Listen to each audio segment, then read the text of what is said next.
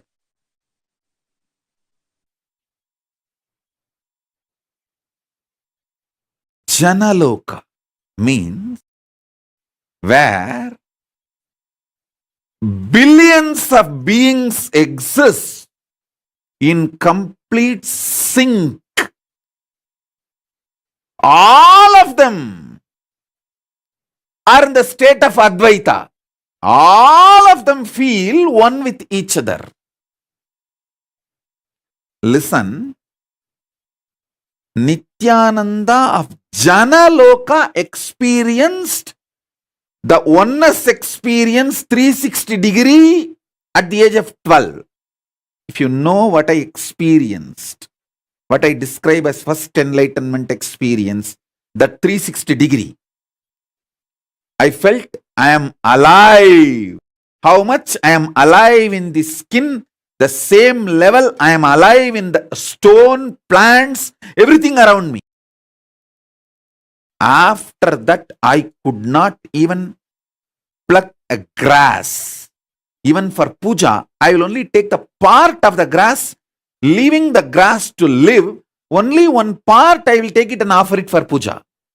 I cannot uproot a grass.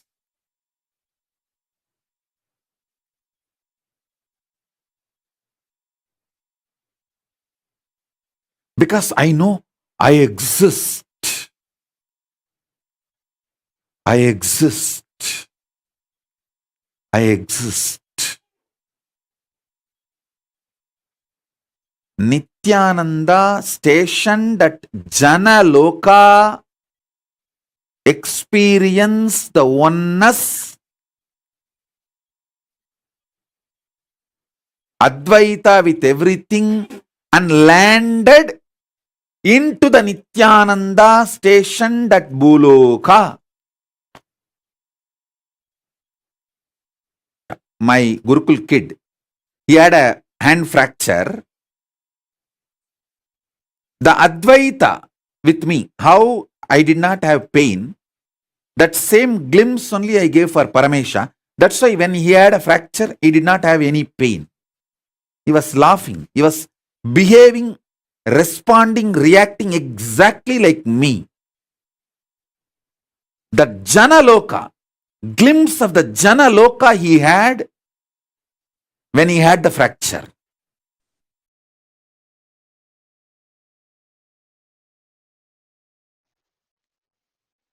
Oneness, decision to live in oneness leads you to heaven called Janoloka. Or you can call it Janaloka. Listen.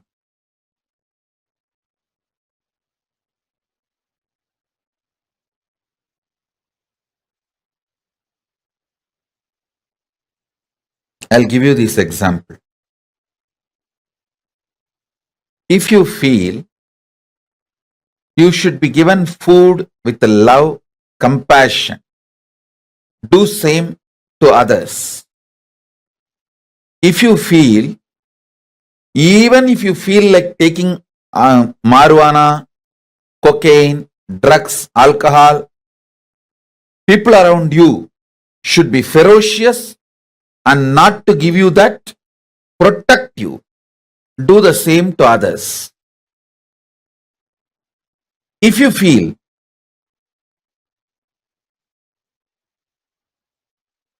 the right thing should be done to you with love, do the same way to others.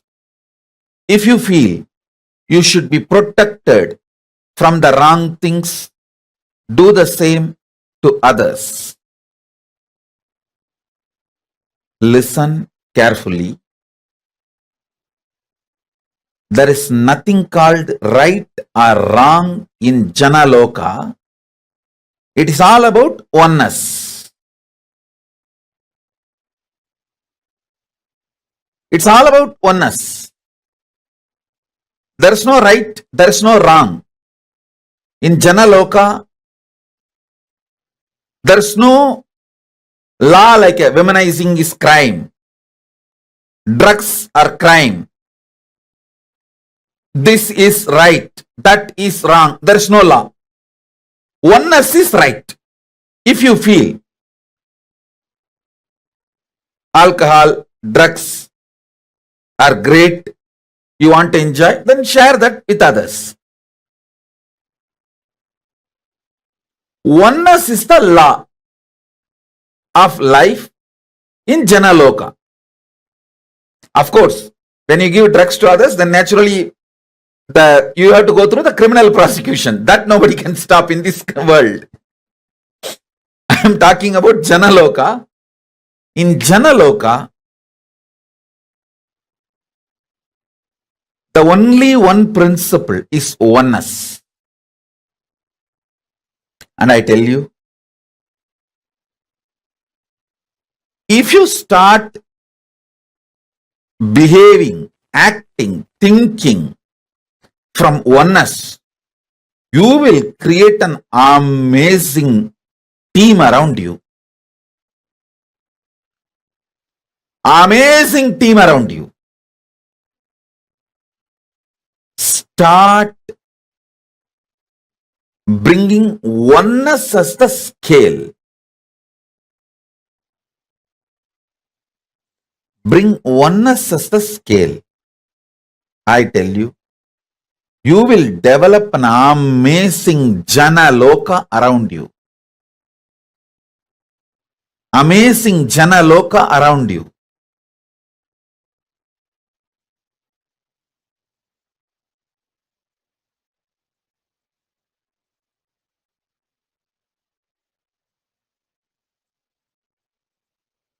Understanding oneness,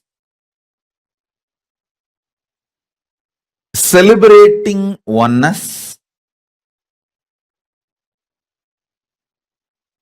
wherever you can't implement oneness due to the law of the land, making it clear to people around you, hey, this is what is oneness as far as I understand. That's what I do to my body, myself. But the law of the land requires this. I wanted to tell you clearly upfront. Even if you start making things clear, you will develop an amazing team around you.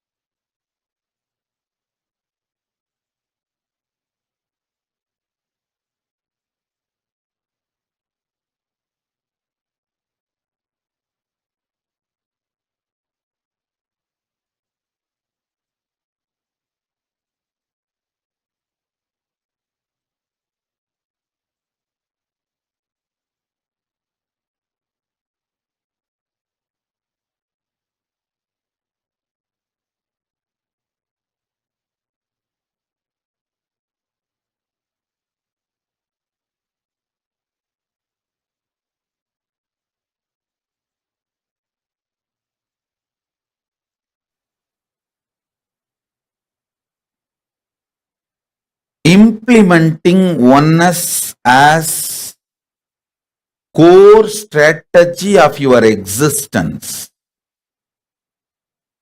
makes you to go to Janaloka and makes the Janaloka manifest around you.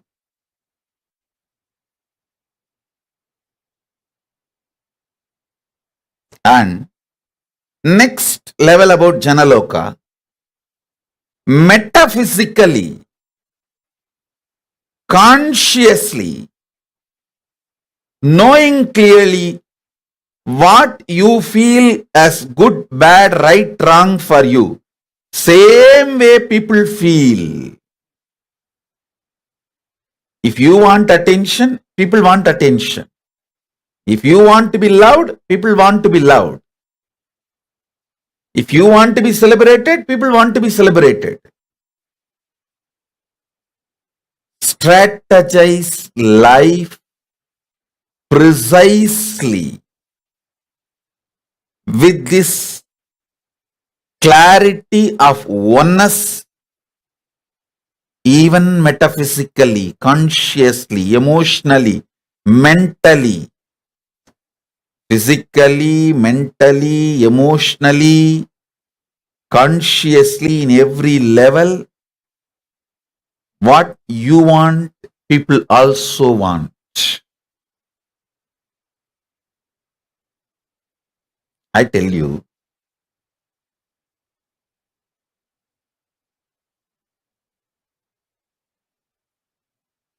you attract the vibes attracts the tribes. The kind of a vibe you are, you attract your tribes around you.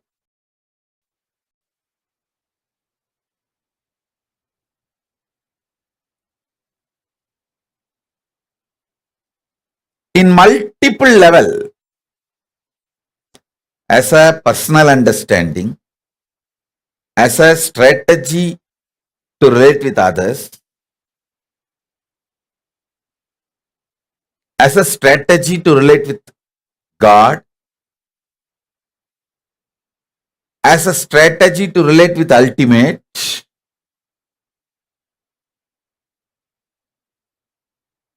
use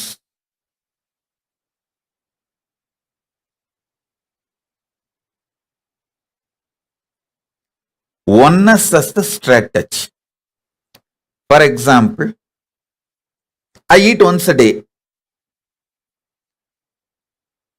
I don't feel bad if someone eats 3 times a day. I only feel sad for them.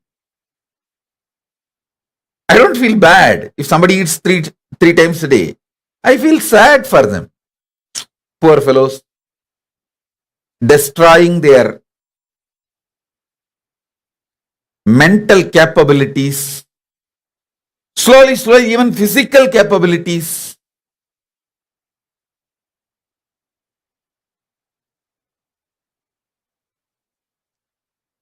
An absolute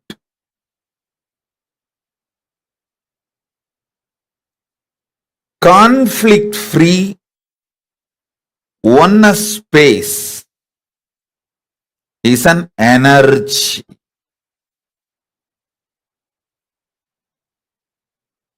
In all these levels, physical level, mental level, emotional level, conscious level, strategy level, relationship strategy level, the way you perceive others, perception level,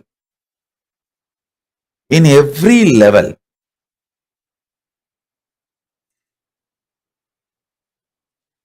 people who bring oneness will create amazing jana loka around them. If someone gathers large number of people around them, be very clear, their vibes belong to jana loka, their vibration. I tell you, very honestly I tell you, jana loka means where billions of beings exist in complete sync All of them are in the state of Advaita. All of them feel one with each other. Listen, Nityananda of Janaloka experienced the oneness experience 360 degree at the age of 12. If you know what I experienced, what I describe as first enlightenment experience, that 360 degree, I felt I am alive. How much I am alive in the skin, the same level I am alive in the stone, plants, everything around me. After that, I could not even pluck a grass. Even for puja, I will only take the part of the grass, leaving the grass to live. Only one part I will take it and offer it for puja. I cannot uproot a grass.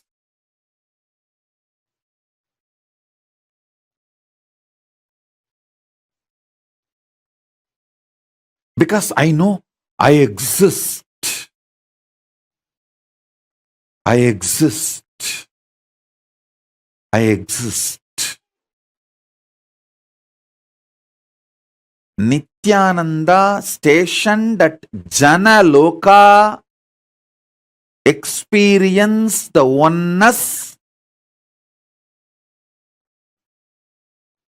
Advaita with everything, and landed into the Nityananda stationed at Bhuloka.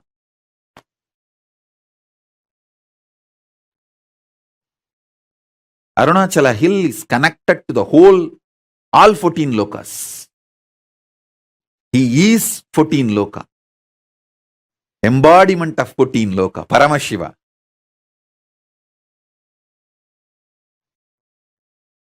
All 14 lokas are within him. Arunachala has the address in all 14 lokas. If you write letter Arunachala Bhuloka, Arunachala Swarloka, Arunachala Maharloka, Arunachala Janaloka, Arunachala Tapoloka, in all 14 lokas, there won't be any address confusion. Simply the letter will be delivered. Because in all 14 lokas he exists. And more.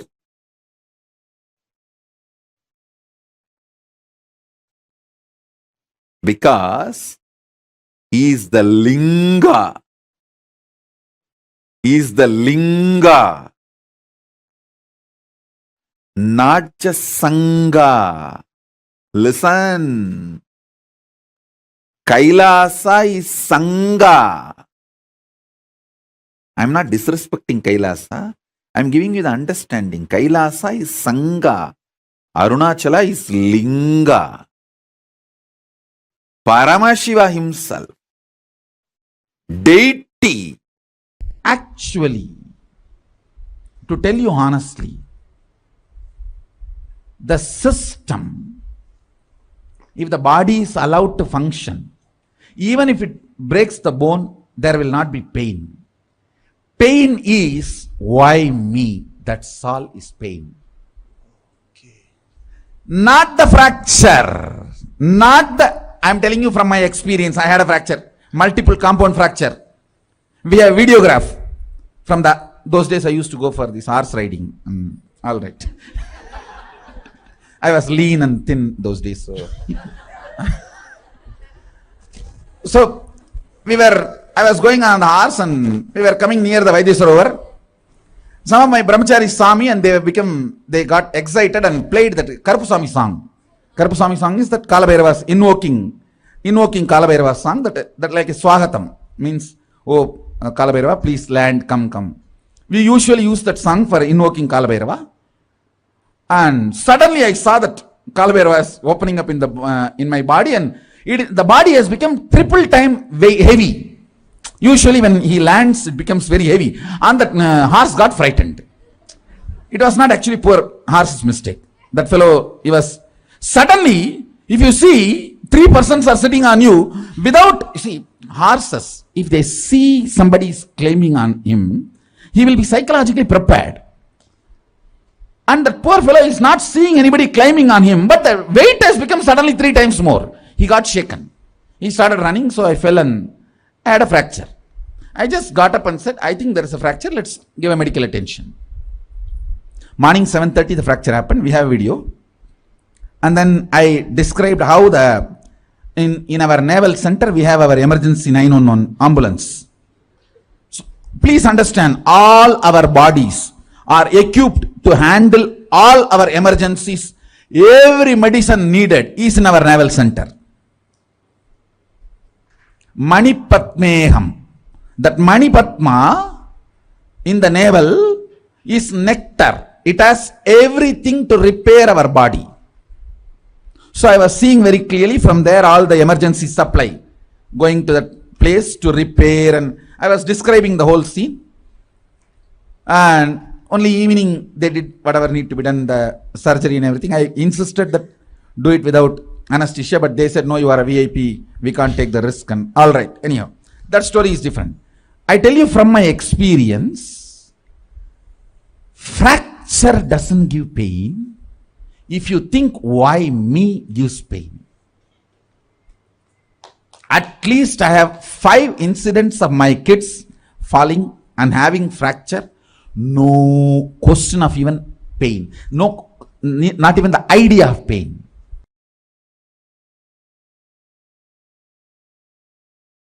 When I say, hey, you can have 25 independent, intelligent energies.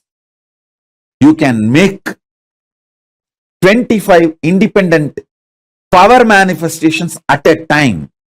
If you feel one with it, if you are vibrating with it, if you feel, yeah, when I can do third eye and make the Atmalinga stand erect, all these 2-3 things at a time, I can do 25 power manifestation at a time. If you vibrate with it, you are in oneness with me. We both are meeting in Jana Loka. The teleportation of Jana Loka is happening into Bhu Loka in you.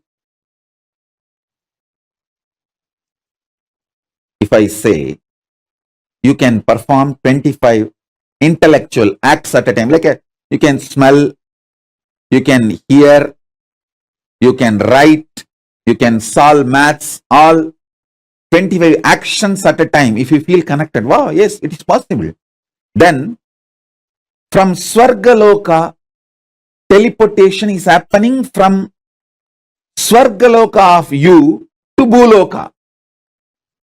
If you understand, 25 powers can be manifested simultaneously at a time. Then from the Janaloka, the teleportation of you from the Janaloka is happening into the you in Bhuloka. If this consciousness can move these hands, why not the air next to the hands? Why not the stone next to the air? Why not the hill next to the stone? The powerful cognitions have started manifesting. And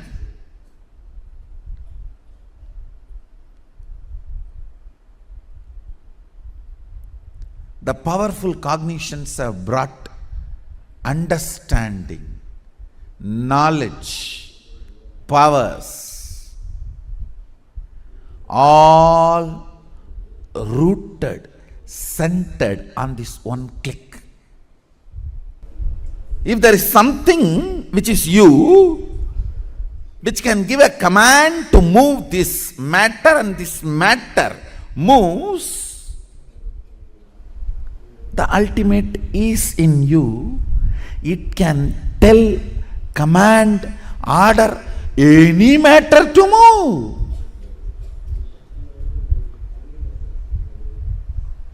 Understand?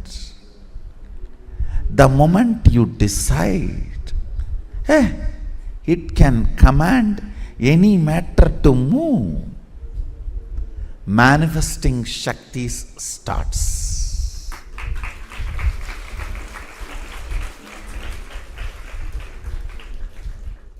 I am telling it is not moving is inauthenticity, powerless cognitions, the conclusions before even you try. Have you told this board to move and it did not move? If that is the case, you have not told to the board in the way in which the board can listen. So change the method of telling till the board listens, not doubt the technology of Advaita, which is the source. Listen, understanding what you experience as you is the same stuff experienced as them by everything that exists is Advaita Satya. What you experience as you in the deepest corner of you when you are listening to you, not when you are talking to you, but when you are listening to you, what you feel as you. Remove the patterns, remove the thought patterns, remove the root patterns. All this is your aggression towards you. Thought pattern is a speaker, root pattern is the mic. If you remove all that, in your pure listening, what you experience as you, that same only is experienced as them by every being existing is Advaita Satya.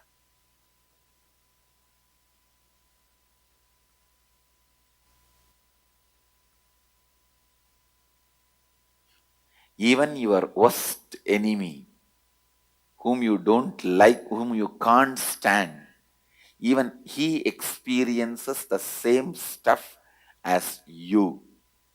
So all your fight is your own one hand fighting with your own other hand. Your own one part is fighting with your own other part.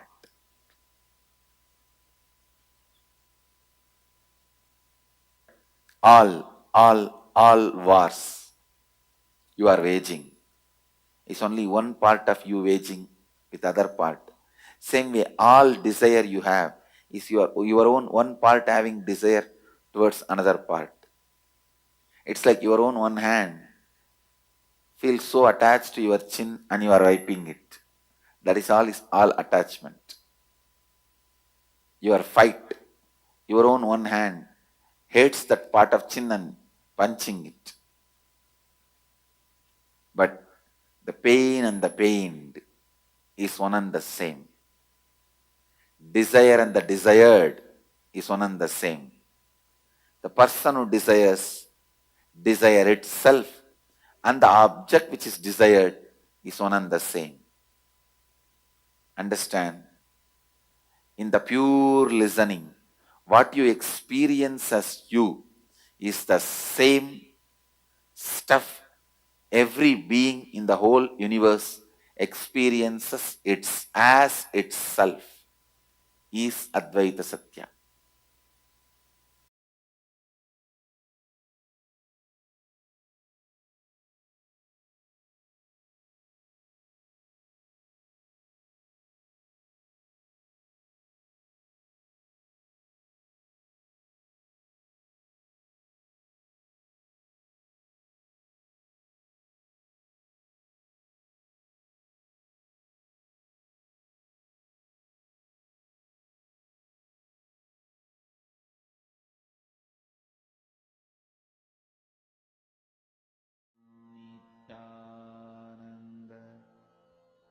Nityanandam, to all the participants, all those who are joined for this Uttamottama Seva, for this Paramashivoham Level-3 program. Yes, Nityanandam to all of you. And I hope this time you're all able to hear the Jnana session, the session that Swamiji just conducted on the science of Jana Loka. Very beautifully, all of us learn that we have an identity each of these 14 lokas. And we also have learned Jana Loka is the place where you can exist in oneness. You can actually live in multiple bodies at a time. And Janaloka is the place where absolute oneness, where Swamiji says, just by living in Janaloka, your violence will be dropped. All the anger, all the violence which is there within your system, just by connecting to your identity in Janaloka, all those things will just get completed. I request all participants to post their understanding. Nityanandam, Ma Sally Chen, Ma Chingho, Ma Hu Huanjin. Nityanandam, I see some participants joined with Chinese names also. Nityanandam, to all of you, request you to come on camera, settle down.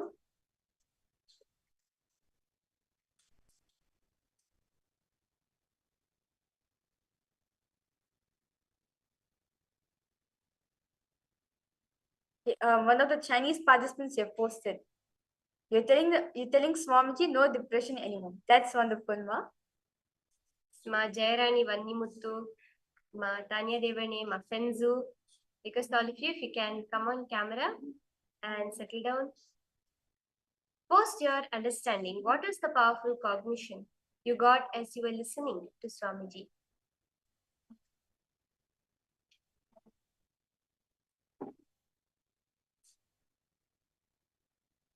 Base layer, you have posted very beautifully your understanding. Whatever you want in Janaloka, there are others wanting that too. So we are attracted what we are and who we are being. And this shows up in how others interact with us. And when no conflict exists in the energy of Janaloka, I only exist because I am aware that I do. The teaching is coming from a deep level. And the worst thing we can experience after hearing such a satsang is catch. And the worst thing we can experience after hearing is catch a glimpse of Janaloka, even if it's from the mind. So let us now understand deeply, why do we need to access Janaloka? Actually, Swamiji says in the satsang that by accessing your identity in Janaloka, all the violence which you carry within yourself and others will be dropped. Because Janaloka is the place where you experience yourself in multiple bodies, where you're not just limited to one body and one mind alone, but you are in oneness with everything. As Swamiji also says, that if you want to find out what your enemy is doing or what's going to happen to you, just by connecting to your identity in Janaloka, you can see, okay, which friend is trying to exploit you, which enemy is trying to exploit you, what exactly trying to exploit you, and basically you just by using your identity in Janaloka, you'll be able to know all these things and change the way you want to life to manifest. And Swamiji also beautifully reveals that Janaloka is where all power manifestations start. Because it's the space of oneness where you are one with every being around you.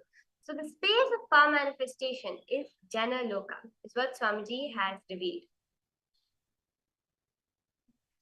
I request all participants, if any questions, any doubts you have, do feel free to post in the chat section, as we'll be now entering into a very beautiful exercise given by Swamiji, where we are going to be completing with all our violence. See, understand, the main root cause why we're experiencing a failure in a relationship, the main reason why we're not experiencing oneness, success in a relationship, is due to the violence which we carry within ourselves. See, understand, when we carry so much of violence inside ourselves, naturally, the way you respond to people also, you'll be out of violence. See, Swamiji says you experience oneness as a super reality in oneness, in Janaloka. You lose all violence, fear, everything just disappears when you're in Janaloka, because you know that you exist in everyone. Beautifully, Swamiji says, there's no conflict, no protest, no fight, a conscious existence without patterns. There's no pattern, there's no habits, there's no traffic rules, but no accidents either. That is the beautiful space in which Janaloka exists that Swamiji has revealed to all of us. So now let us understand that what you experience as you is the same thing that is experienced by everyone as them. This is what Swamiji reveals as the Advaita Satya, the truth of oneness. First, we have to understand what are all the ideas, experiences, thought currents you carry about you inside of you. I am going to make it happen. I am not sure it will work out. I'm not understanding the situation. Why is it happening to me? Why me? All the thought currents that you are carrying currently about yourself. Like all the participants, like I'm going to make it happen. I'm sure all will work out for me. I am not understanding why this situation is happening to me. Why me? See, many times these seeking questions we have within ourselves. Swamiji says, when your questions becomes doubt, when your questions becomes a quest, you start seeking. But when your questions remain as questions, then you need to look in and see, where is it am I not making these questions as a seeking? What is the thing am I caring about myself? Many times, due to lots of conflicts, we feel like, why am I behaving like this? Why me? Why am I responding to life like this? Why did I manifest life like this? Why did I manifest situation like this? Instead of looking actually, what is the main root problem, the main root source? We go on self-victimizing ourselves, saying, I am the one, I am the reason for it, because of me only. And we question ourselves, why I am not able to manifest the way I want. So the main pattern is what you carry about yourself matters a lot.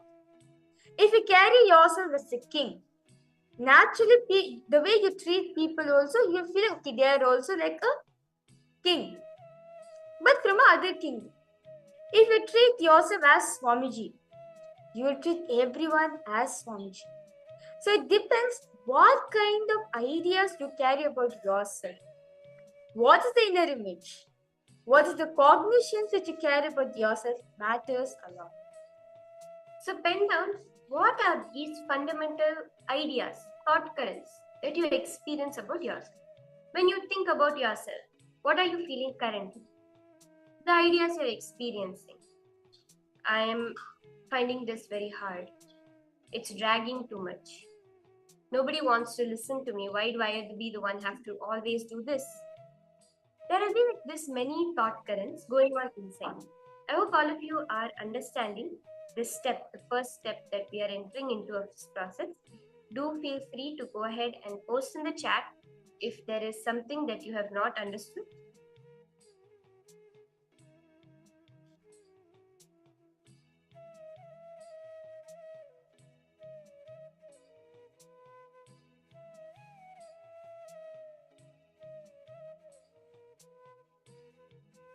That's all participants to detail write down. Us today, Swamiji is going to be blessing each and every one of us with a successful and blissful relationship. For you to experience that, you need to become a friend for yourself. Very beautifully, Krishna says in the Bhagavad Gita, Uddare dhatmanatmanam natmanam avasadyet. Atme varihatmano bhandur, atme varipuratnaha. You are your own friend, you are your own enemy. Raise yourself by yourself. If you're manifesting life like this, you need to look in and see what are the cognitions am I cherishing about myself? What are the ideas, experiences I'm carrying about myself, so that I can raise myself up, make myself as a friend and make others also as a friend.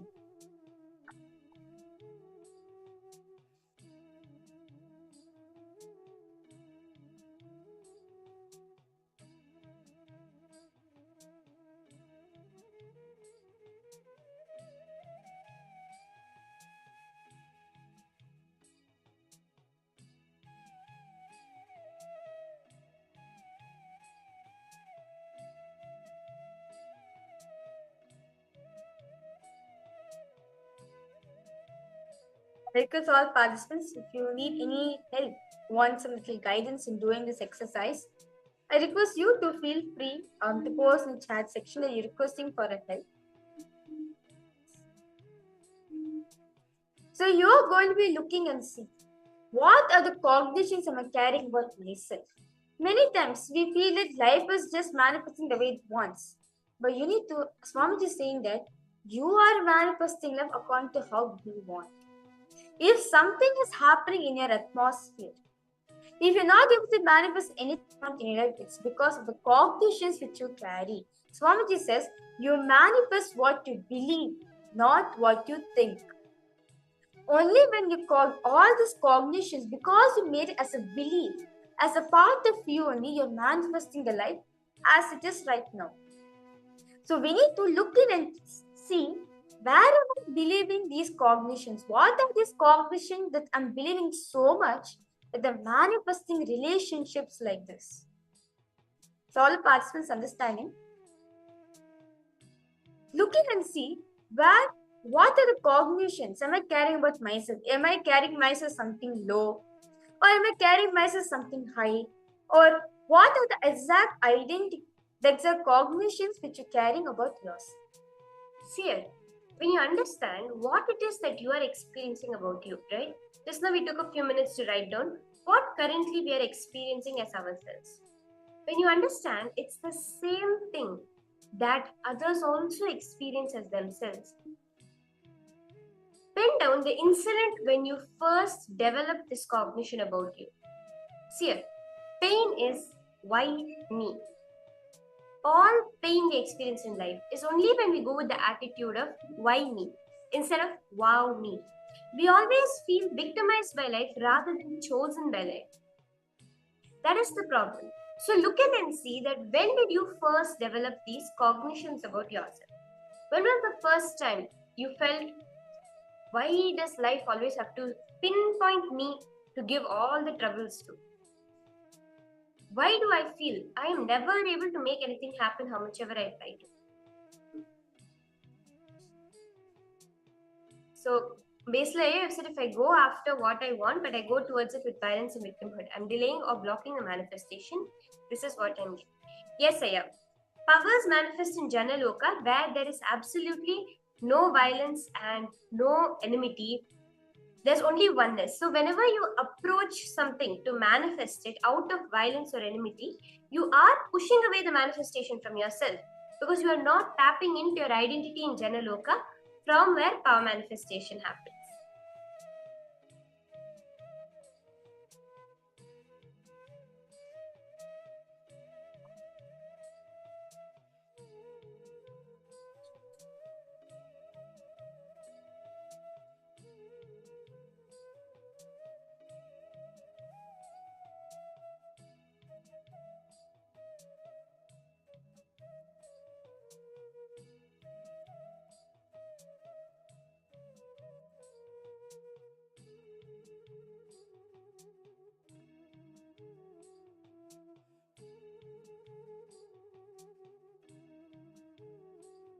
Penda, where are you first develop these cognitions from you? So you will actually be able to pinpoint very specific incidents from your life that have happened. Look at those incidents. They are the places where you first developed this cognition.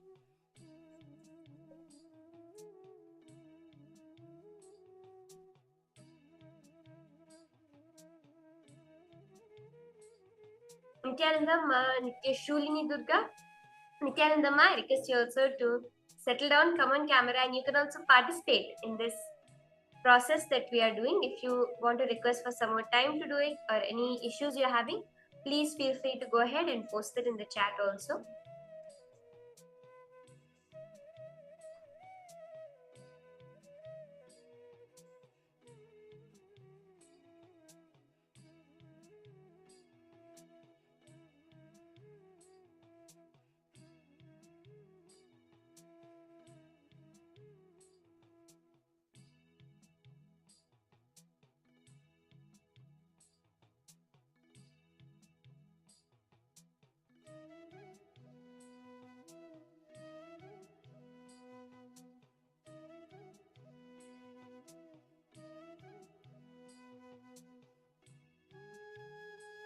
Remember, the only thing we feel as pain in our life is wherever we held, why me? Why is life victimizing me? Why me? Why for everything is it me that gets pointed out? All pain is when you felt why me. It can be a simple pain of when you fell down, scratched your knee. It can be the greatest pain of a fracture which you had or a relationship leaving you in life. A pain of a teacher scolding you. All of the pain stems from the feeling of why me? Why did I have to fall out of all the people? Why did he have to leave me out of all the people? Why did the teacher have to scold me out of? Always the why me is what causes pain.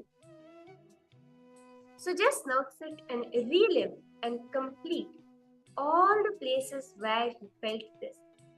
Wherever this was the cognition that you manifested in your life, complete with those original incidents. That will bring a lot of completion, relive, go through step by step each and every process of the completion and relive to relieve yourself from these incompletions.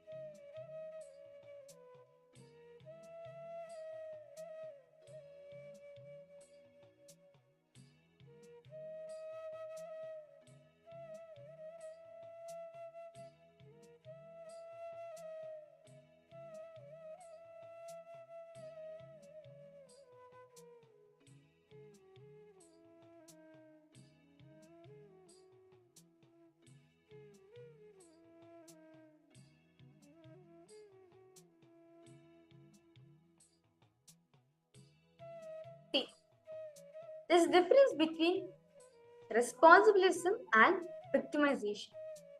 In responsibilism, the base root cognition is that you are the root for everything. You are the source for everything. Therefore, I have to take responsibility for manifesting a life which I am going to change. But most of the time, what this cognition which Swamiji says, you are source for everything, we blame it, because of me only, I am not manifesting. I am the reason. Sometimes we even go to the exercise, I am the bad woman over here. I am only manifesting life like I am the one. See, and life happens based on whatever cognitions you carry about yourself. Because all participants to understand this clearly. Anything which is happening in your life is due to your manifestation. As very beautifully Swamiji says, it is not predestined, it is not free will, it is not God's will. It is super determinism. As you are Paramashiva, therefore I am manifesting. If anything happening in your life, understand, if anything is not manifesting in your life, you need to understand that you are manifesting this from the space that you are not Paramashiva. Whenever there's a suffering, whenever there's a pain which is being caused in all of us, understand that moment you have lost Paramashiva. That's the hint Swamiji is giving each and every one of us. Hey, come back. You are Paramashiva, you can change life now. Even in relationships, whenever there's a conflict happening, understand the person whom you are associating yourself, the person whom you are having a relationship is your extension. It's a part of you. Like, for example, take a flower. If I pluck out one petal, does it make any difference? Can the flower say, oh, you're away from me, so you're not part of me? No. The petal is part of the flower. Or if I remove the waves from the ocean, can the waves say, oh ocean, because of you only I'm getting dissolved, so therefore you don't exist? No. The waves is part of the ocean. The waves and the ocean have to be in oneness with each other. When ocean is there, only then waves can manifest. Same way, people are there around you are nothing but your extension. They manifest, they react the way you carry about yourself. They are nothing but a pure reflection. All of us learn very beautifully. Life is a reflection. It's a mirror. If I carry certain cognitions about myself, the pain which I'm carrying, if I'm cherishing these pains, that means life is only going to show that need. So all need to understand that, change the cognitions which you carry about. So with that, I hope all of you are understanding and have completed this level of the process, the step of reliving to relieve. See, when you go back and complete with all the pain, you will allow yourself to manifest a new relation. If you feel, why is it only me that this person is troubling so much in life? They are feeling the same thing about you. That is the Advaita Satya, the embodiment of Janaloka. So when you drop it from within you, the other person also will stop feeling it. The life will become beautiful. Let us manifest this with a beautiful power. We are going to be manifesting in the first round today, the power of consciousness over matter, where you'll all be moving a deity on a silicon surface. So this power is beautifully revealed in the Vijnana Bhairava Tantra by Paramashiva, where Paramashiva says, Vachid Vastuni Vinyasya Shanai Drishtim Nivartaye Tag Jnanam Chitta Sahitam Devi Shunyalayo Bhave. That when you keep any object and slowly center your gaze on that object, withdraw your sight from that object, eliminate the knowledge as well as the thoughts and impressions of that object. Paramashiva reveals, O Devi, one abides in Shunya, the space where nothing other than this exists, which is the space of all inclusiveness or infinity. When you connect to Swamiji and manifest this power, the boundary, the gap between you and other will disappear. So I request all the participants for this round now first to get yourselves ready by getting any silicon device. So it can be a phone, a tablet or a laptop. And place a deity, preferably if you have Swamiji's deity or your Atmalinga, you can place it on top of the silicon tab. You can place it on top of your silicon device. So I request all the participants to go ahead and get this ready first for us to enter into this power manifestation process.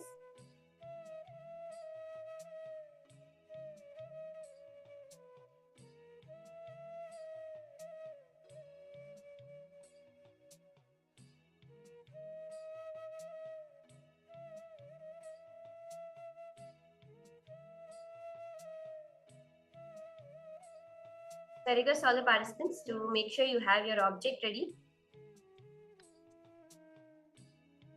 Keep your DT on the tablet ready. Please do make sure it's being seen in the camera. And I'd also like to request all of you, if you do have another device, to record your own manifestation. Take a time-stamped video recording of how Paramashiva, Swamiji, is manifesting through you.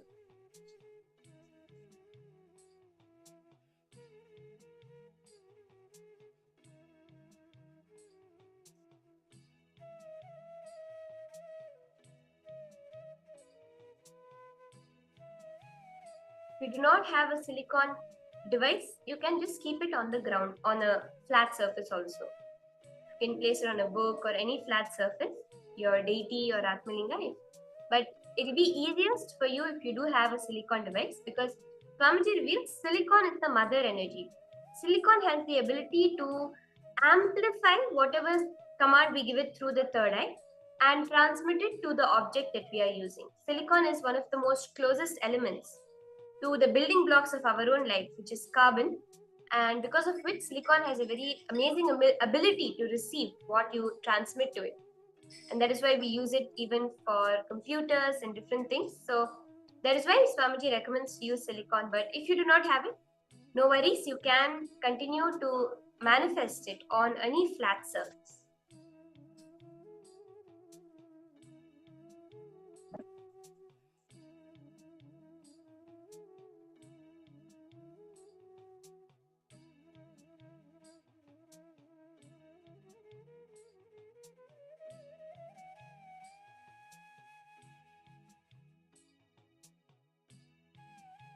I request all the participants to start your time-stamped video recording.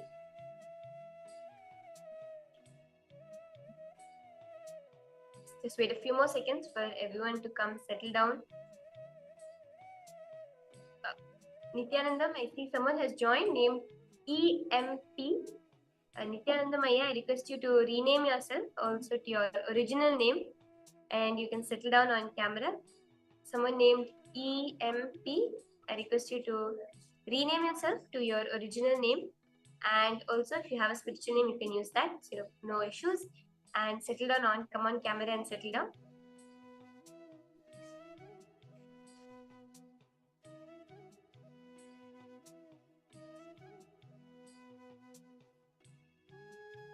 I think all of us are ready now.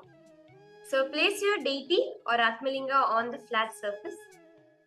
Now we'll be seeing a beautiful Sakshi Pramana, a manifestation of this power of moving the consciousness over matter, moving the deity on a device. So you can see here a beautiful manifestation recorded of the participant of the Paramashivoham program who has moved the deity on the silicon.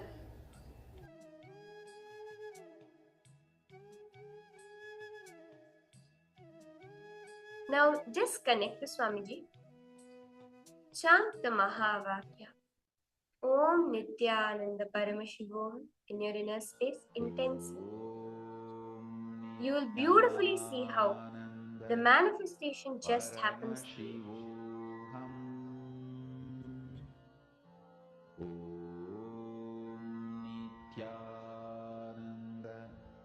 Paramashivoham.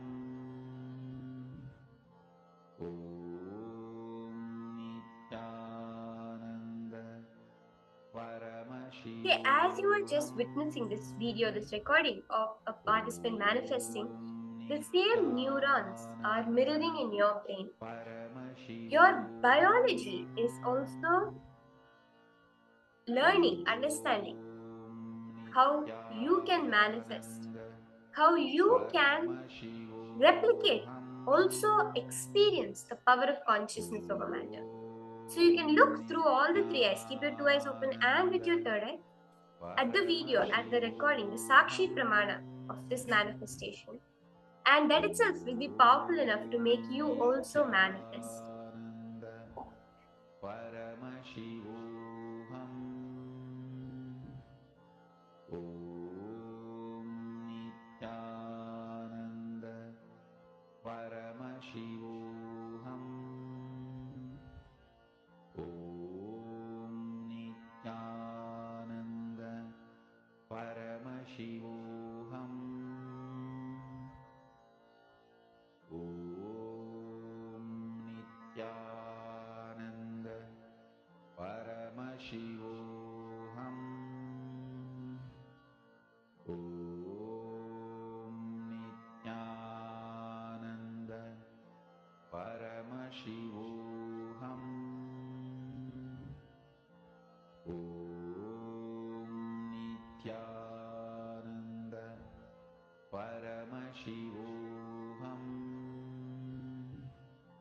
Om Nityananda Paramashivoham. Om Nityananda Paramashivoham.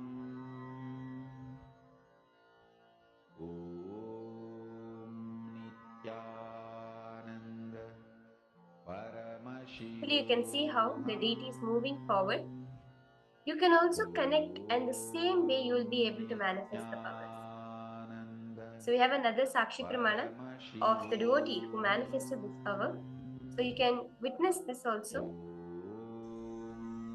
Nityananda Paramashivoham. Om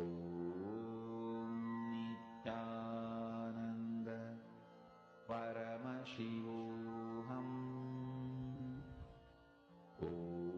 You can see how beautifully the Narasimha, the deity, is moving sideways, you can see very clearly how beautifully it's moving. Nityananda Paramashivoham. Just connect in oneness to Swamiji. Nityananda Remember to keep chanting the Mahavakya again and again as an ajapa japa, unbroken repetition in your throat center. Connect if you find anything thoughts coming up. Just unclutch from it. That cannot define you. You are beyond that. Nityananda Paramashivoham. Om Nityananda Paramashivoham. Om Nityananda Paramashivoham. Om Nityananda Paramashivoham. Om Nityananda Paramashivoham. Om Nityananda Paramashivoham. Om Nityananda Paramashivoham. Again and again, connect to Swamiji. Nityananda Beautifully, you'll see how Paramashivoham. he will flow through you. Remember, there's nothing that you have to do. There's nothing. Actually, there's a very beautiful incident from the life of Ramanujacharya, who was the one who revived the Vishishtadvaita, the school of thought. There was a time when he actually had a deity, a small deity of Krishna, and the king of that area, to test him and for whatever reason, had confiscated the deity. So then, after a period of time, the king said, okay, you can take it back, but it's there in this godown somewhere. And it was a godown full of deities. Literally, to search it will take a lifetime. There's so many deities in there. Many looking identical, like you could not even recognize a deity from it. But Ramanujacharya, he didn't go and search deity by deity, which is my deity. No. He just called Chellapillai. He called the deity, the name, by the fond name, oh my dearest child. And the deity got up and just moved towards him, just came, sat in his lap. That is the space we need to hold, that conversational relationship. Oh my Swamiji, come towards me. And he will just move, you will just see him moving and coming. Paramashivoham. Om Nityananda Paramashivoham.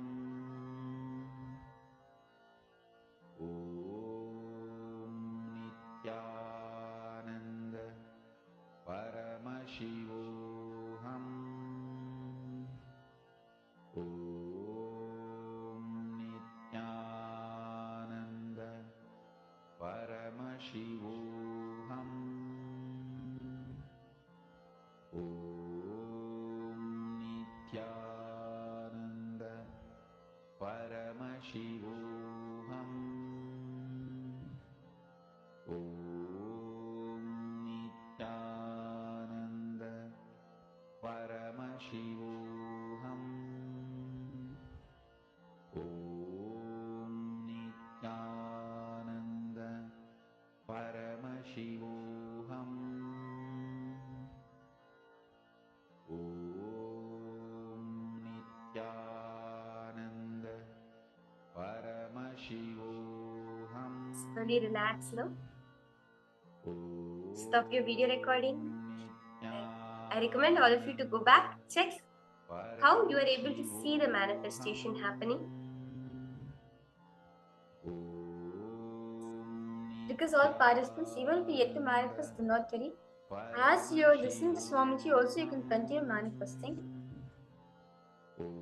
Just go ahead and check and see beautifully how when you experience that oneness, what manifests is powers. See, powers is not something distant, something remote which happens. No. When you connect to Swamiji in oneness, you will start experiencing powers.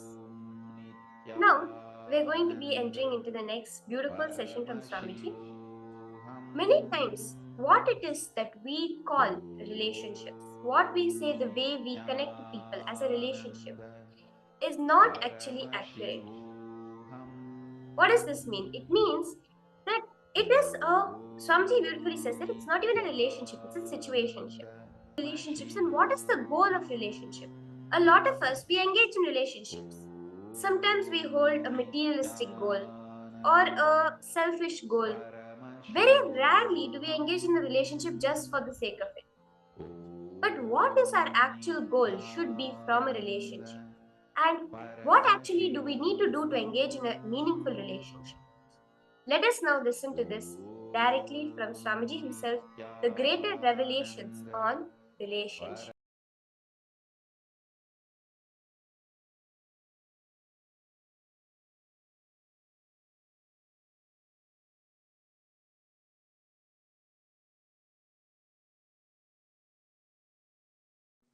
Whatever expression you do from the truth you are consciousness, sparkle of Paramashiva, whatever you manifest from this truth is relationship. Everything else, whatever you manifest from the idea you are a body or just mind, just emotion, will all be only situationship, not relationship. Listen intensely. These two words are the keywords. Relationship, situationship.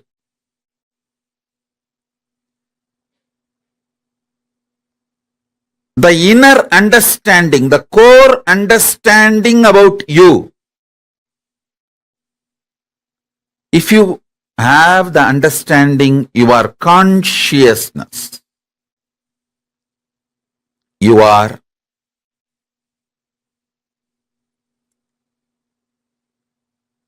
manifestation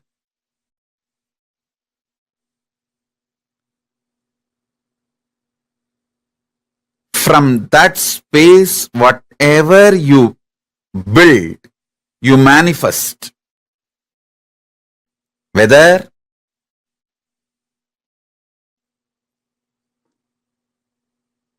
you move towards food or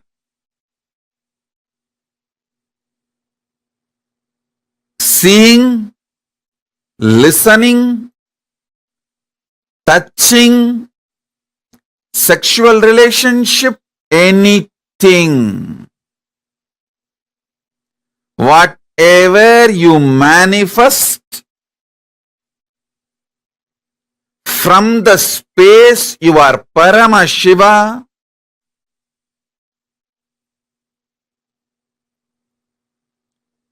it will all be a relationship, amazing relationship. All relationships are good for you because from the move, from the space you are Paramashiva, when you move towards anything, you will only experience oneness. You will only manifest more good. Understand?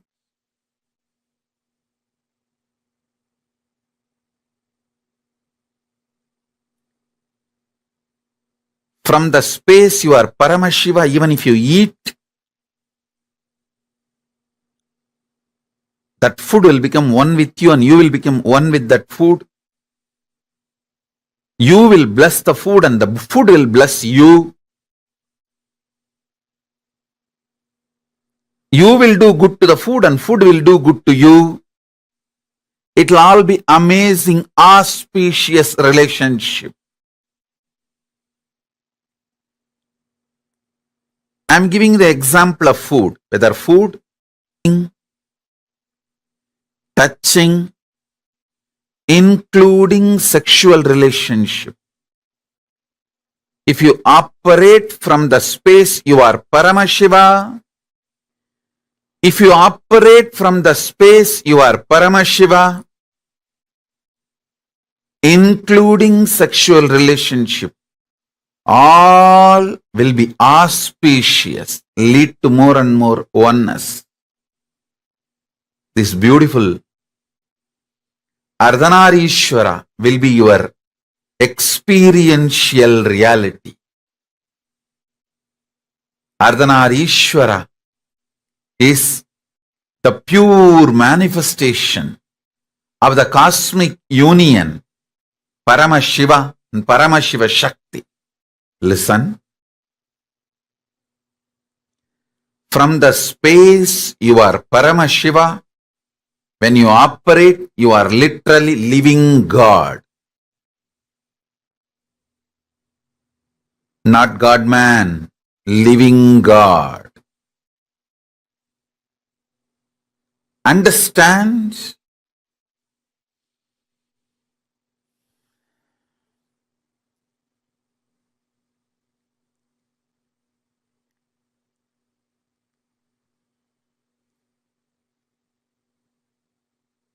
Anything you do from the idea you are a body, you are mind, it will all be just situationship. Do not expect any relationship started with the idea you are just a body and mind to be a permanent relationship in your idea, in your life. Even the word relationship is wrong. Everything you do from the idea you are body and mind is just situationship. So don't blame the situations, other person, anything.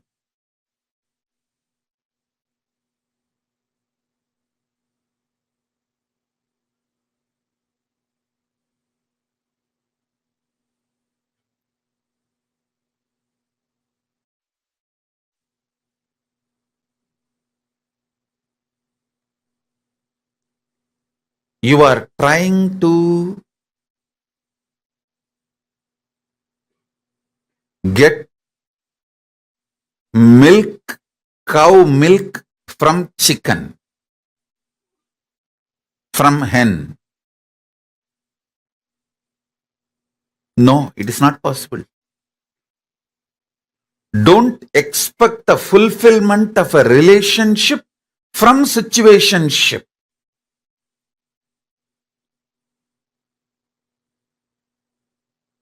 Most of you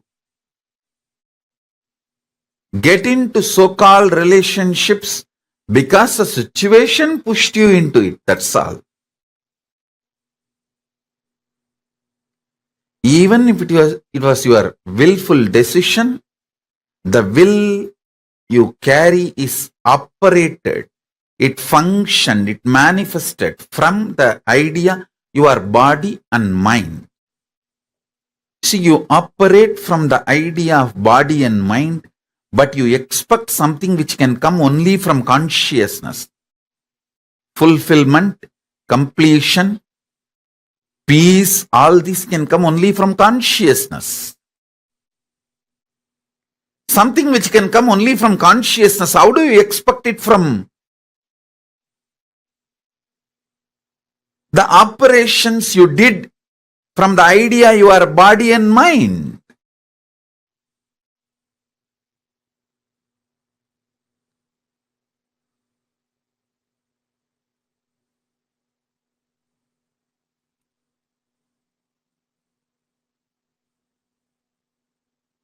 So listen.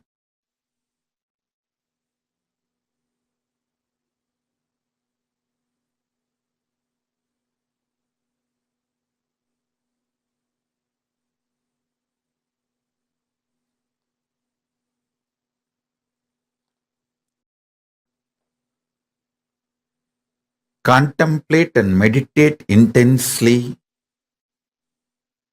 See how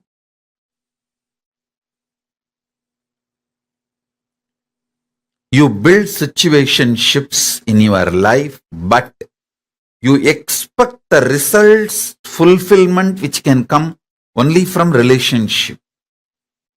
I tell you,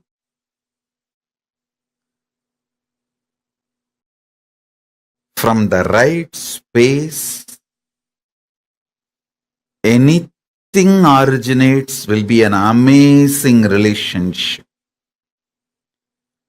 With the wrong space, anything originates will be just situationship. I'm not saying situationships are wrong. I am only saying don't expect too much from situationship. At least be very clear. Your situationship cannot give you what relationship can give. You marry an ordinary man or a woman who is cunning, strategic, violent, exploiting, manipulating exactly like you, and you expect the other person should behave like Paramashiva, should give you everything you will get only from Paramashiva or Paramashiva Shakti. What is this? Listen. You get into a relationship. You marry a male or a female, someone exactly like you. Hypocritical, cunning, exploitative, manipulative, cheating, strategic. You marry exactly a person like you.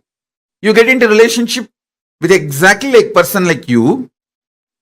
But you expect you should get everything you will get only from Paramashiva and Paramashiva Shakti from the other person. Situationship cannot give what relationship can give you.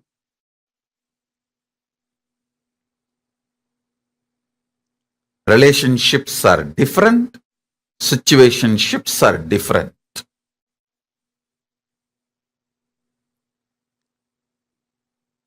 Only the absolute honest connection you have with your consciousness, through your consciousness with Paramashiva, only call that as relationship. Everything else, call it as situationship. Listen. You cognizing, knowing your consciousness, your relationship with your consciousness, that can be called as relationship. Through the realization you are consciousness, the relationship you build with Paramashiva, that can be called as relationship. Other than this, do not call anything as relationship.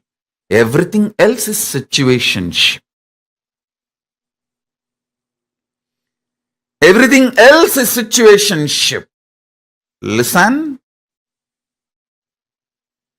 This one truth will solve all your problems of life about relationships. All your relationship problems can be solved, resolved with this one understanding.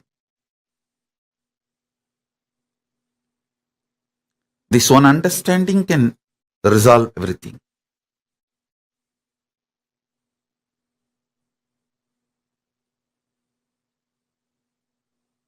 Other than your conscious relationship with yourself, your conscious relationship with Paramashiva, everything else is situationship. Meditate on this.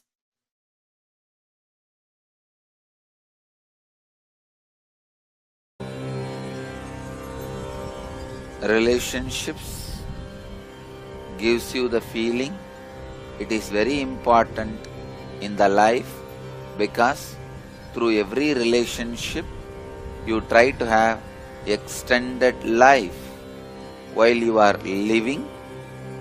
Whatever your body and mind cannot do for your interests and pleasure, you try to fulfill through the body and minds of your relationships. And same way, whatever they cannot fulfill through their body and mind, they are trying to fulfill through your body and mind. So mutually each other helping to fulfill the other's interests through body and minds of each other is relationships. If both of you understand the interests of each other and ready to support each other's fulfillment, it is called successful relationship. There comes love, compassion, sacrifice and spiritual growth.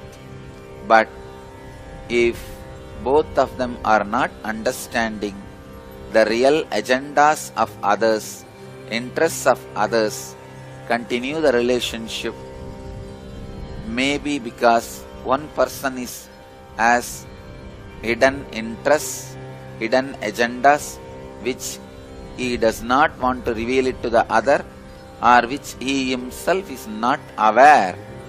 When this kind of situations arise, relationship breaks or relationships continue to exist with being exploited, with exploitation.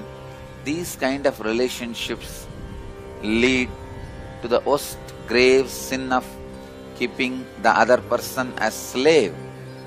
Whenever the slavery happens, Cosmos strongly condemns it. So no slavery is allowed in the Cosmos. Cosmos is strictly against slavery, because slavery is equivalent to the murder of partial time. In slavery, even if the other person has their body and mind, it is equivalent to they are killed, they are murdered, because that body and mind is not useful to that person anymore. So, relationship with an open, mutual interest should be encouraged, and it supports both the beings to evolve towards the fulfillment and finally the understanding how many bodies and minds you may use to fulfill your interests, that your interests are not going to lead you to your restful awareness.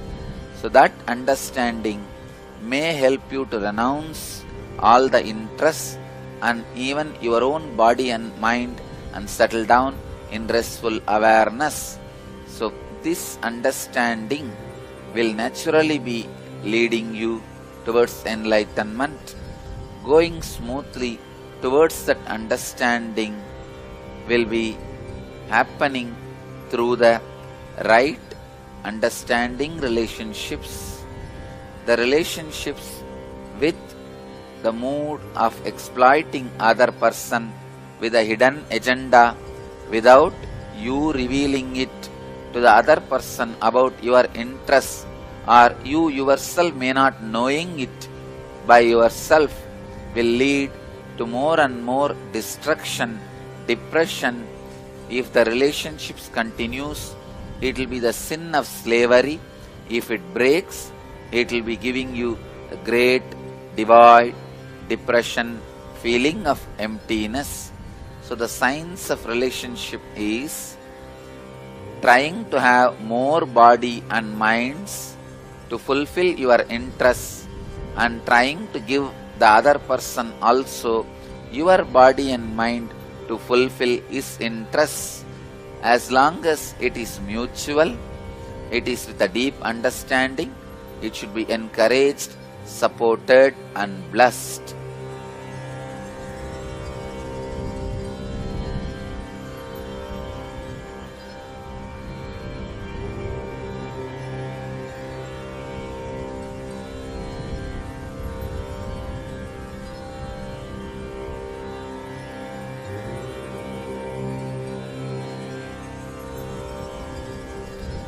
Relationships with deep understanding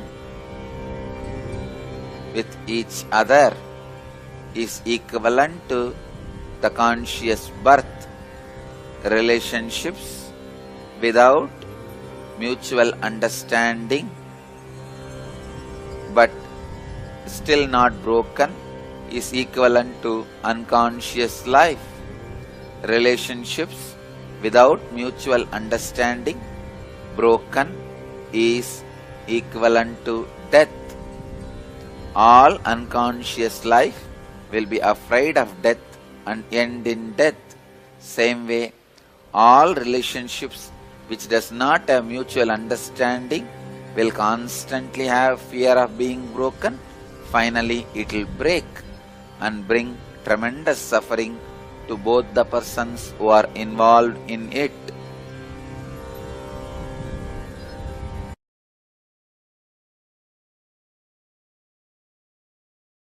Understand?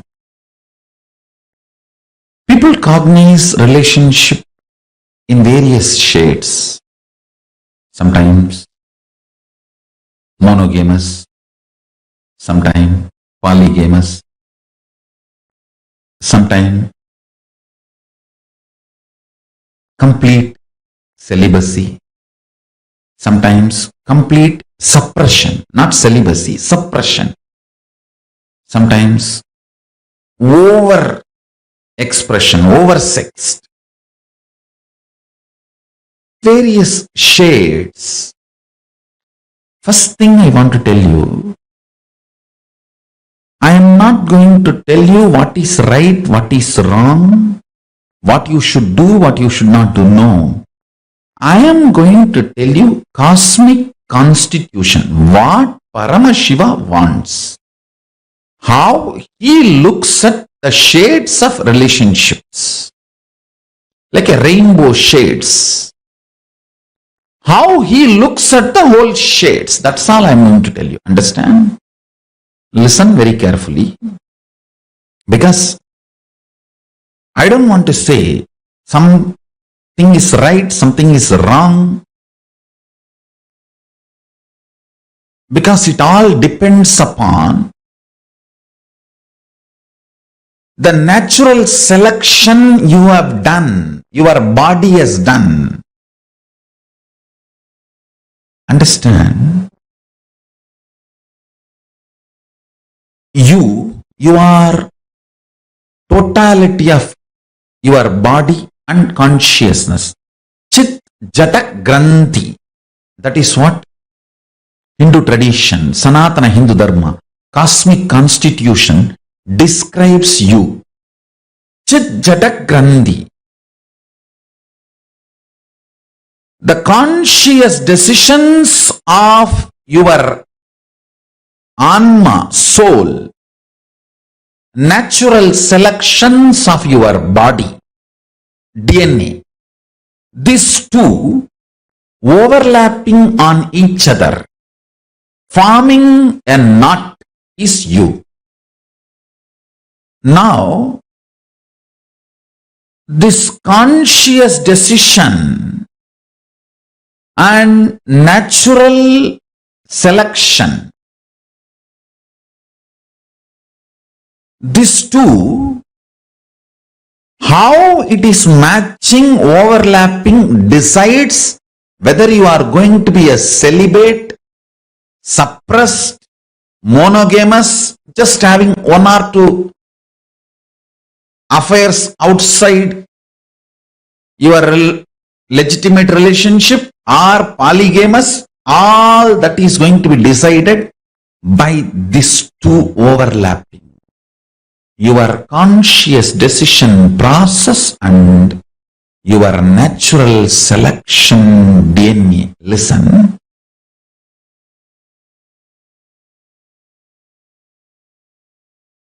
Just because every one of you have a human body, do not think you are all human beings. This generalization is the worst crime done against you.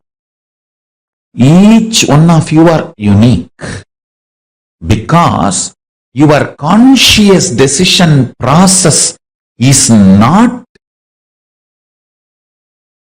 measured by any so-called rational scientific methodology till now. Only the natural selection, DNA evolution, natural selection is studied. Only that part is studied and understood. Understand? Just because the science has not yet evolved to study something, you trying to deny that is a mediocre mentality. Be very clear. Do not accept authority.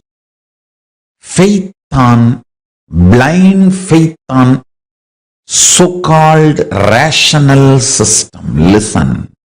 Blind faith on so-called rational system and bowing down to the authority of the rationality never allows you to see the reality. Please understand. Before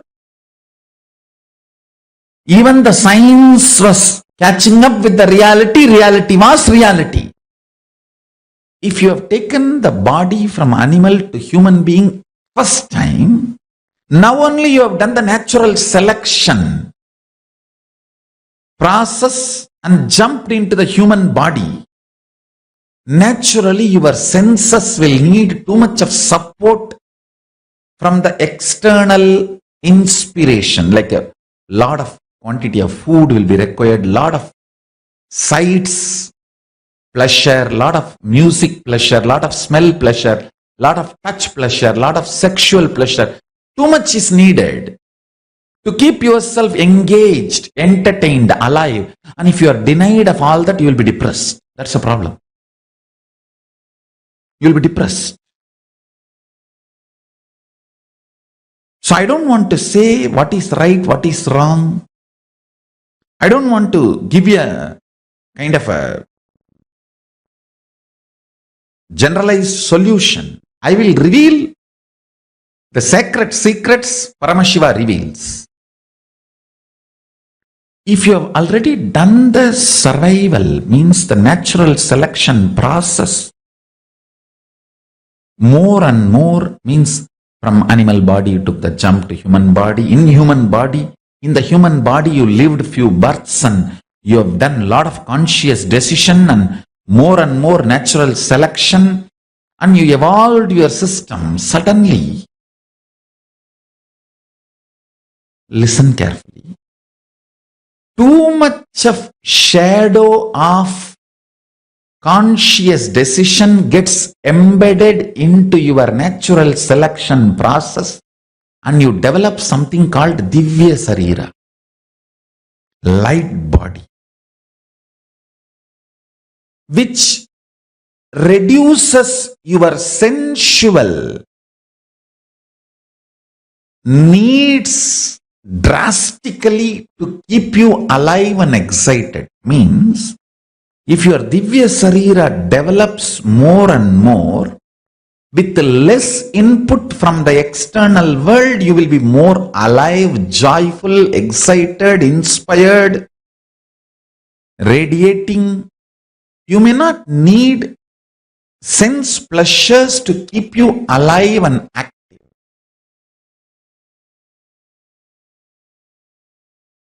Now, you need to look in and see where you are standing in your natural selection process and where you want to go using your conscious decision power. Natural selection is not prison if you know to use conscious decision. If you don't use conscious decision, the natural selection DNA you evolved can be a prison. Understand? If you know how to get out of a room, that room is a room for you, not prison. If you don't know how to get out of a room, then that room itself is a prison for you. Understand? 5 times planet Earth has gone through complete extinction. But life comes back. That life you are carrying inside. That life you are carrying inside. Understand?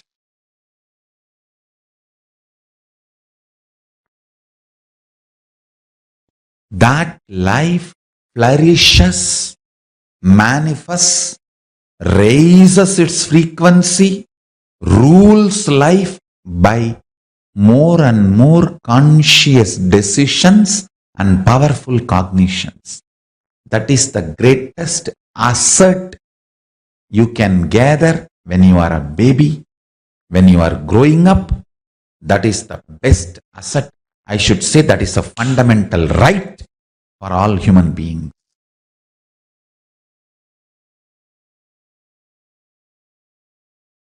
I have a small video. I wanted all of you to see a video called Cosmic Eye. Then I'll explain.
Understand, knowing the telescopic and microscopic reality of you, self,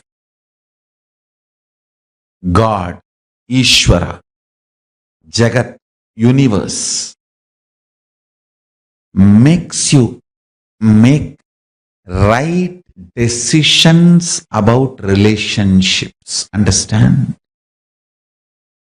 Don't think I'm giving an impractical solution for your simple day-to-day problems. No.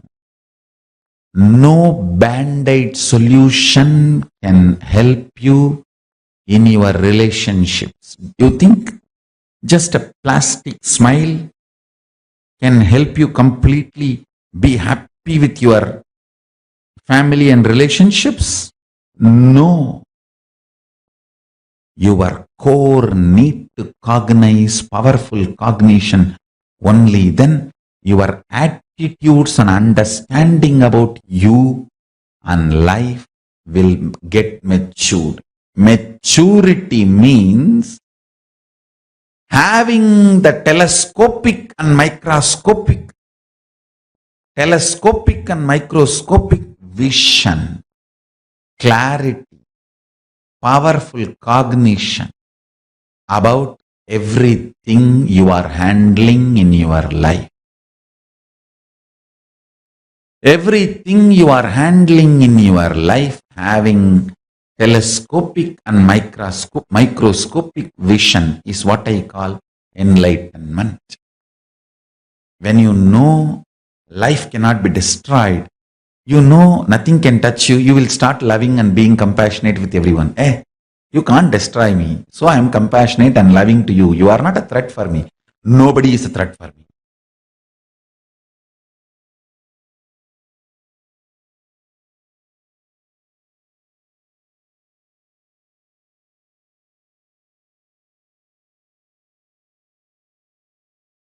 Nobody is a threat for you. From that powerful cognition, when you love, that's a real love. Understand, whether love or life or laughter or dance, everything has to be from powerful cognition.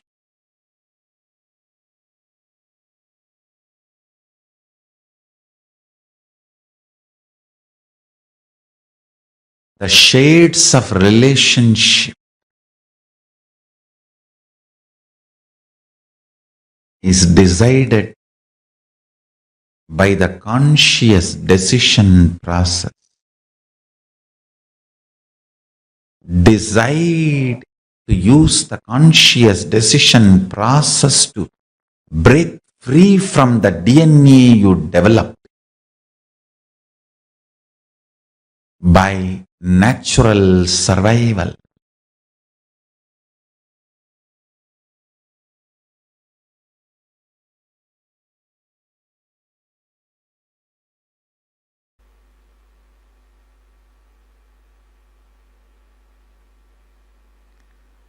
The more and more completion happens in you, you will see everyone around you feels complete with you. That is why I am saying, whether they have body or they are disembodied, in the deepest corners of your being, deepermost layers of your being, deepest parts of your being, you experience such powerful awareness, such joy.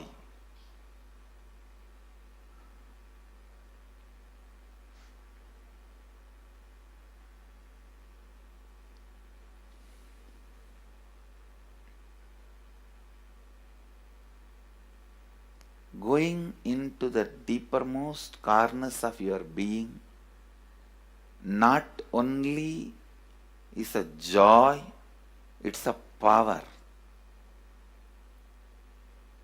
Because suddenly you will see everybody around you, everything around you listens to you.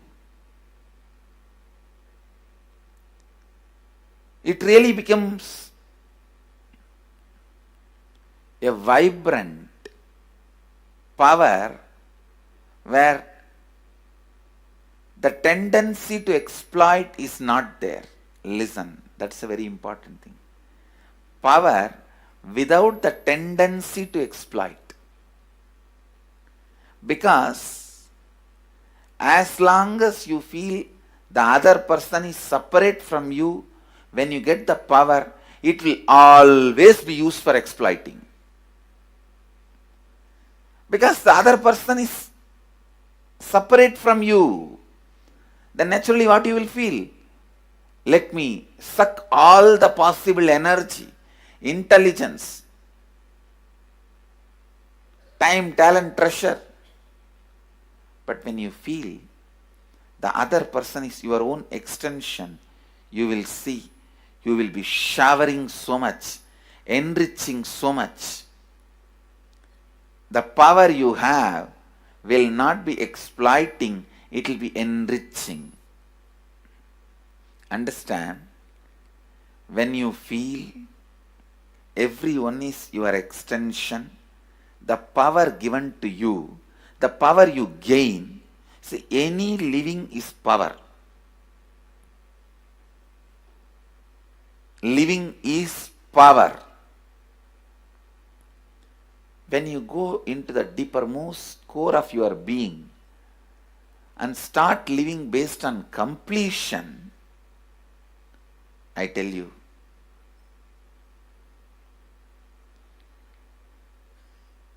the first power you will experience is everything around you listens to you. That power will simply make you enrich everyone.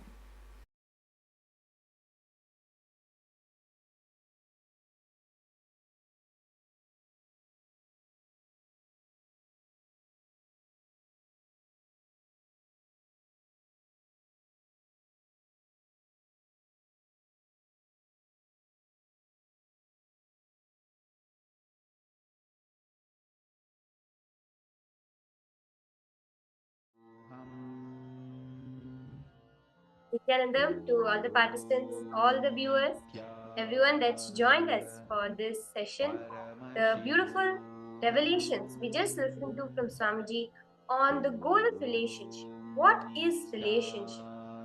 I request all of you to take a moment and post. What is your new found ideas now? What are your new cognitions that you're going to be holding about relationships in your life after this beautiful session? Very beautifully in this session also Swamiji expanded on what is relationship. And most of the time, what we call as relationship is not actually relationship. It is situationship.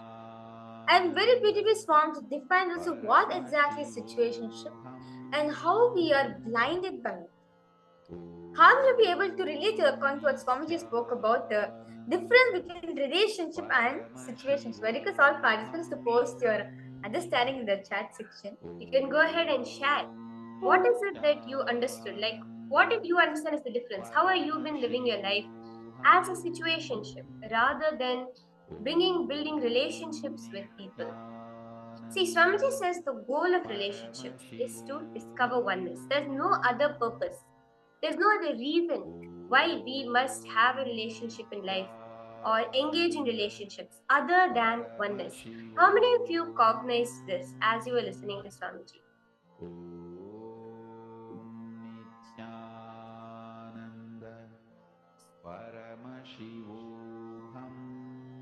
But all the participants, if you have noticed that instead of experiencing oneness, instead of discovering oneness with the other person, we only exploit the person. Like especially like Swamiji gives an example, like for example, your wife or your husband is a very rich person, a very famous person, and you love him or you love them only because of the status which they have. Therefore, you want to marry them, so you can also can become famous. But you're only marrying them only for what? Exploiting them, not to enhance them or not to be a support for them, but only to exploit them. How many of you are seeing this in your own relationship? Baselaya, you've posted whatever acts come out from our consciousness comes out as purity. We operate from a position of cunningness, mockery, cheating, manipulation, and other fear-based strategies, but expect the other to act from purity. The powerful cognition to have about relationships is to see both the telescopic and the microscopic views of it. It is our vibrant power that allows us to see that everyone is an extension of us. Beautiful, beautiful, powerful cognition you got. Nityanandam Manivannan P. Aya, you have posted that you're not feeling well since the separation from your child. Is there any solution? Actually, Aya, today, the whole day, if you participate with all the processes that we are doing, you will see a breakthrough happening, a shift, because we are manifesting, we are going through the whole process of completion with relationships. So, whatever incompletion may be there because of relationships in your life, whether it's with your children or with the other people in your life, you'll be able to complete that and also bring a transformation in your relationship with your children, Aya. So I do recommend you to stay on for the rest of the day and do the various processes that Swamiji will be leading us into. So let us understand exactly what Swamiji said. What is relationship? How do you discover relationship? How do you discover oneness in one's relationship? Swamiji says that when you realize that oneness with the other person is what you are looking for in any relationship, you will be ready to heal the other person's insecurity, to heal the other person's fear, and your inner space becomes so vast, you'll be able to just add that personage. It is about the context with which we approach relationships. Why am I getting into this relationship? If you both of you just need to know that you reflect each other. Knowing the other person is your reflection is power. It is not just a spiritual strength. You will know how are they going to behave, how are they going to respond. You just need to see which part of you are you reflecting on the other person, and you know how to handle that part. See, Swamiji is revealing the secret for a successful relation. It is oneness. Only when you cognize oneness between you and the person will you be able to have a successful relationship. Because you will know, I am projecting this part of me that feels so dissatisfied with whatever life gives onto this person, and therefore he always seems dissatisfied with anything I do for him or for her. Let me complete that. Let me know. When you know how to handle the own dissatisfied part in you, you'll be able to handle it in the external world. So this is the greater science that Swamiji is revealing about relationships. So, now Swamiji is saying also, Swamiji revealed very beautifully that when you know life cannot be destroyed, when you know nothing can touch you, you will start loving and being compassionate with everyone. You say, hey, you cannot destroy me, so I am compassionate and loving to you. You are not a threat for me. Nobody is a threat for you. And I am not a threat for everyone. Nobody is a threat for me. From that powerful cognition, when you love, that is real love. When you love only from oneness, can it be real love? As long as we are clinging on to love because of insecurities, fear, patterns, it is not real love, it is attention need. But when we realize, hey, nobody can be a threat to me, nor can I be a threat to anyone, because we are centered in oneness, that is when you manifest real love. See, many times Swamiji says that there is two types of love. One is the grasping love, and second is grabbing love. But what exactly is the difference? Let us understand. See, Swamiji says very beautiful. Grabbing love is only what you want to exploit the person. Say, oh, this person is this. He is good in this. Let me just succor. Let me just take what I want.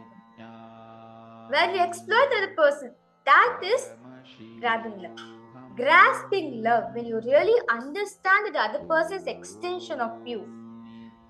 As very beautifully Swamiji says, when you understand that nobody is there as a threat, nobody is there as an enemy for me, therefore I love them.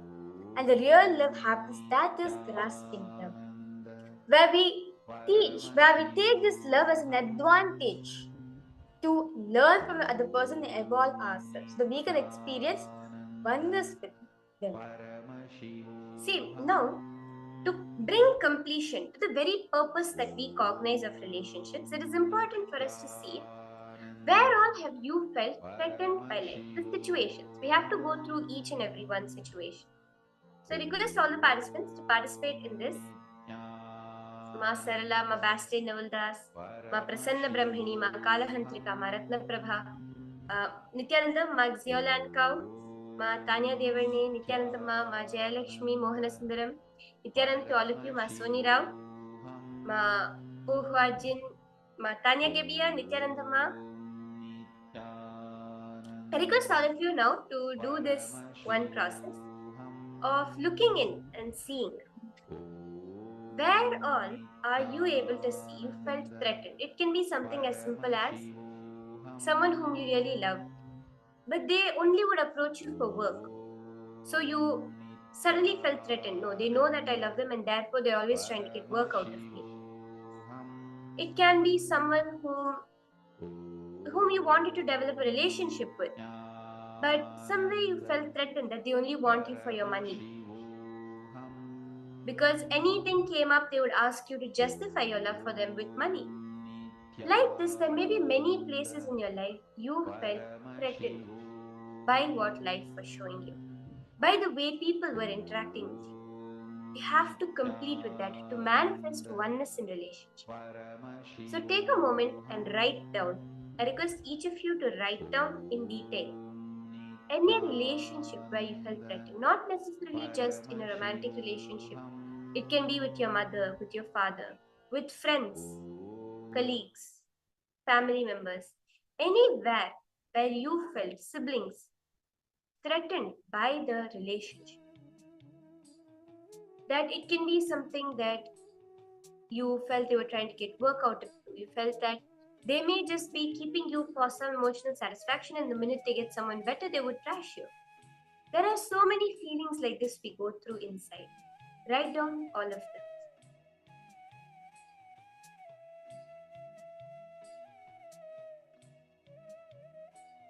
I request all the participants, if any questions and doubts you have, please feel free to post in the chat section.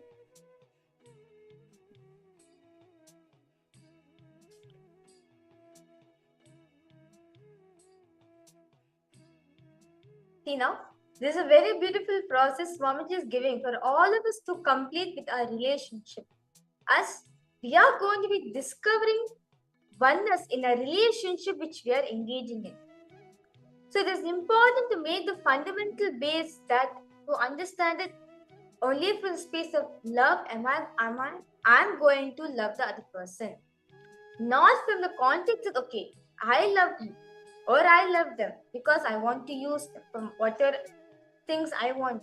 And in the space of oneness, only when we change our context will they also hold that context towards us. Beautifully, as Basilea has posted, we always feel that I have to get something out of the other person, but they only have to act towards me with a pure context. That is never going to work. So this process is key for you to be able to heal that aspect within you. So I request all the participants, if you have any doubts, questions, if you feel stuck anywhere as you're doing the process, you can go ahead and post it in the chat section also.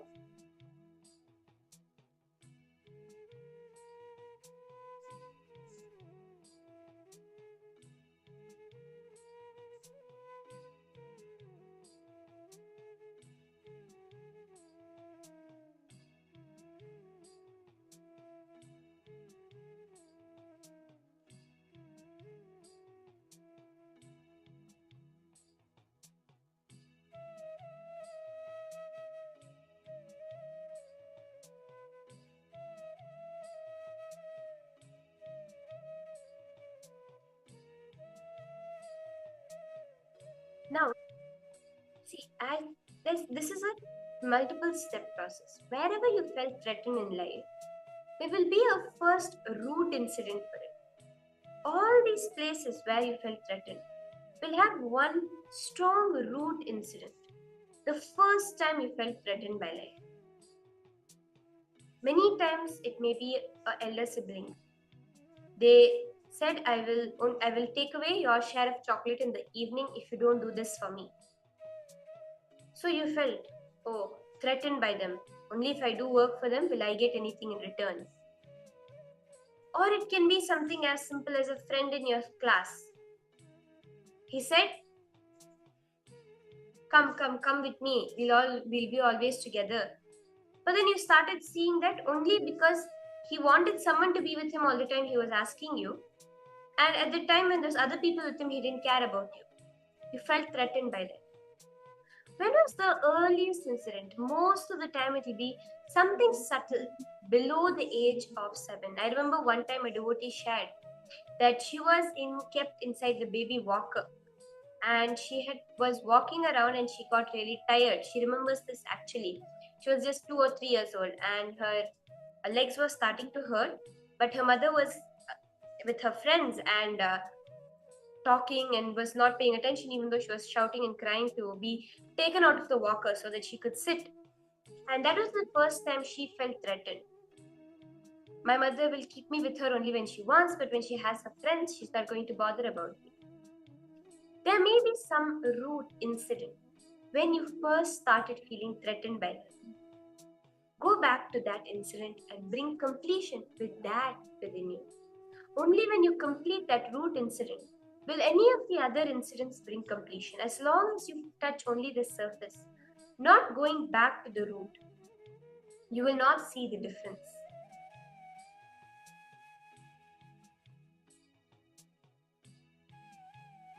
See, whenever we indulge in any type of relationship, when that other person does not respond to us, or when the other person does not give us what we want exactly, we feel that the person stopped loving.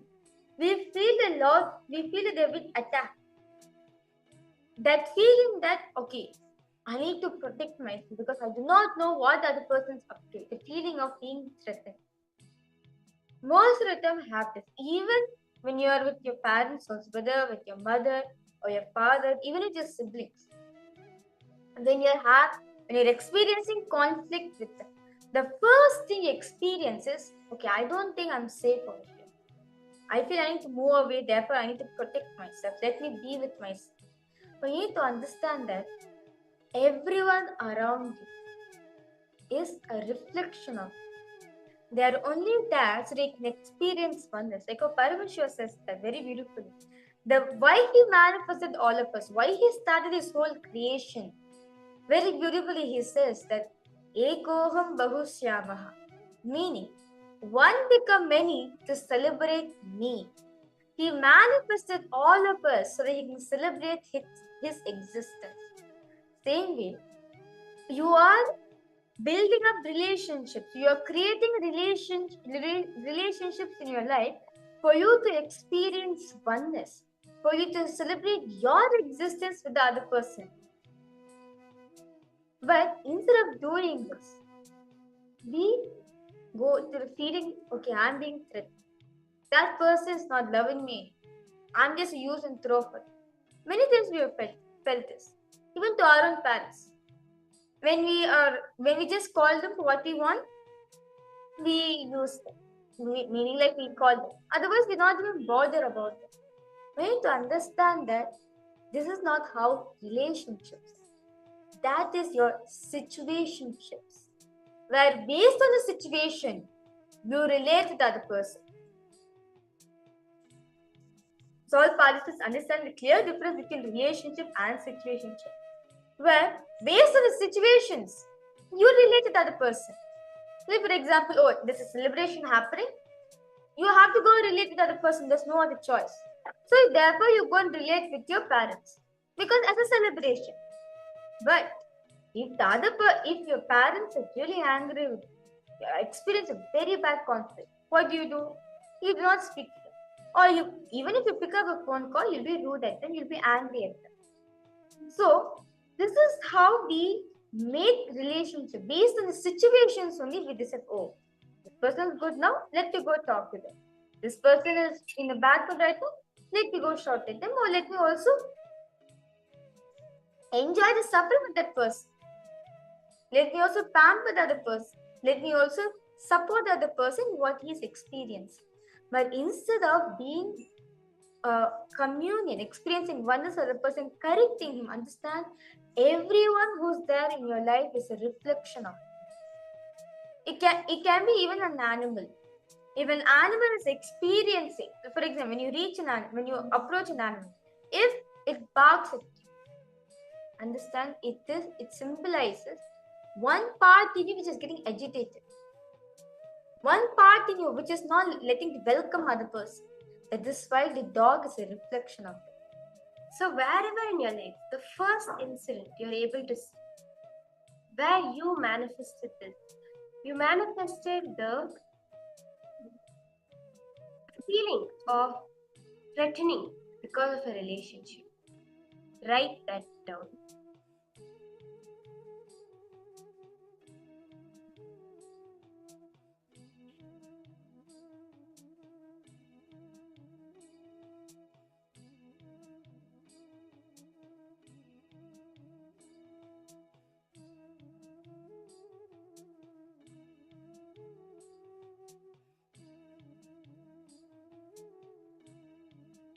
Now all the participants. Now all of you have written because all participants post so they hope you are done. Whatever earliest incidents where you could recollect, understand Swamiji says completion has the power. If you actually do a completion, it will even take you to memories when you are just few months old, a few weeks old. We have sharings from different participants who attended various different inner awakenings, Paramashivoham programs. That once they doing this completion, especially when relationship is there, literally Swamiji shows them exactly what has happened when they were just few months old. That exact growth pattern started. So because all patterns do not need earliest memory as long as you could remember. You write it. The rest see that each memory will actually lead you deeper and deeper. When you go to a certain level, suddenly a new memory will open up within you. First, all of us will think that okay, earliest I could remember is 13. When you go up to that age, soon then you remember something which happened at the age of 7. When you recall it incident, when you remember what happened at the age of 4. When you happened at the age of 4, you will recollect incident which happened when you are 4 months old.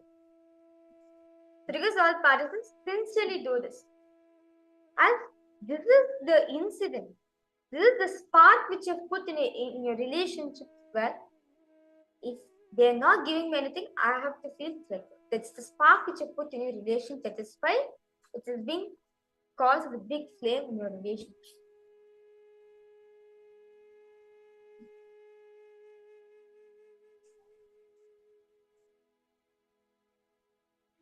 If any emotions are coming, you feel like crying, it's fine. It's okay. Your Swamiji is there. He's feeling each and every one of us. Any emotions are coming up, just express it. Do not suppress the emotion, just express it out. That's fine. You'll see that this process will bring intense completion in your inner space. It will bring a huge transformation from even within you.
Now, all of us.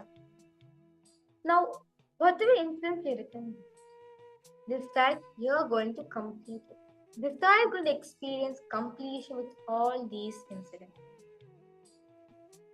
Okay, when you are small, you felt it. But again, now you have a chance to rebuild. Decide completion. Completion will actually bring tremendous healing in your relationships, to yourself, to anything. Completion is an antidote. You yourself feel lots of lovingness.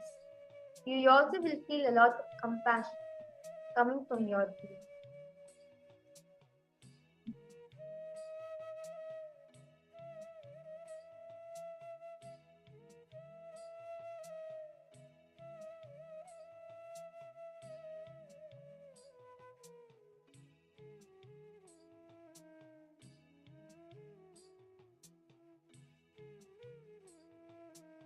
Stay relaxed. I hope all of you are doing intensely the completion. Do it again and again, no matter what may be happening inside your inner space. Whatever it is, relive it until you're able to relieve yourself. Let it not be a lasting thing in your inner space. Relive it just to relieve it. It will not stay with you when you do the completion process. And you will actually see a transformation in your relationships just from doing this one process. So now we're going to be entering into the power manifestation process. So I hope all of you are ready for it. We're going to be first starting today with manifesting the power of mind reading. So exactly what is this power? This power is revealed as by Paramashiva as Hridaye Chitta Sanghata Drishya Swapa Darshanam. Meaning that when you know your own inner space, you can immediately know the inner space of anybody. Now, one thing which we would all agree, right, which is we feel that is really missing in relationships. One thing is communication. Swamiji tells a hilarious story of a woman that went to a lawyer and she went and told him, I want a divorce. So the lawyer asks, okay, on what grounds are you filing for the divorce? She said, we have 5 acres of ground, or 5 acres of land. The lawyer's like, okay, I think you're not understanding what I'm saying. Does your husband beat you up? She's like, no, I always get up half an hour before him in the morning. So the lawyer is like, okay, I think I'm fighting a losing battle. And then he's like, do you even want a divorce? And then she's like, no, I don't want a divorce, but my husband does. He claims we don't communicate. So it's just a funny story that Swamiji tells. But one of the fundamental problems we face in relationships is communication. And that is what Swamiji wants is addressing when he is revealing this power of mind reading. It is not the power to know a person's secrets or thoughts. It is to experience oneness with the person, such that whatever is going on in their inner space is known to you and you are in oneness with it. So now in this round of power manifestation, we'll all be manifesting this power of mind reading. So how are we going to be doing it? I will be holding something in my inner space. We will be thinking of something in our inner space or image in this round. We are going to be doing the power of being able to see an image that the other person is thinking of. Yes, Nityananda Ma, Parashakti, Nityananda Ma, I see you just joined. Yes. Join us for the power manifestation also, where all of you are going to be scanning, connecting to Swamiji and being able to look into our inner space to see what is the image that we are thinking of. Baseline, you're asking, you have a question. If you do the work for someone, we are not doing them a favor. Does this mean I am out of integrity with myself by doing the work? Am I disempowering them? Can I disempower anyone through the behavior of wanting to help? Actually, Ayya, there's only one scale to measure this. Are you making yourself powerful and are you making the other person powerful? So first look at it. Now, when you are doing that work, it is something the other person is supposed to be doing it, but you are doing it for them. Are you feeling powerful inside or are you feeling powerless inside? You have to analyze this very authentically.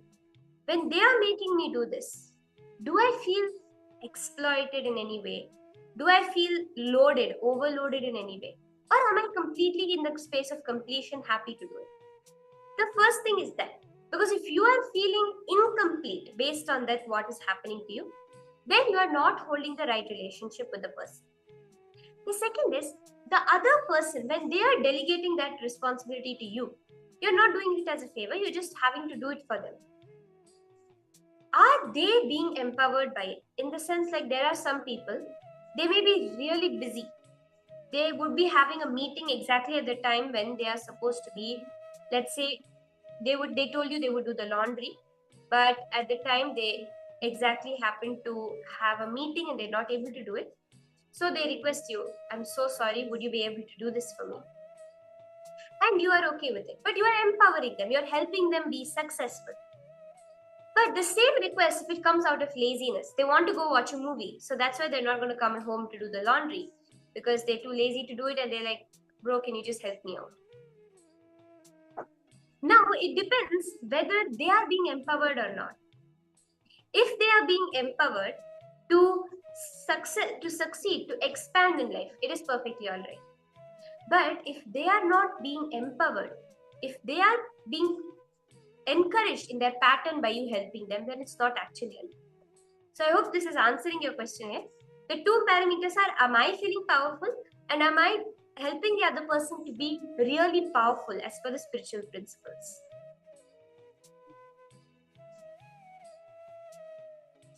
So now we'll enter into the power manifestation.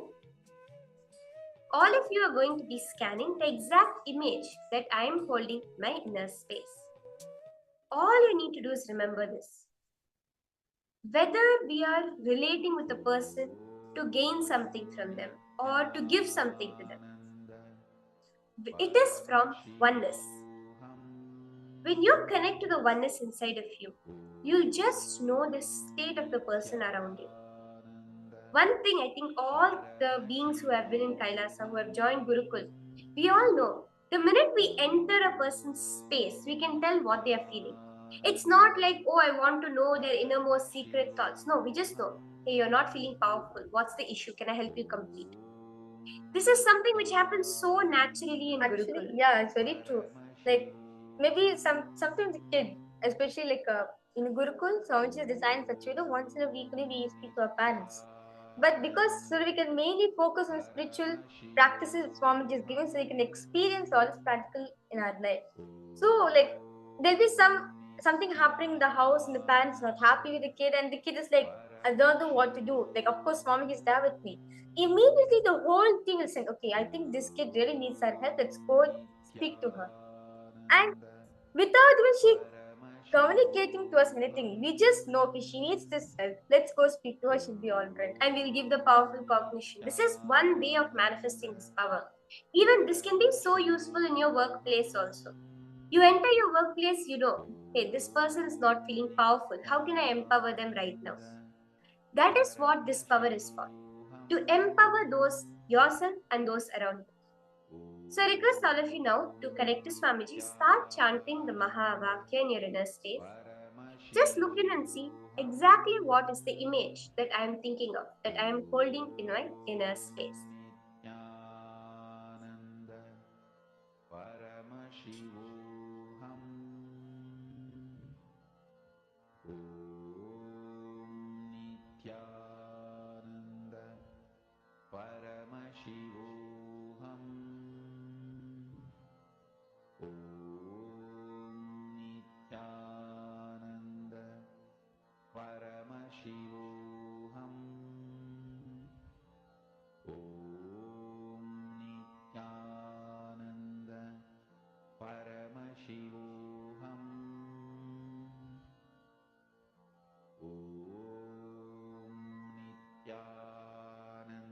So Anira, you're seeing there's a water like a river and trees, a boat, serene, calm.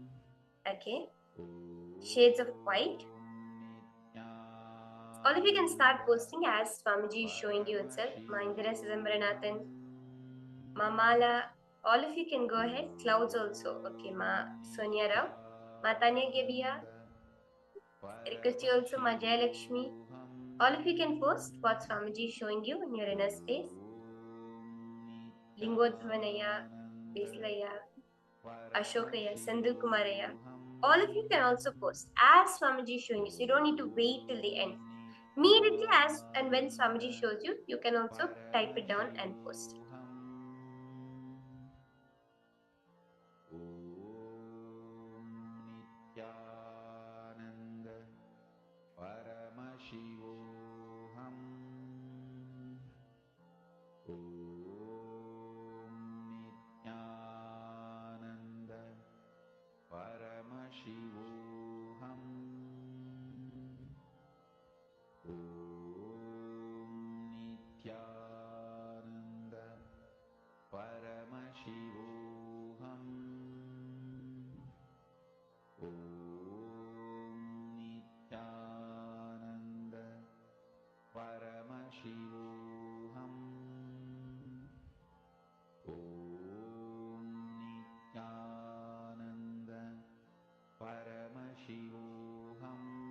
Gently chant the Mahamantra.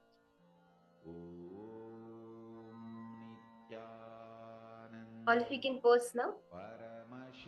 What it is Swamiji showed you in your inner space before we see the answer.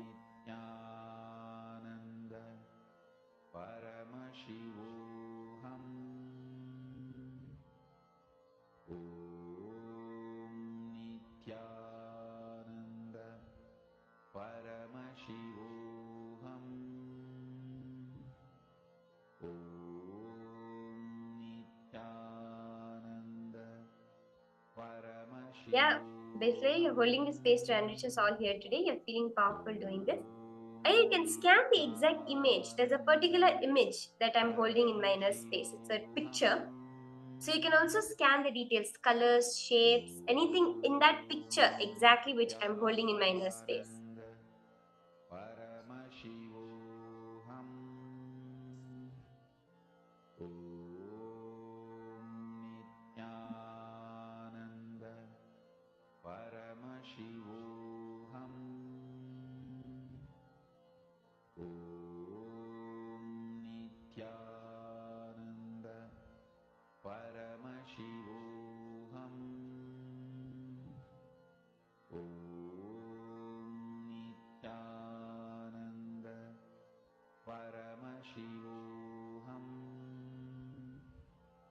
Naya, I request you also can go ahead post what Swamiji is showing you in your inner space. Lingodhuvanaya. See, all the participants, what the song is showing exactly the post. See, it can be right, it can be wrong. At the end, are you manifesting? This Swamiji was manifesting. We just need to enjoy Swamiji. That's it. Matanya, you have posted Matanya Kebia, you have posted you saw a house made of brick. Okay? And Ma Parashakti, you have posted you saw a blue color circle. Okay. Anyone else has anything else to post? You can post what Swamiji is showing you before we see the answer. Mountain with snow in its peaks, Kailash. Kilingodhuvanaya saw a beach. Okay. So let me now show you exactly what it was that I was holding in my inner space. It's actually a very beautiful picture. As you can see here, it is an image of the Tiruvannamalai Arunachala temple. So this is the Arunachaleshwara temple in Tiruvannamalai. It's a beautiful picture of that temple. You can see yellow, blue are the main colors. You can see the temple itself. So this is exactly what I was holding in my inner space. I think basically you have manifest because you're able to see something like Kailash, Kailash. the place where Paramashiva is there. So, Ma, Iva, listen. Ma, Parashakti, you got the color, blue color. That's amazing, Ma. In the sky, you can see it's a beautiful picture of Arunachaleshwara temple.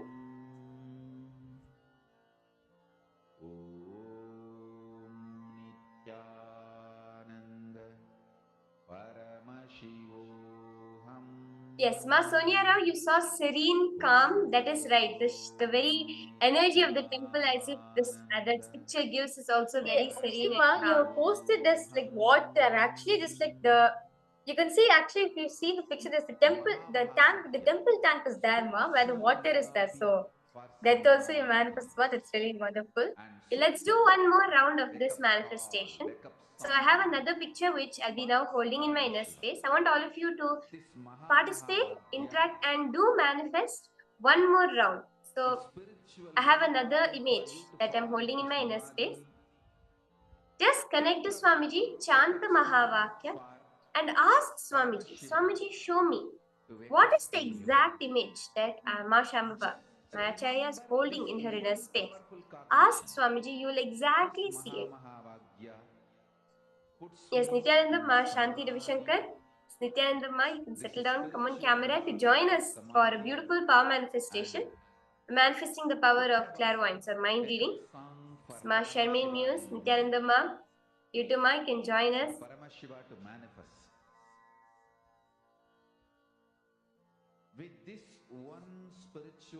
Ma Basti Nildas. Ma. Because all of you, you can go ahead, participate, and post what it is that Swamiji is showing you.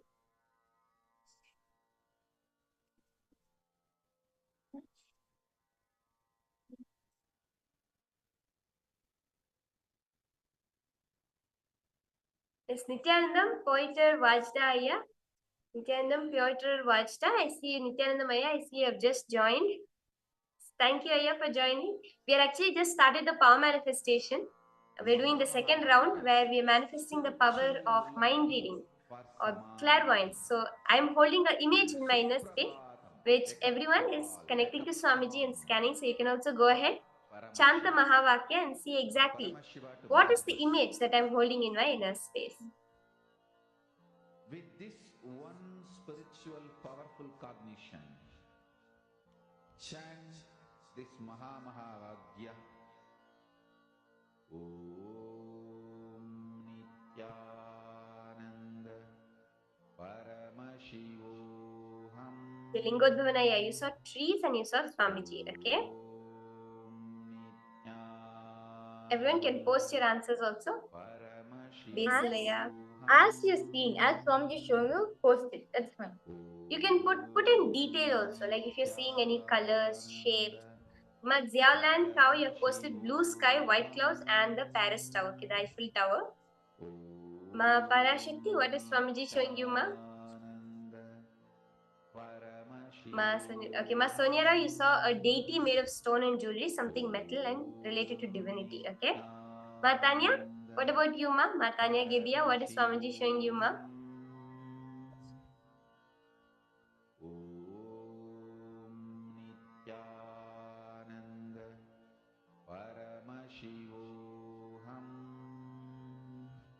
That's fine, ma. Just connect to Swamiji. You think Swamiji will show you, ma.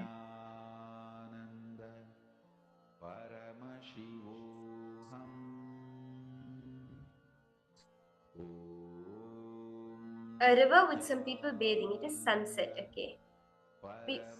Pyotaraya, you have seen a tree, and Lingodhunaya, you also feel a deity, okay?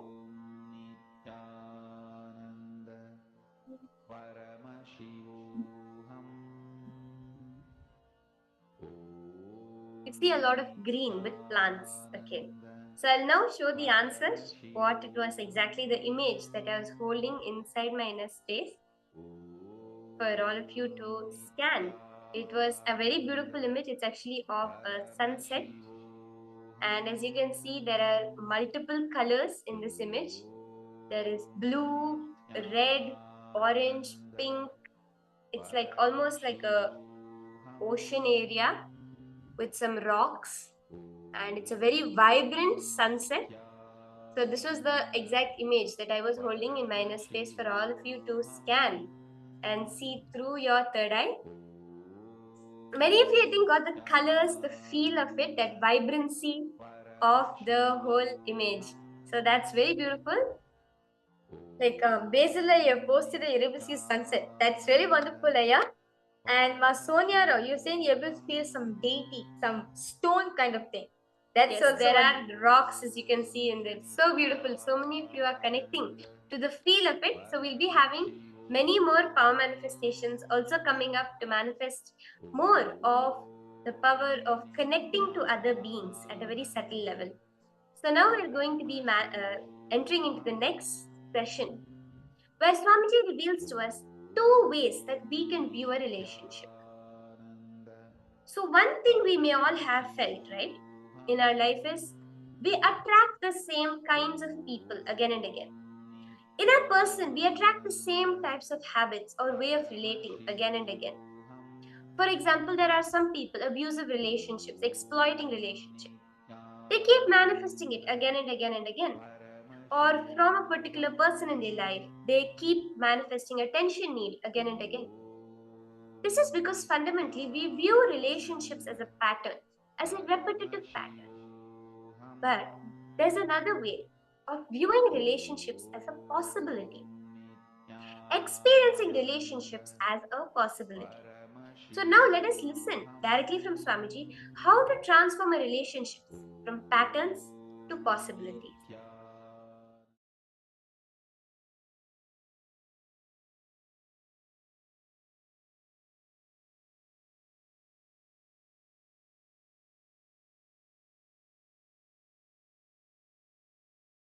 Please advise.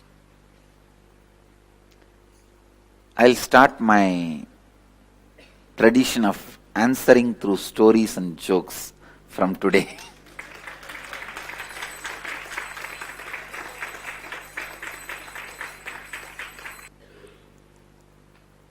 Small child, maybe 4-year-old child, goes to the mother and asks, "Mother, how did human beings happen?"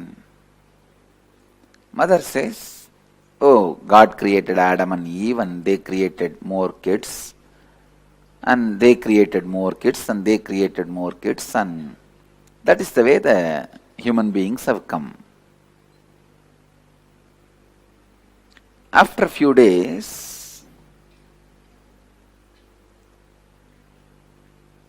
the child goes to the father and asks, "Dad, how did the human beings happen?" Dad says, "No, from the monkey, human beings evolved. That is the way human beings have come. Many years ago, there were monkeys from which the human race evolved." The child is thoroughly confused, goes to the mother and asks again, "What is this, mother? You said God created Adam and Eve and from there human races happened. But Dad says that long ago there were monkeys, from that human race evolved." Which is true. Mother says, "Oh, this is very simple, dear. I told you about my side of the family. Your father told you about his side of the family."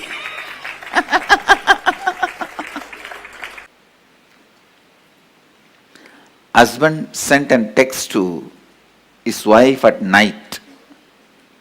"Hi, I'll get late. Please try and wash all my dirty clothes and make sure you prepare my favorite dish before I return for dinner." He sent another text, "And I forgot to tell you that I got an increase in my salary at the end of this month. I'm getting you a new car." She immediately texts back, "Oh my God, really?" Husband replied, "No, just I wanted to make sure you got my first message."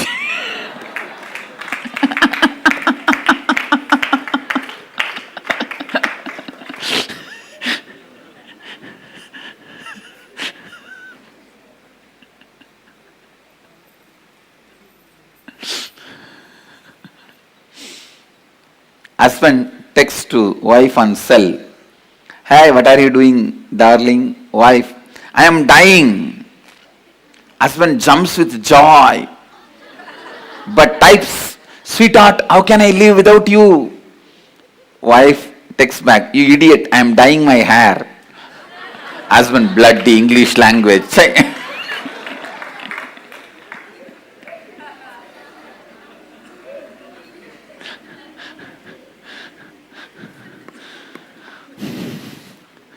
Boss hangs a poster in the office, "I am the boss, do not forget." He goes to lunch and comes back from lunch break. He finds a slip on his desk. "Your wife called and she wants her poster back home." First, I wanted to make these 3 statements. 1, relationship does not mean only the few human beings who live around you. When I use the word relationship, I mean your relationship with your health, with your money, with your life, with your success, with the nature, everything. Second, you also have a very inauthentic way of dreaming about your life, just to have few cozy relationships around you, and that is enough. You are complete with your relationships and relationship dimension, which is completely wrong and inauthentic. Third, please listen. Third, only when you expand you to the level with integrity and authenticity, anything, anybody comes in your breathing space, there is a conflict-free, complete relationship. You are going to experience fulfillment and success. Relationship is not related to the quantity, it is related to quality. Please listen. The third statement takes the concept of relationship completely to the different level altogether.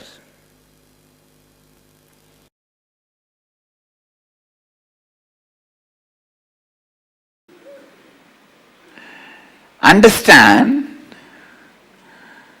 relationships can either lead to more and more imprisonment in your patterns or liberation. Pattern or possibility, it can lead you to more and more space of possibility.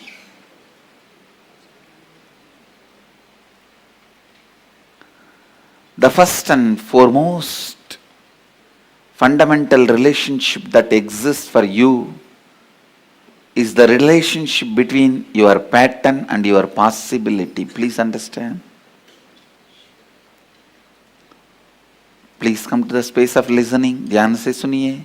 Listen. I am not talking about with whom you relate, with what you relate.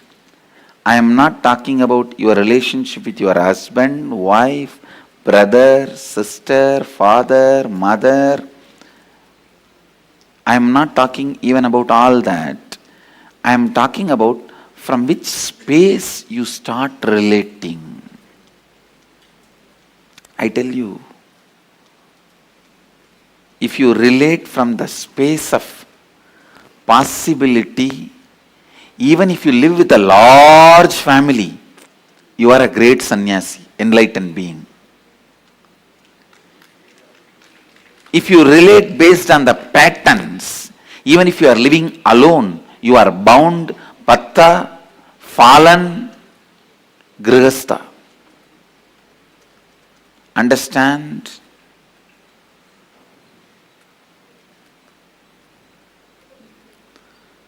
Grihastha or sannyasi, bound or liberated, is no way connected to the number of people you live with or relate with. It connects with the space from which you operate. If you see every human being as a possibility, for that you also should see you as a possibility. Understand? When you see you as possibility, you will see everyone as a possibility. When you see everyone as a possibility,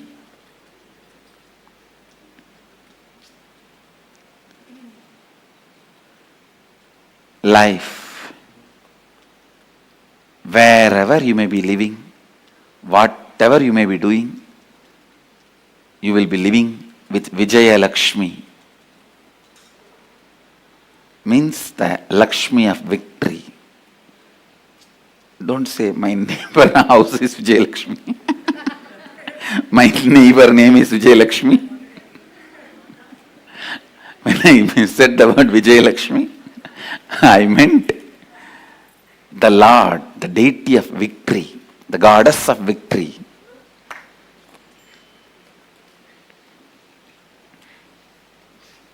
Please understand.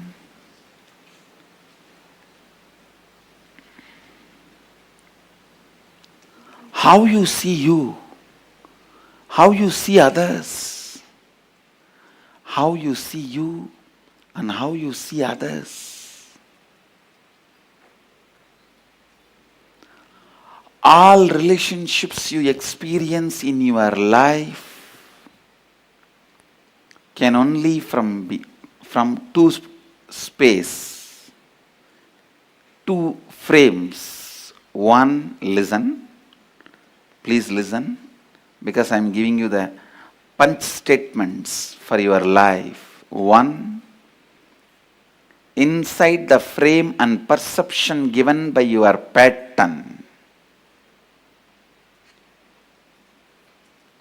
Inside the frame and perception given by your possibility.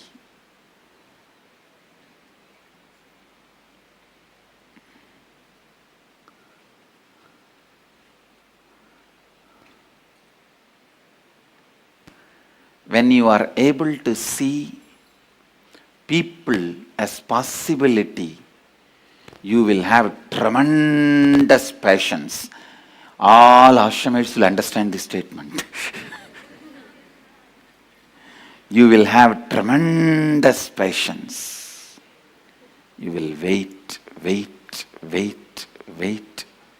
and go on reminding. I am nothing but a reminder.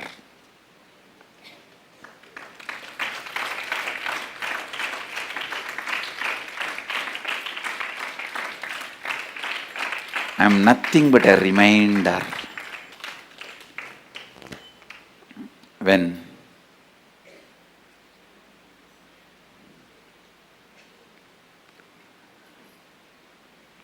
you see the possibilities, I can say in a way, eternal reminder. When I see the possibilities,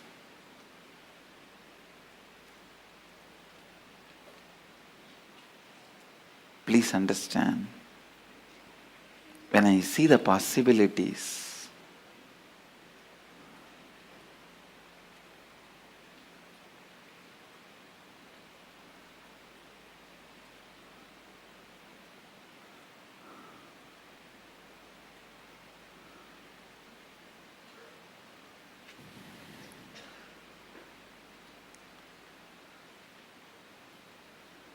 your cognition starts functioning based on compassion. I tell you, please understand, even if you feel suffocating, imprisoned, live with a person who sees your possibility. Even if you feel free, liberated, don't live with people who see you only from pattern. I am defining real freedom and real bondage. Living with a person who sees your possibility, who sees yourself as a possibility, who has seen his possibility and who sees you as possibility, even life around him, with him, feels like suffocating or bondage. Live with him.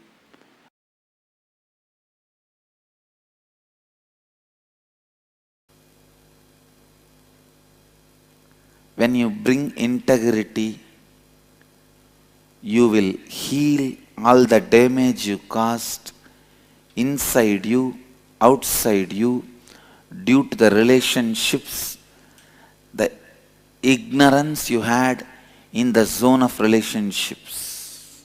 Listen. Your ignorance in the space of relationship not only causes damage in others, it causes damage in you also. When you cause damage in your spouse, in your mother, in your father, be very clear, you cause damage in you.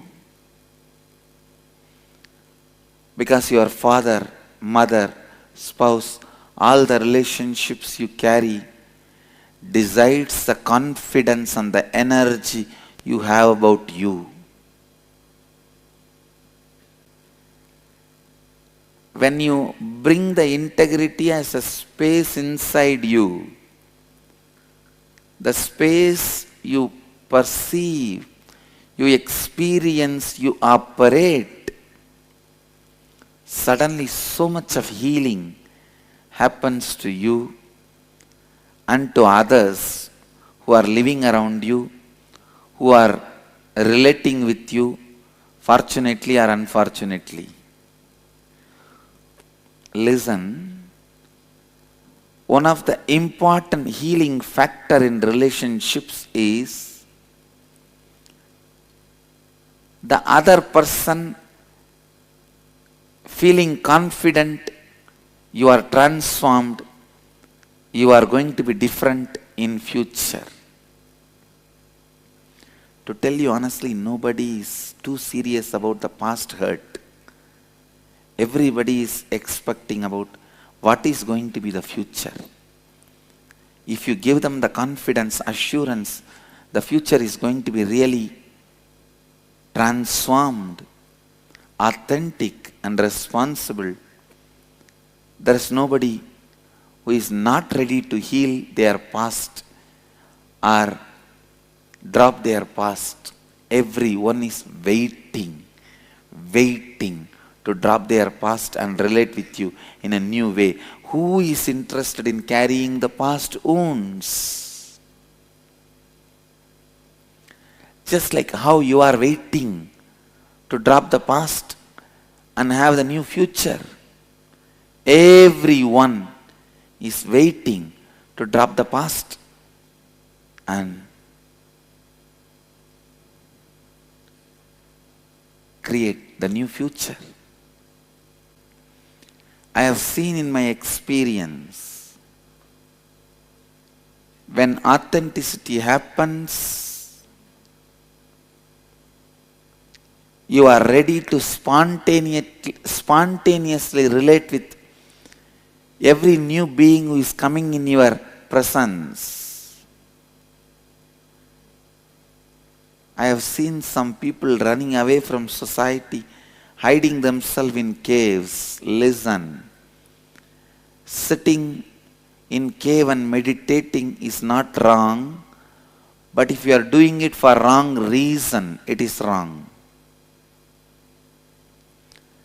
If you are inauthentic and unable to handle the people who come in your space authentically, spontaneously, you just want to escape from all relationships and you go and hide in the caves.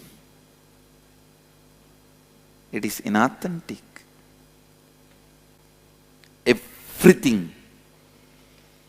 Everything has to happen out of completion.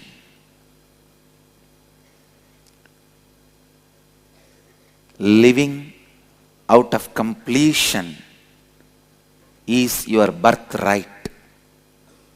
Every human being, first thing they should do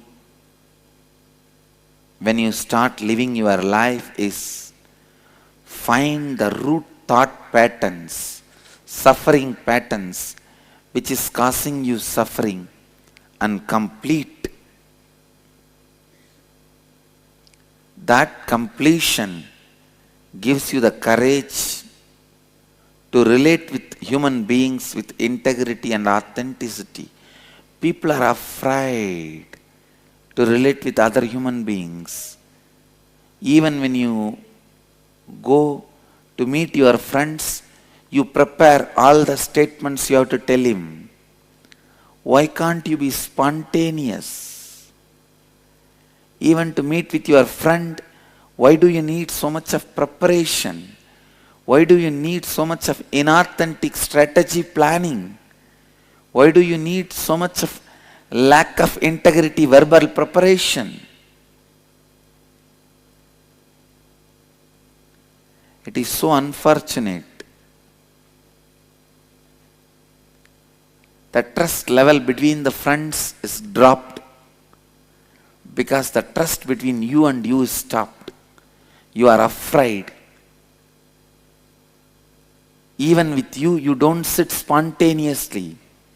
Even with you, you rehearse and talk. That is why you can't talk spontaneously with others. Take the responsibility for love. That is where relationship starts. Do not say to anybody, I love you, unless you are ready to take the responsibility to fulfill their expectations about you without bothering whether they are ready to fulfill your expectations or not. When they are also fulfilling your expectation, you are also fulfilling their expectation. It is called business partnership. It is partnership in the business called life. Don't call it as love. Sometimes, not only you have partners in the business, even in the life you have partners.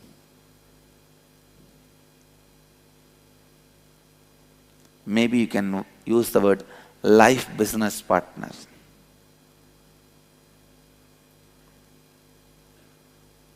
But life happens to you, brings you excitement when you go on fulfilling others' expectations. Please understand, life is mirror. If you try to project victim mentality, life will say tathastu.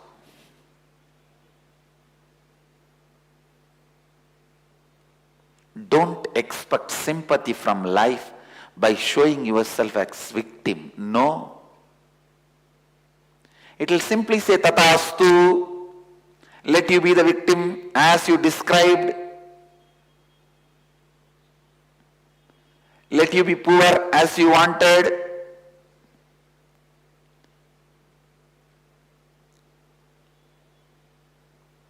Life is a huge, eternal, perpetual tathastu. So be it.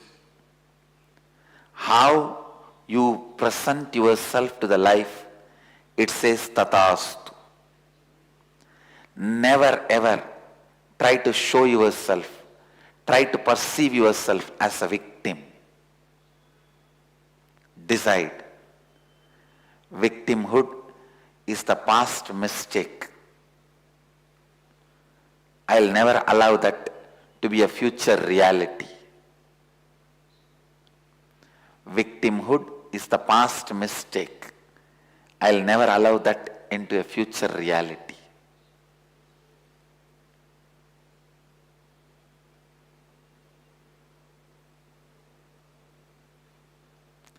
Goats will always be sacrificed.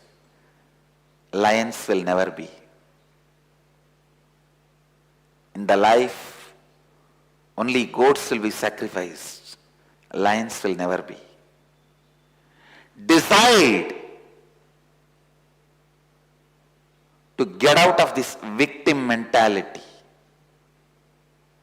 to get out of this impossibility, and be very clear, it is possible to get out. You may just need to spend little time with yourself. You may just need to redirect your energies towards yourself.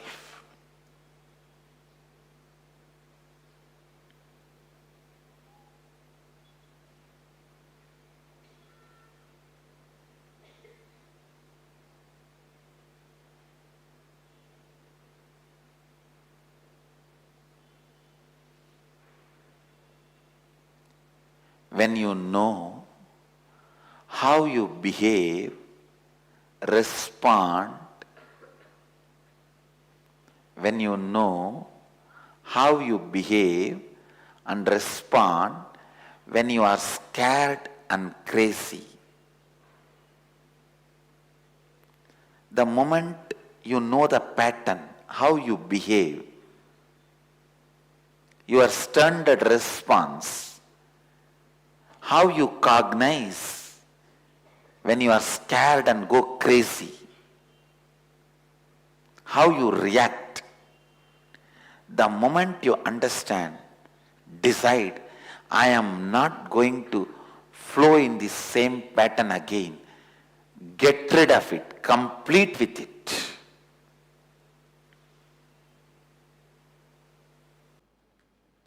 You have only two possibilities. First, heal, enrich your relationship with you.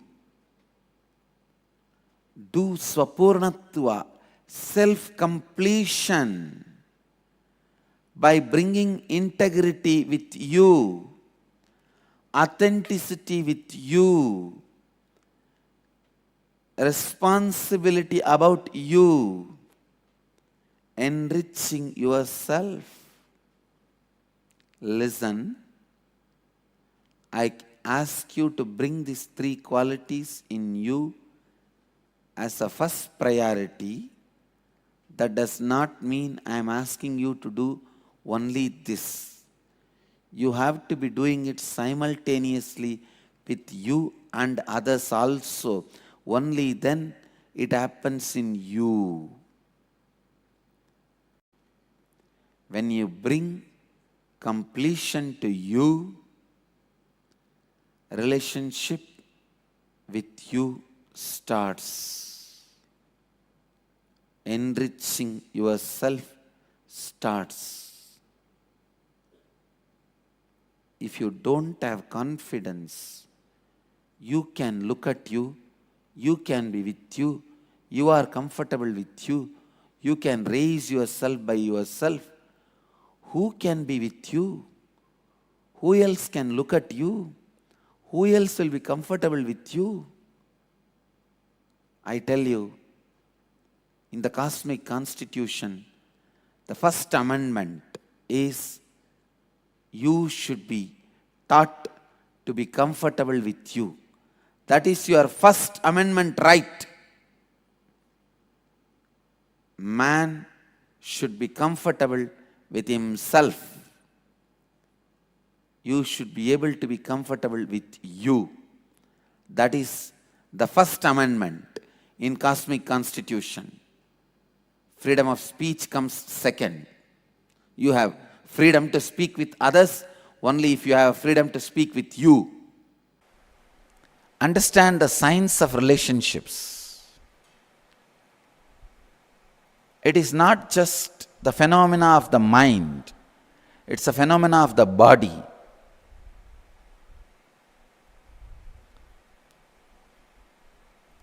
Do not collapse relationships. Please understand. Do not illogically collapse relationships. It will directly affect some part of your body.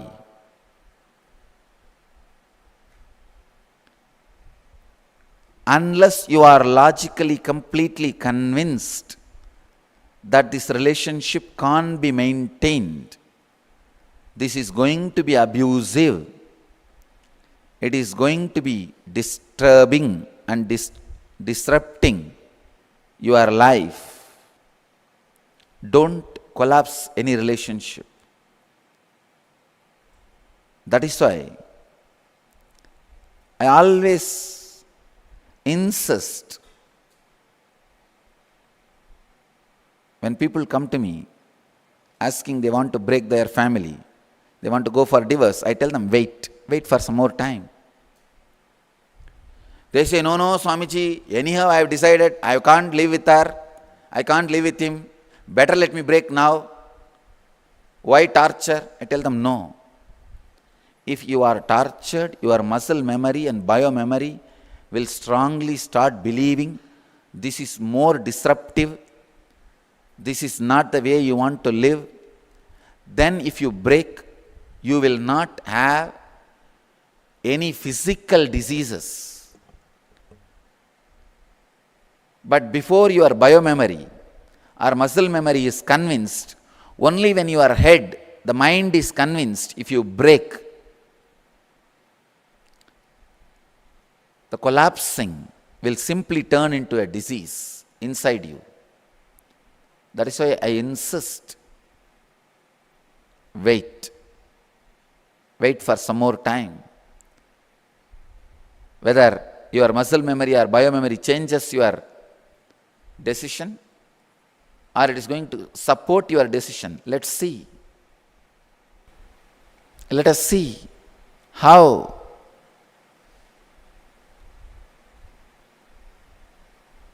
your mind is able to continue.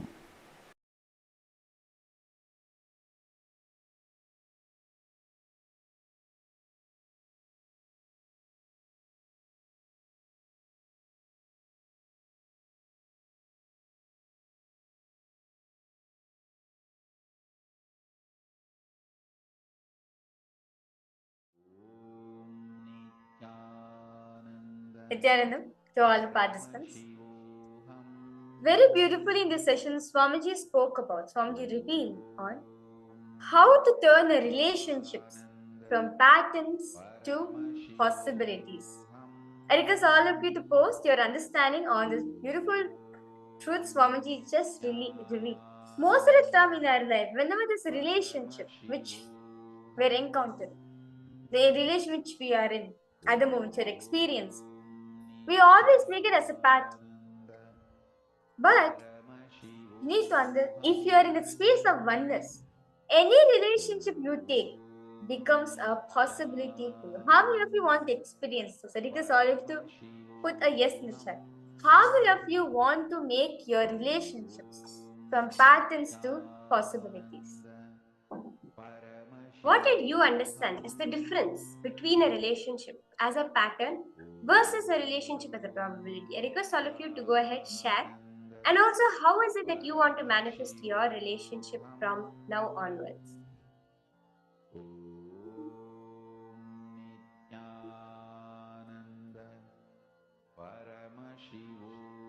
Swamiji gave us very beautiful and powerful revelations on the way we can manifest our relationships in a much more powerful way. So do take a moment now to share how it is that you want to transform the way you are living your relationship.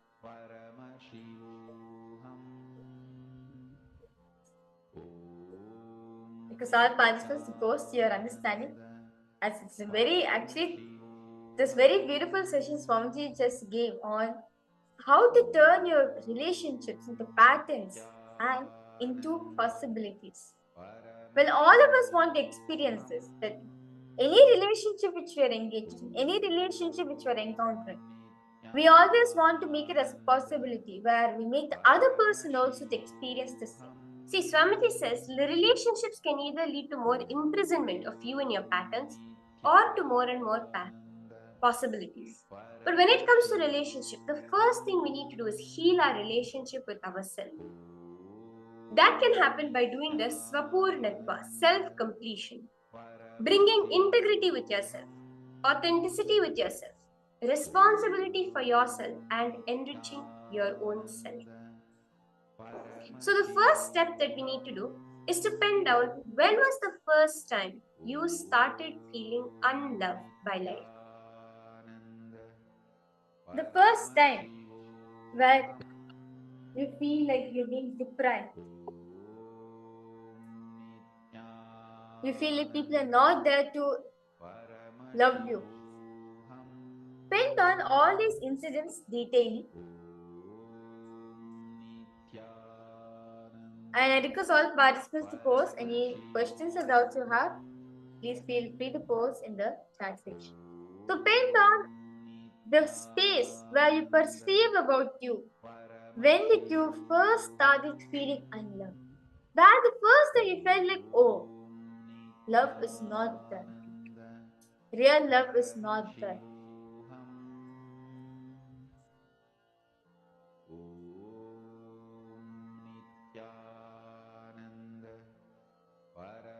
Paramashivoham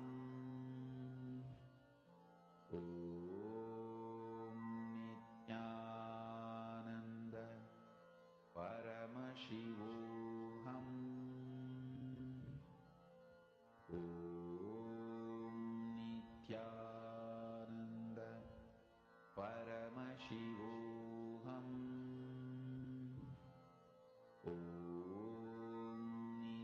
Look in and see, what are all the places in life you first felt unloved? Ma Basde, Ma Lita Sege, Nityanandamma, Ma Parashakti, Ma Zingwang, Ma Zen Chiao. I request all of you to essentially look in and write down.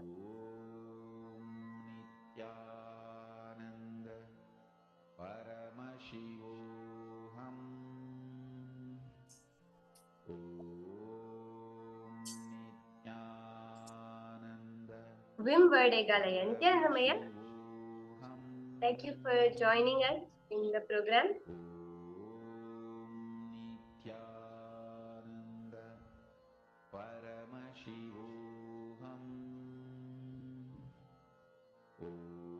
See so many new participants joining in. Nityanandam to all of you. Thank you for joining us. Aya, you have posted relationships. You are posting your understandings from the session.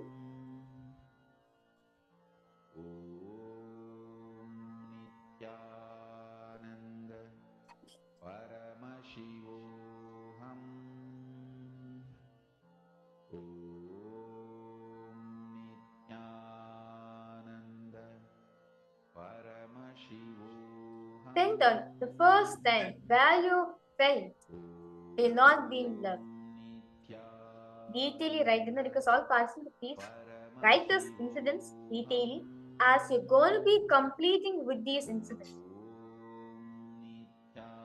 and experiencing complete completion within yourself. As Swamiji says, if you want to bring completion in relationship, first bring completion with yourself. Bring completion to the relationship which you have with yourself. As you are the first friend. You are the first friend and you are the first community. Life starts about the relationship starts how you relate with yourself. Basically, of course, the relationship is not based on the quantity of it, but the quality. It's not about with whom you relate, it is about the space from which you relate. Yes, that's very beautiful. How we see others comes from two possibilities, from the image of our patterns or from the image of our possibilities.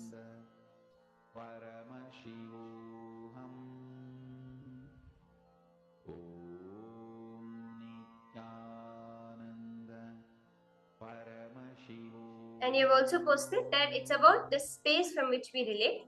How we see others comes from possibilities, from the image of, okay, everyone is waiting to drop their past and embrace their future. You beautifully posted how you have understood deeper about the relationships, the possibility of relationship. Being authentic is not going to a cave and hide away from society. It is doing so has to come from a space of completion. Even in victimhood, we are blessed, and the universe blesses us with that. So be it. Whatever we decide to be, the universe blesses that. Yes, that's very powerful, Aya, what you have posted and shared. I request everyone to sincerely do this step. Pen down the space you perceive about you. When did you first start feeling unloved? When did you first start feeling uncared for by society, by your family members? What was the first incident of that? Ma Basde, you posted, I don't understand how a divorce makes things worse for the body. Seema, when you have related with someone on a physical level, Swamiji beautifully reveals from Tantra that the transfer of muscle memory happens. So it means that your muscle memory has already become a part, of the person's muscle memory with whom you are having a physical relationship. Same thing with the biomemory. Anyone whom you even think of during a sexual act, Swamiji says their biomemory gets transferred to you. So the muscle memory and biomemory, both of them have strongly cognized that person as a part of you. When you decide to break a relationship, unless it is coming from the extreme maturity of understanding, if it is coming out of an emotional up and down, the muscle memory and biomemory directly get affected by it. Because it's like if you remove your hand from you, because your hand is a part of your muscle, right? You feel the loss of your hand. It's the same way the other being, when you have engaged in a relationship, emotional and physical relationship with them, their muscle memory has become a part of yours and their bio memory has become a part of yours. So therefore, when you break that relationship, the body is affected. The muscle memory and bio memory also feels that something of it has been cut off. And that is why it causes health issues. I hope that is answering your question, ma'am. If you have a further doubt, further clarification also, you can go ahead and post it. So that is why Swamiji says we should always think many times when breaking up a relationship, especially because it affects your muscle memory and bio memory very strongly. Yes. Basilaya, you have posted we have to clean up both muscle memory and bio memories before breaking up the relationship, or the hangover from the relationship still exists, and this can cause us pain. It can cause up to even physical disease, not just emotional or mental pain. It can even cause you a issue physically inside your body, because the muscle memory is what defines our body, and that itself is affected. Suprabhatam, wake up song for Paramashiva to wake up in you. Just remember this. So write down the first time. When is it that you felt unloved? Puts me in samadhi. This is spiritual lullaby for samadhi and Suprabhatam, wake up song for Paramashiva in me.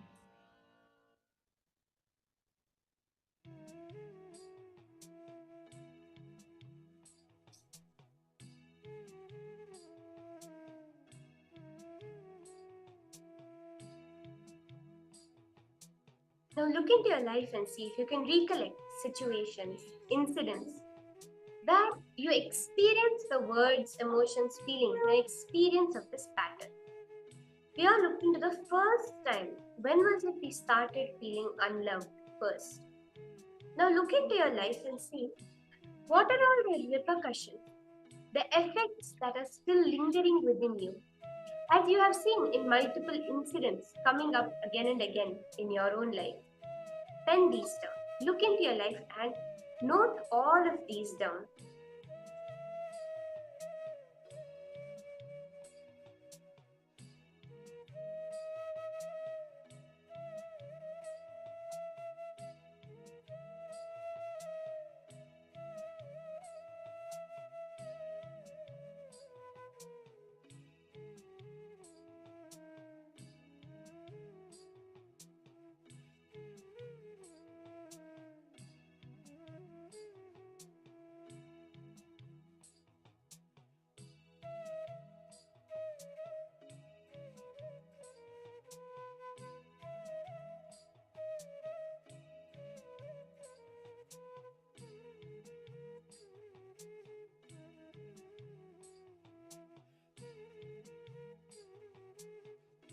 Nityanandam Ganesh Ramasamy Ayya, Nityanandam Ma Brahma Dasarthi Ayya. I see you, all of you have just joined.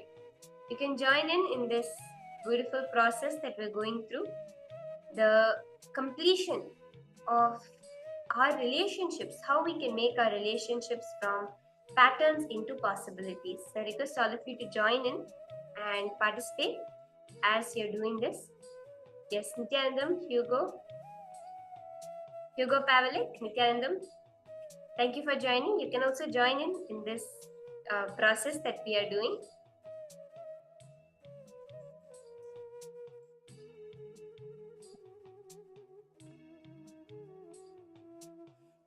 Look into your life and see throughout the life, where all did you feel that someone doesn't love you? It can be your siblings, your brother, your sister, your parents. It can be friends whom you related with, your teachers. Anyone who you felt they don't love me. It can be just at that moment. Afterwards, you may have changed your idea about it. But wherever you felt this, write that down. Piotr Vajidaya, I request you to post any questions or doubts you have. Please feel free to post there. You understand? When relationship starts, a relationship is manifested how you relate with yourself. If you relate yourself as a friend, naturally, any relationship which you indulge in, you manifest relationship which is like a friend. Or if you love yourself so much, that motherly relationship, that's the same thing you're going to experience in any relationship you're engaged in. So understand, all matters how you carry yourself. Are you a friend for yourself or are you an enemy for yourself? So if you want to bring completion in relationship, first it's not about pointing out the other person, correcting his mistakes. No. Finding out where am I wrong? Finding out what is the exact thing which is stopping me to manifest. What is the thing which is resembling this part in my inner space? Swamiji says, anything which is happening outside, it reminds you some part. There's somewhere in you this is happening. So look at and see where is it is happening. Why am I manifesting? Somewhere in me I'm cherishing this. That is why this is manifesting. So request all participants now, as very beautiful Sham was also explaining how your relationship starts with you. Now look at your life and see if you can recollect situations, incidents, where you experience the words, emotions, feelings, and experiences of this pattern in you. It can be with anyone. It can be with your family members, it can be with your close friends.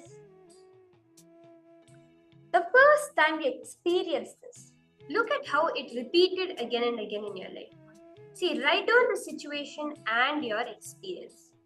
What was actually happening outside and what were you going through at that time? Sit with your Atma Murti. What you're going to do is you're going to talk to Swamiji. You can have an image of Swamiji or an Atma Murti of Swamiji, and you're going to talk to Swamiji. You're going to talk to Swamiji and tell him the whole incident, complete with it. Do this at least 5 times.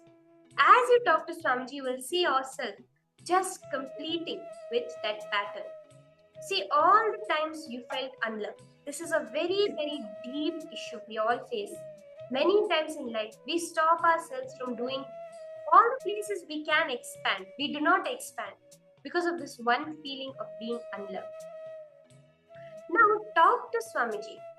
If you have the Atma Murti or if you have the deity of Swamiji, the form of Swamiji, talk to the Atma Murti and complete with all of these incidents, all of these feelings that are there within you.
Just talk to Swamiji in your inner space.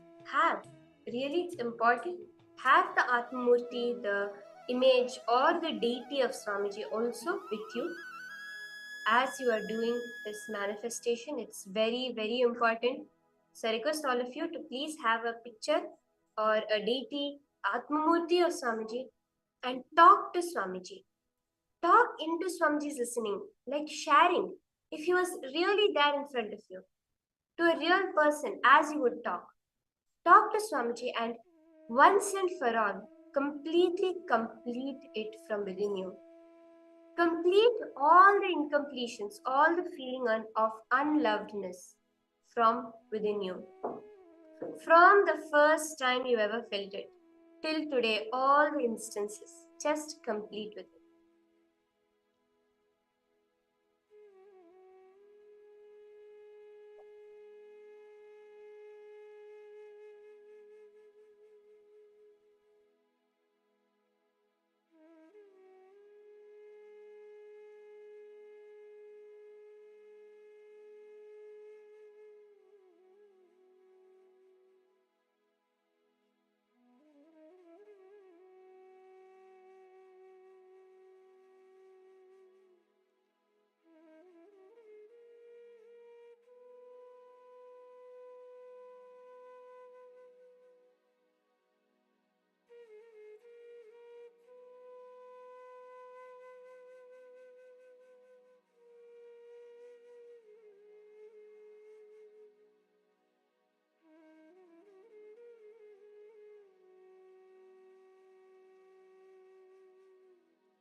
Continuously do it for each incident.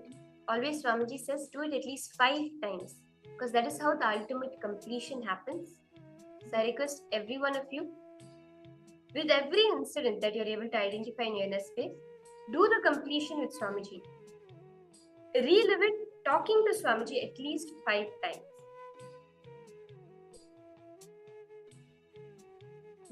During the reliving process, if any emotions are arising, that's fine. Express it out. You're only expressing it to Swamiji, who is the ultimate compassionate.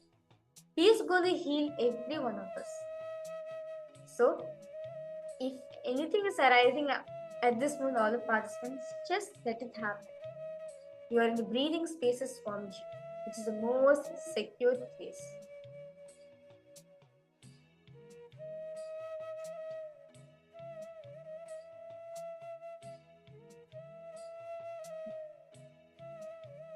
Can continue doing the completion process. Intensely complete. If any of you are facing any doubts or questions in your inner space as you're doing it, feel free to go ahead, post it in the chat section also.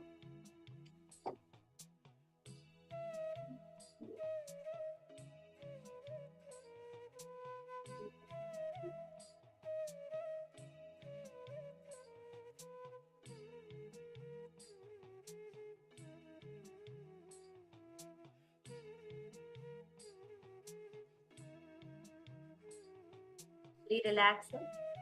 I hope all of you are done. Have finished this completion process.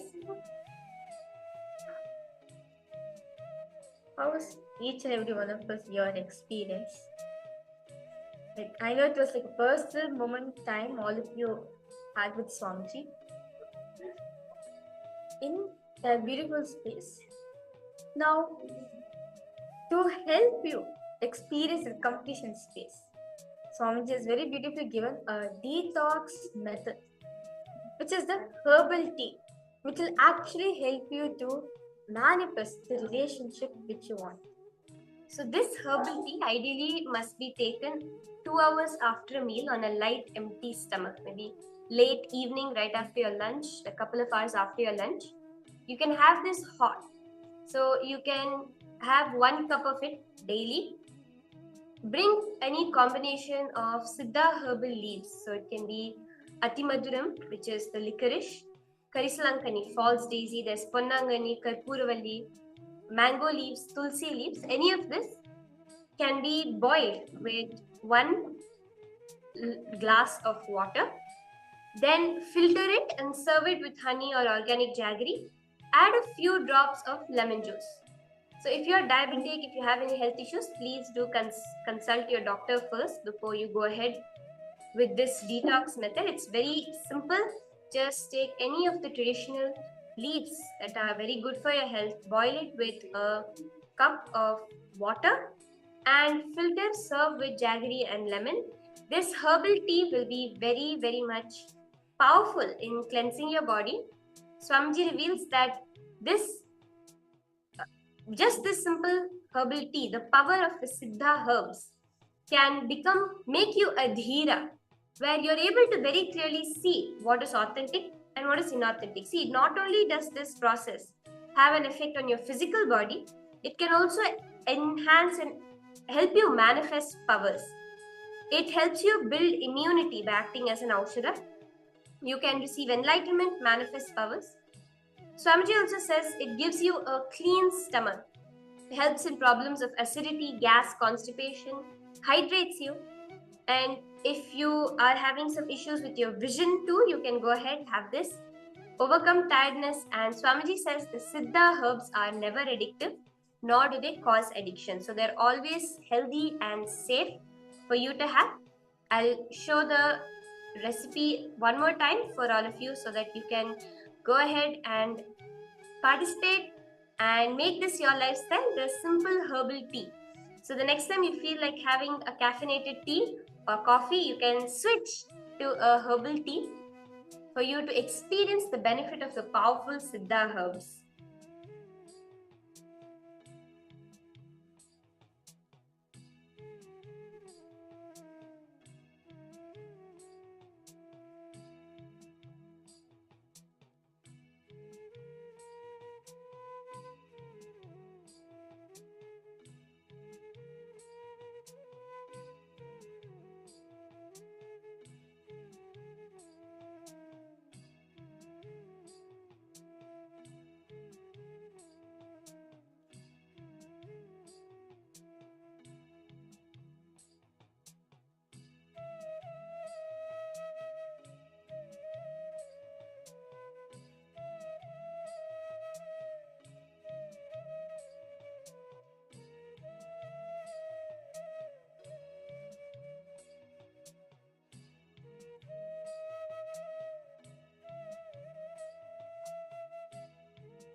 Yes.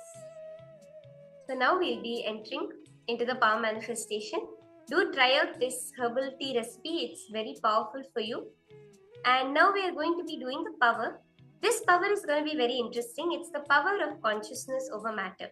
But it's going to be a little different. So what you're going to do is you're going to be moving the coconut off another person's hand. So you're not going to be doing this for your own hand. You're going to be moving the coconut out of another person's hand. So the person can ideally be your spouse or anyone whom you want to bring completion in relationships with, your partner, your spouse, or anyone whom you want to bring completion in relationships with, your friends, your family members, anyone it can be. So you can take a moment right now as we get into this to reach out to the person whom you're going to be manifesting with. I request all of you really participate, do this, because when you move the coconut on their hand, you will move out the incompletions in your relationship with them also from your life. So I request all of you to go ahead, reach out to any one relationship in your life. It can be a spouse, a partner, or anyone with whom you would like to get blissful relationships, friends, family. Reach out to them.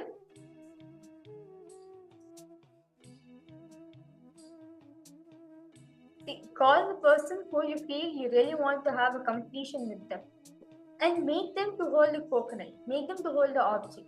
So you can, if at all you're doing it on call, you can go on a video call with them. You can ask them to place their device in a way that their hand is visible, and they can place any object. So it does not necessarily need to be a coconut. It can be an orange or an apple or an avocado, some fruit, vegetable, or even the Atmalinga, any object, preferably round, that they can keep on their palm. If you have a coconut, that's of course the best. Or second option could be an orange, an apple, an avocado, or a lemon, some kind of fruit, organic. So this kind of thing you can move off of your partner, your spouse, or anyone in your life with whom you want to establish a complete relationship. I request all of you to go ahead right now. Call up the person that you're going to be manifesting with. If they're in the house with you, great. Just walk over to them.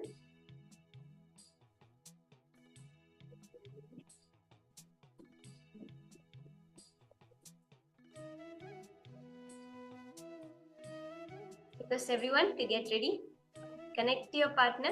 Connect to whomever it is that you want to manifest with.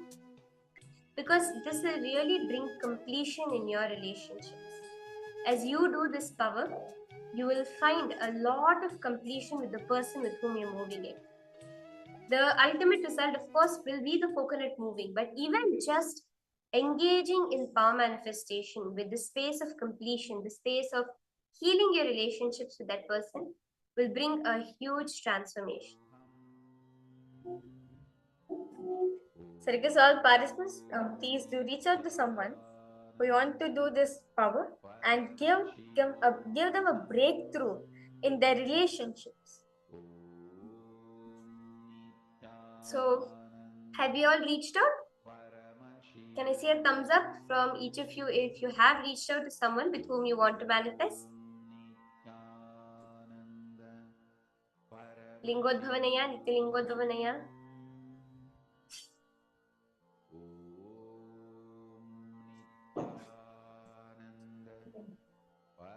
Ganesh Ramasamiyaya, Pavanaya, Vesalaya. Just reach out to anyone with whom you want to manifest.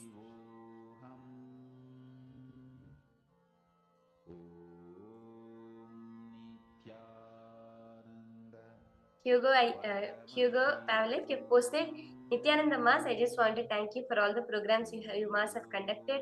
I joined the Paramashivoham programs last year, almost all the Paramashivoham Level 3 programs this year, and I got click after click, and even some dreams of Swamiji. Thank you. Yes, thank you for that. Just remember to come for the darshan every day. Whatever happens, bring your family also with you, and that much is enough for you to get all the clicks you want. You can also attend the Paramashivoham program, and if you have any questions or any doubts also as you're listening, you can post it also. See, now you can actually do the power of consciousness of matter actually with your parents. So yes, why not you go ask them to hold a coconut or hold a fruit for you, and you manifest this power. So basically, you're going to be using your conscious. You're going to be asking Swamiji. Basically, any incompletion which you have with your parents or any incompletion which you have with your friends, you're going to be completing with all of them by manifesting this power. So yes, you can go ahead and manifest this power. So you can go place the coconut, you can go place the fruit or round object on the other person's hand. So you can manifest it with your father or even with your brother if you would like to. You can ask him to hold the coconut for you, and you'll just be able to move it off their hand.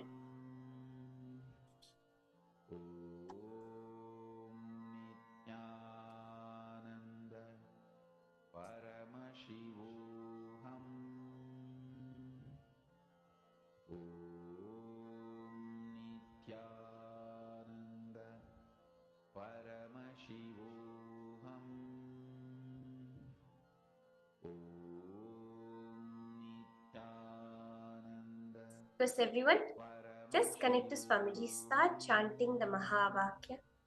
Om Nityananda Paramashivoham in your inner space.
You can also record yourself as you're manifesting.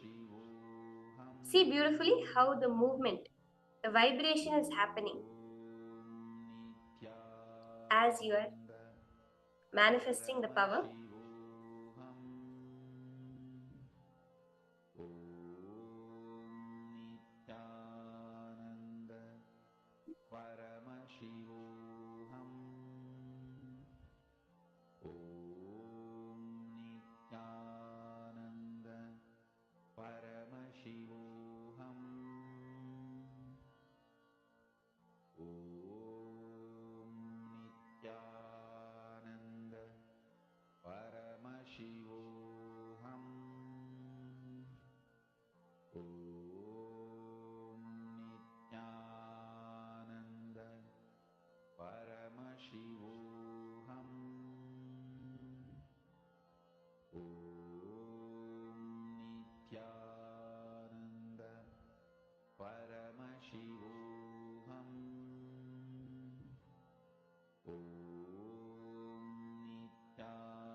Yes.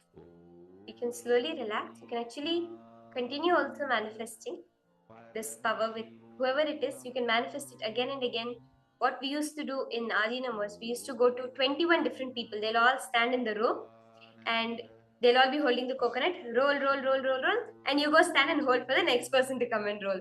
So we used to have so much fun with this power of consciousness over matter, especially moving the coconut off of other people's hands, and it really brings completion.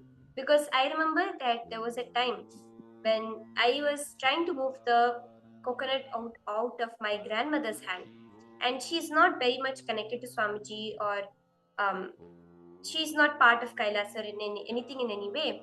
And she, in a way, didn't believe that the coconut could move out of her hand. It took me 3 hours, I remember very well. But when it moved, the shift in the way she cognized, the way she understood me, and the way we related, that itself changed completely.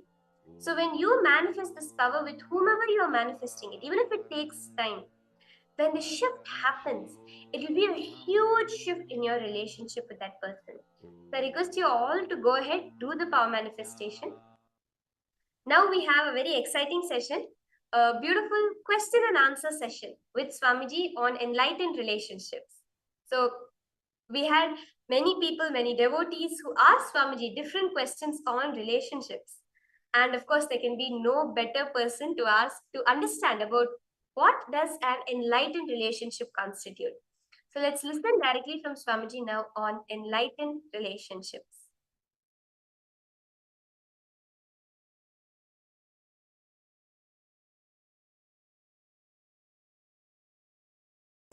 I welcome all of you with my love and respects.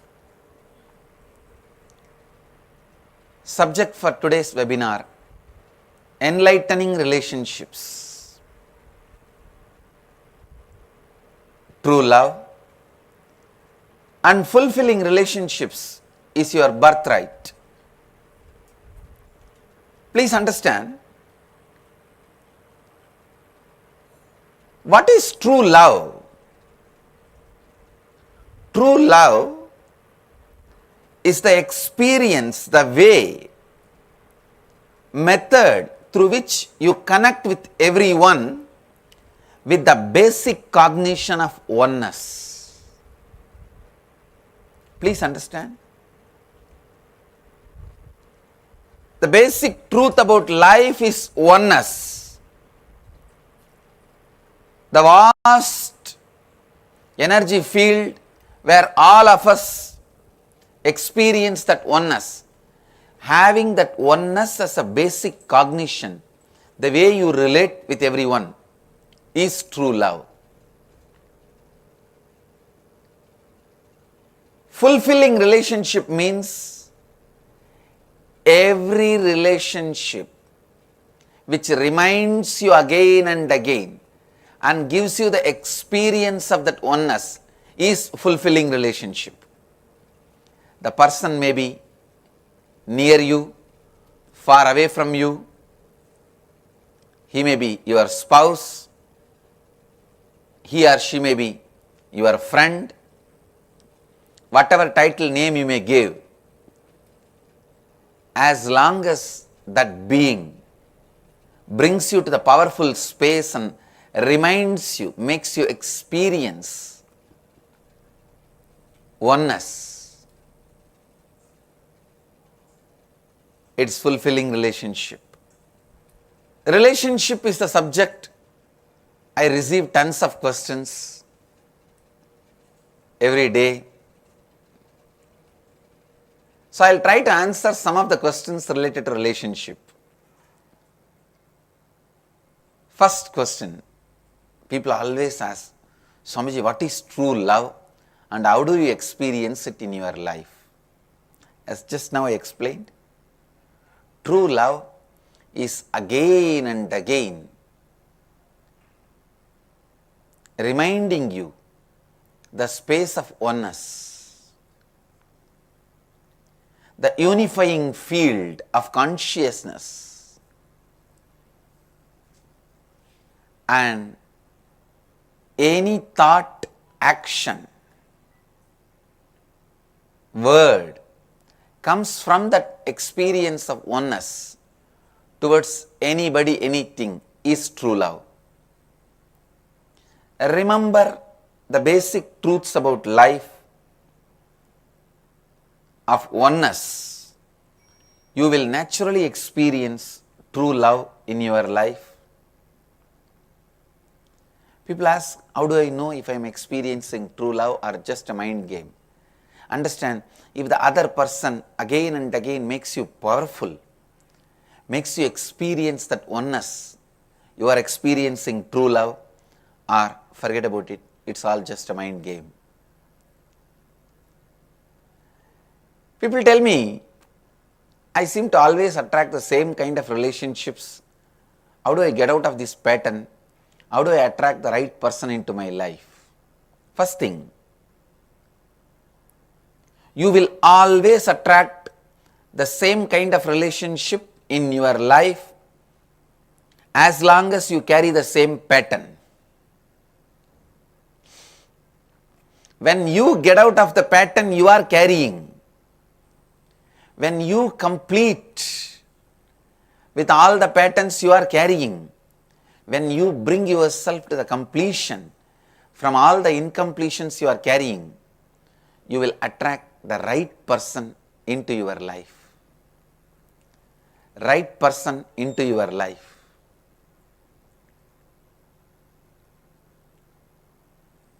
Till you carry the same pattern, you will attract the same kind of relationships in your life.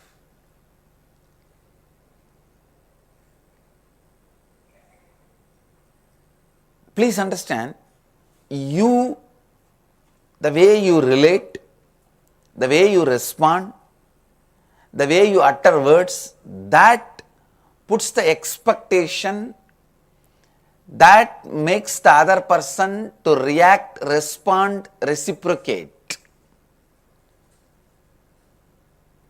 So, end of the day, it is you who is molding even the other person through your relationship with that person.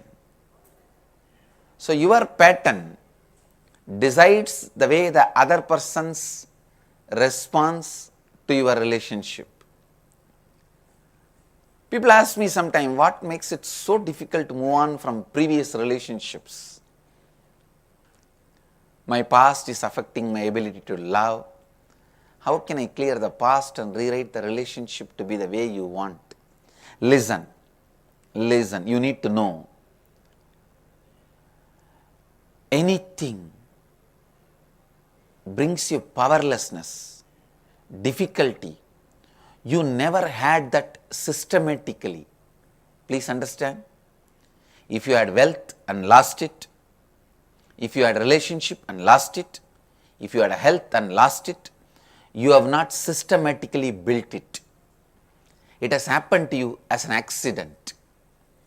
Anything you consciously built it, anything you consciously build it, stays with you and makes you more and more powerful. if you feel your earlier relationships are failure, you need to know you did not build that consciously. It happened as an accident. Maybe just because you are a young girl or a young man, relationships would have happened. Not because you wanted to enter into it consciously with a purpose, with a clear goal in the life. So understand, the word relationship should not be used if it has happened as accident. So whenever some relationship breaks, fails, remember to name that as an accidental relationship, so that it is easy for you to get out of it, complete with it. You can clear the past, and at least next time you can be very sure about what you should be doing and should not be doing.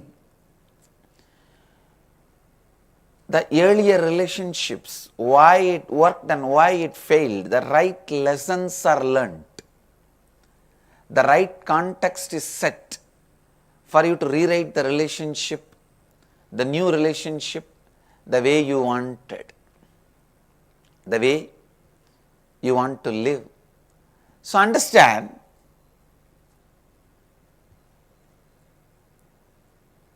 you can clear the past and rewrite the relationship the way you want, the way you want it to be, by understanding the right reasons why it worked and why it failed.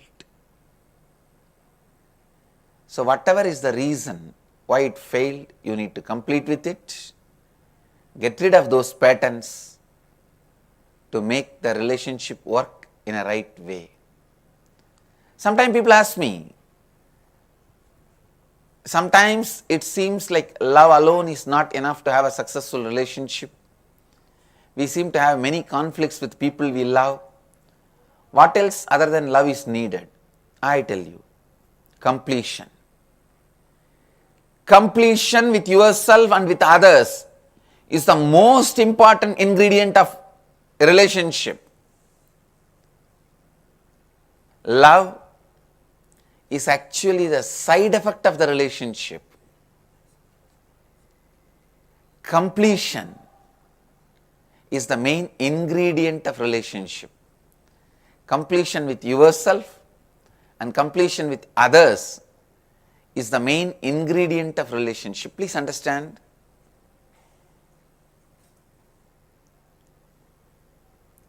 Ability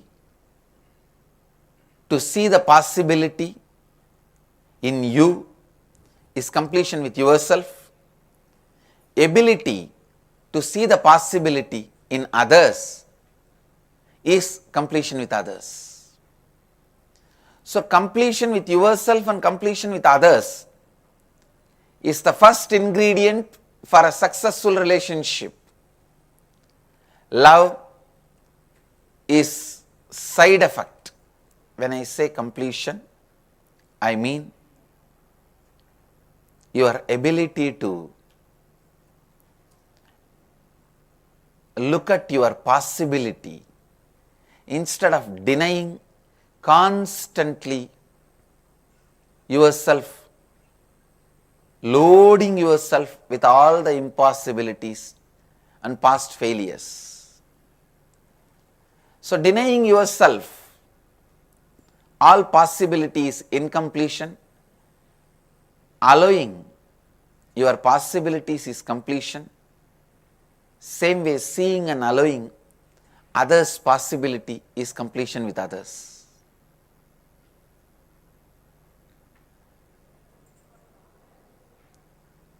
People ask, how can I heal my broken relationship with my wife, husband, sibling, son, daughter? Listen. This is a straight answer I am giving you. Decide, however difficult it may look in the initial level, decide to have completion with yourself and completion with all the relationships in your life. Look in how the world, the actual happenings, facts have been twisted, manipulated, interpreted by the my world happenings. Listen, just see how the world, the real factual happenings were interpreted, manipulated in your world, and do this like an exercise. Sit and look in how the relationship with your spouse, with your sibling, with your son, with your daughter started getting incomplete, started getting broken. Look into those incompletions and pen down, internalize, whether it is because of the fact or because of your interpretations. I can very clearly tell, mostly, in a way, almost always, it is because of your interpretations. Have enough intelligence and patience to look into your interpretations, and how many times it is proved your interpretations wrong, how you hold them up. Look in and complete with that. Complete with that. Complete with that. And sit and openly talk to your spouse, sibling, son or daughter, with whoever you have a broken relationship. Sit and openly have a discussion with them. Talk to them. That's the only way you can heal the broken relationships. You can complete. Same way, people feel sometime someone they love is not communicating with them. They say, we have tried many times. How do I get them to talk to me? Please listen. First thing, the other person not communicating with you is nothing but he has closed the doors on you. At those moments, trying more and more times may lead to more and more incompletion. There is only two things which can heal deep wounded incompletions, deep wounds in relationships. One is time, another one is friendliness. Without communicating, you can continue to carry friendliness towards the person. Understand, whether you understand or not, believe it or not, ultimately, as truth, all of us are connected through this unifying consciousness. So when you carry friendliness, the other person will automatically respond, start reacting, even if you are not trying to communicate with that person. So wait, complete with yourself, allow time to heal, and the power of your completion, the way you carry the friendliness, will simply make the other person communicate with you, relate with you. Please understand, I am not talking something like miracle or taking a chance. I am talking about a science.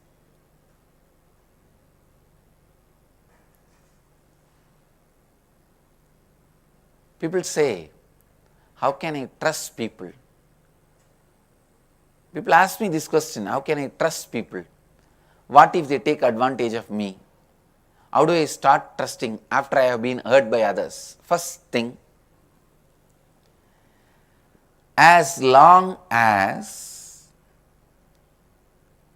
you have some business understanding bargain, do not call that as trust.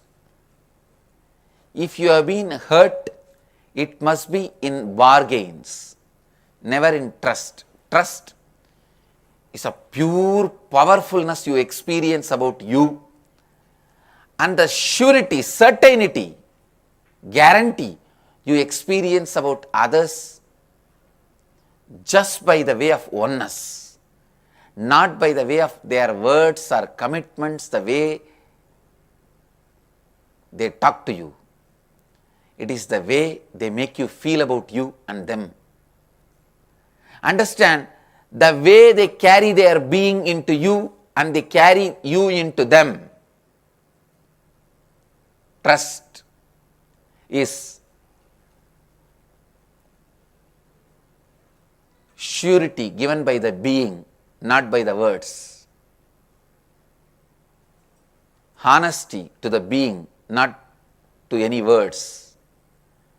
So if you have been hurt, be very clear. Earlier you might have had a bargaining relationship, not trust.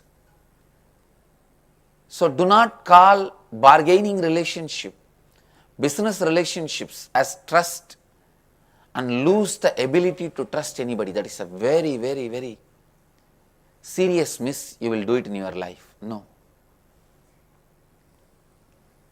That will be a costly mistake.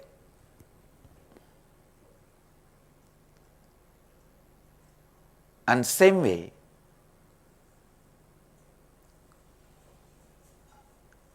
don't call your irresponsibility to gauge the other person as you trusting and they taking advantage. Most of the time, you complain about the other person that they took advantage of you. But if you look back, you were irresponsible in engaging them.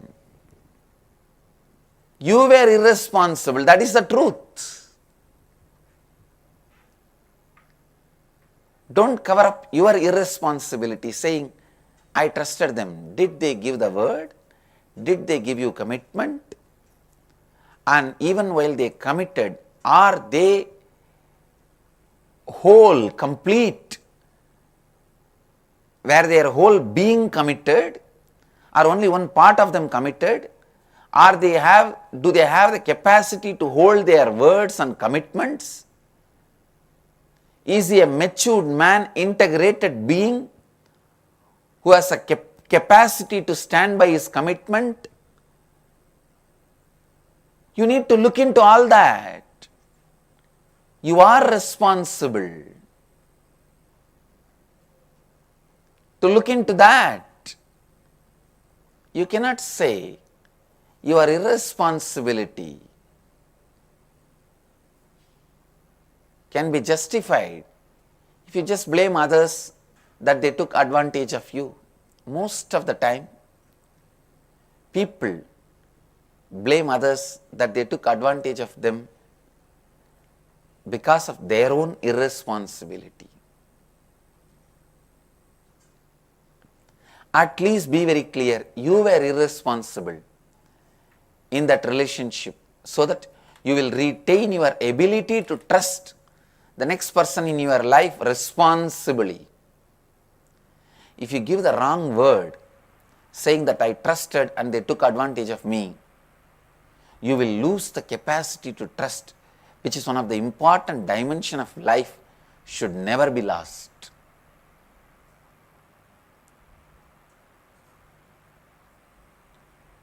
Same way people ask me, how do I know if a person is right for me as a partner? Listen, this is the very important question. How you carry that person in your inner space when you remember that person all by yourself? Does he make you feel powerful? Does he complete you and make you feel more and more authentic?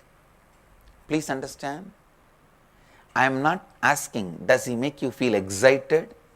Does he make you feel good? Does he make you feel enthusiastic? No, I am not asking all those questions. Does he fulfill you? Does he make you feel powerful? Does he or she makes you feel complete? When you remember that person all by yourself, sitting alone, how you feel about him? What is in him or her completes you, makes you powerful? What is that in him or in her makes you experience the oneness? Look in anybody who makes you experience that oneness, feeling of non-duality,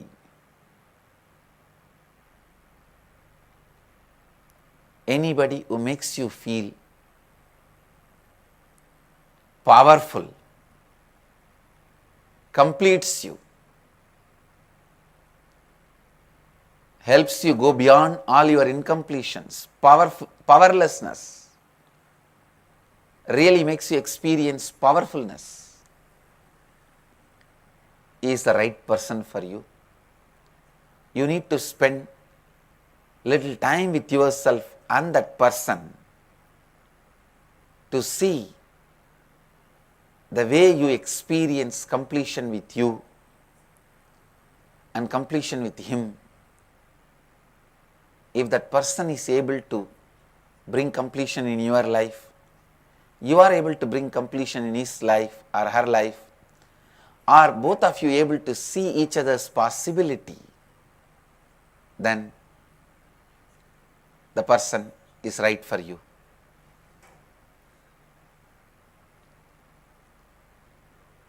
Next, people ask me, how can I bring true love into a relationship to make it extraordinary? The one and only way, bring the experience of oneness and completion in both of you. Welcome to the inner awakening. To experience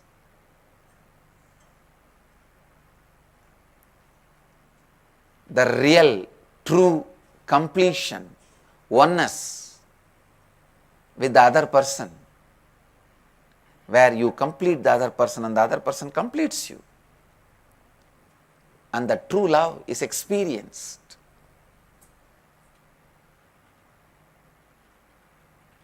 Where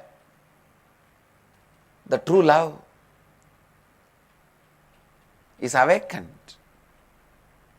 Understand, if you bring completion to each other, the true love is awakened and the relationship becomes extraordinary, leads itself to the experience of oneness. People also ask me about the concept of soulmates. Do they exist? What does it mean practically? I want to tell you, the soulmates exist only after you discover your soul, not before that.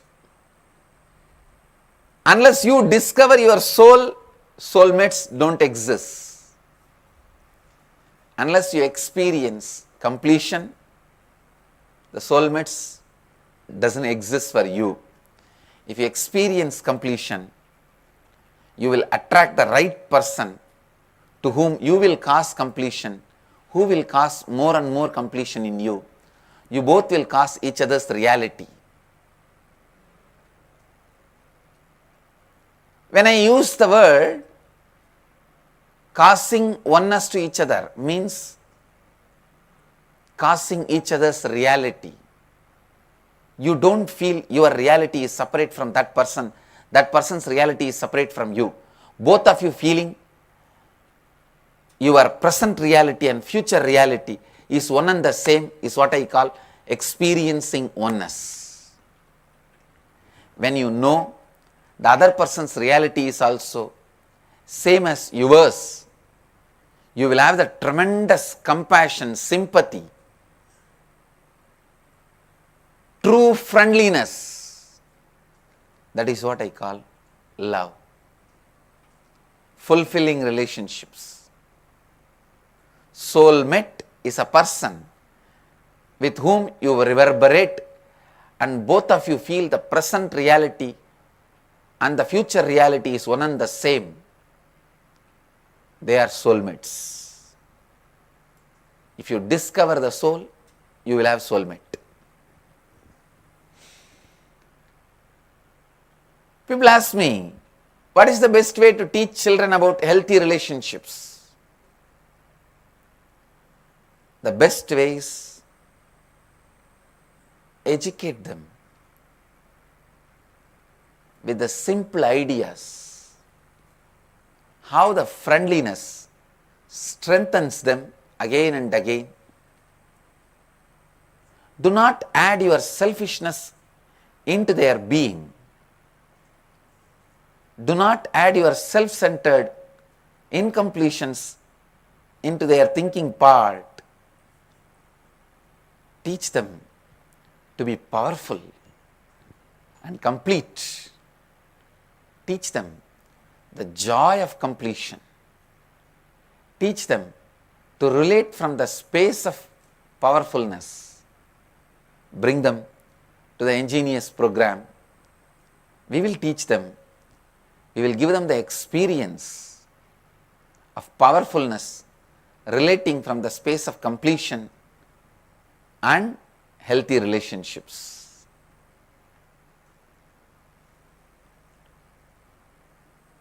Last but not least, this is a very important question I always face. How to use love and the relationship as a gateway to enlightenment and higher consciousness. This is very important thing. Please listen. Understand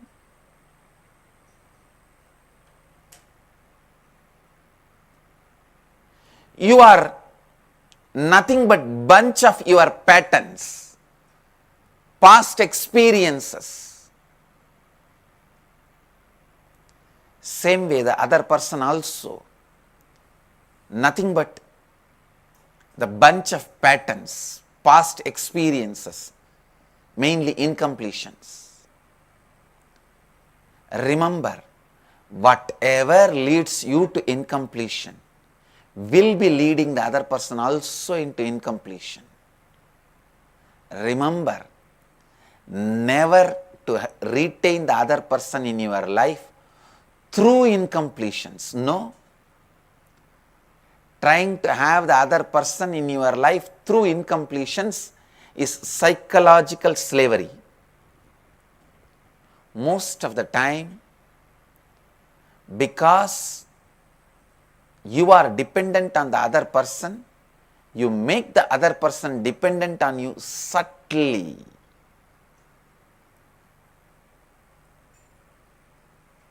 When you understand you don't want to be bound by somebody,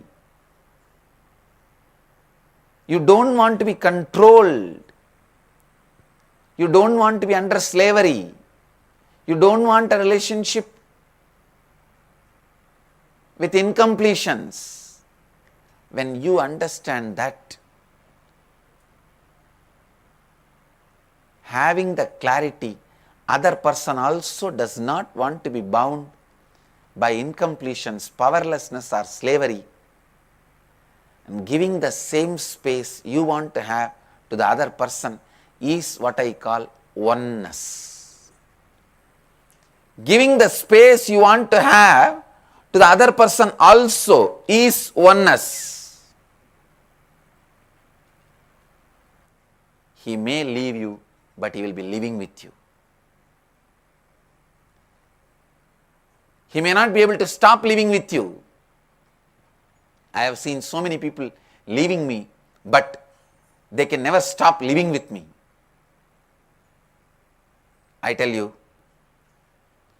the other person is not one. That is the important understanding you need to have. Neither trying to improve the others nor accepting the others as they are is right. Try to help the other person complete wherever he or she has the incompletions. Accept the other person as they are wherever they have completion. People ask me to define trust versus false hopes.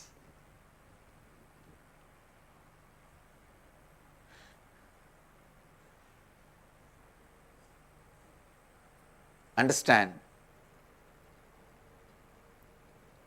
again, trust is from the powerful space with the clarity of what you are. Only with the clarity what you are, the trust happens. False hopes are you not trying to understand what you are, you not trying to understand what the other person is false hopes. Understand, when you understand who you are, what you feel as you inside, how you show you to others outside, how others perceive you, and how you perceive the world. If all these four are aligned, you know you. When you know you, whatever you feel is trust. When you don't know you, whatever you feel is a false hope. When you know you, whatever you feel about you and others is trust. When you don't know you, whatever you feel about you and others is false hopes. Whatever you feel, whether it's a trust or false hope, depends on whether you know you. People ask me to define loneliness and aloneness. Just now I used the word, both words in the same meaning. But if I have to define both words deeply, in Sanskrit we have a word, kaivalya, means aloneness. Loneliness is you want to have somebody to escape from you and your incompletions. That is loneliness. Even if you have the other person or not, you will be lonely. Aloneness is you are so complete, so fulfilled, so powerful. You don't need anybody to complete you, make you powerful. That is aloneness, whether you have the other person or not. Whether you have the other person or not, if you are complete with yourself, you are alone. Whether you have the other person or not, if you are incomplete with yourself, you are lonely. Lonely people attract slavery, abusive relationships. Alone people attract joyful, completing relationships, where not only they are complete, they complete the other person.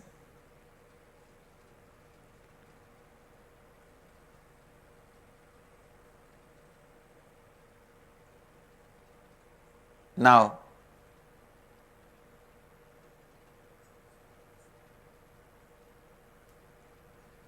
as the essence of today's webinar, only thing I wanted to tell you, bring authenticity in your being, responsibility in your actions, integrity in your words. You will be just enriching the other person, and the other person will be enriching you. Relationship will become successful, leading both of you to experience the same reality. Now I wanted to give you the meditation process to experientially flower in true love in relationships. The first step, look in and pen down what you feel about you when you are with that person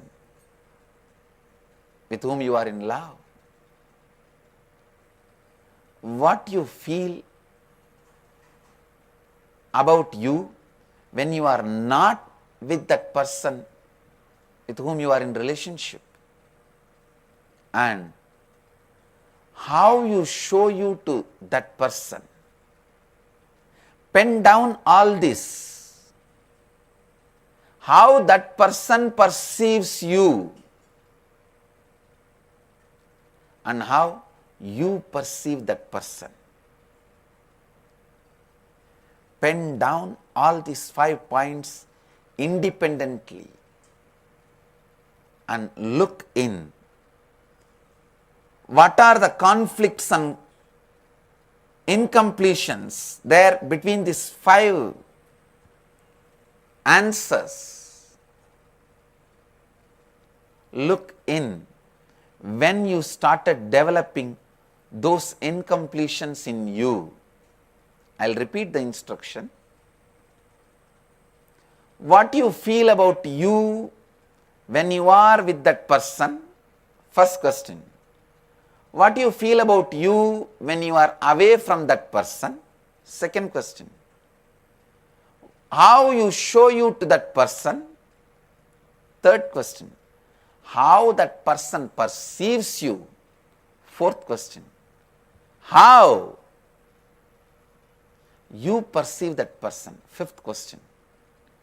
See, all these 5 questions are answered authentically, and sit and see in these 5 answers wherever the conflicts, contradictions, incompletions, pen them down and look back how you developed those incompletions and relive those incompletions within you. Relive again and again and relieve. Let me elaborate instructions on incompletion. When I say incompletion, the conflicts, contradicts you have, contradictions, conflicts. How you feel about you, but how you project you to that person.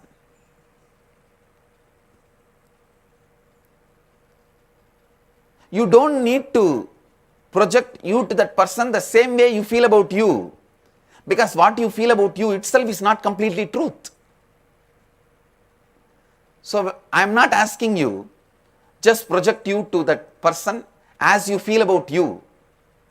No, I am saying first of all complete even the way you feel about you. Bring completion into that. There is a lot of incompletions. Factual errors, the way you feel about you. Relive all the incompletion memories, the way you feel about you, and relieve. And let all these 5 be aligned to each other. The way you feel about you when you are alone, the way you feel about you when you are with him or her, the way you project you to the other person, the way the other person understands you, and the way you understand the other person. Let all these 5 be brought to completion, to sync, to oneness. Whatever contradictions, incompletions you have in these 5 answers, dig out how these incompletions came in your system. What are the patterns, incidents when you developed these incompletions in you. Go back to your memories. See why, when, how you developed these incompletions, contradictions, conflicts. Relive those incidents and relieve those incompletions. Bring completion within you. Then sit with the other person. Help the other person to come to the space of completion with you. That is what is completing with the other person. Please understand, this meditation process has to be done together. First, you bring yourself to completion and help the other person to bring completion. Both of you sit together and bring both of yourself to completion. I can give you example of this non-alignment between these five.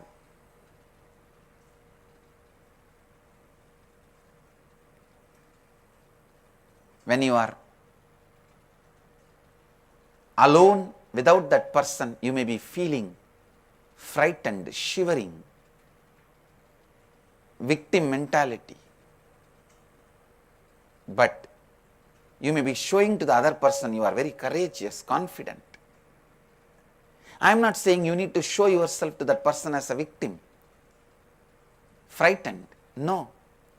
Complete with that victim mentality, frightened mentality, fear mentality. Bring completion into you. Show yourself as a complete being. Take responsibility for what he feels about you and decide to have a right possibility and completion with him. This is what I say. This is what I mean when I say aligning.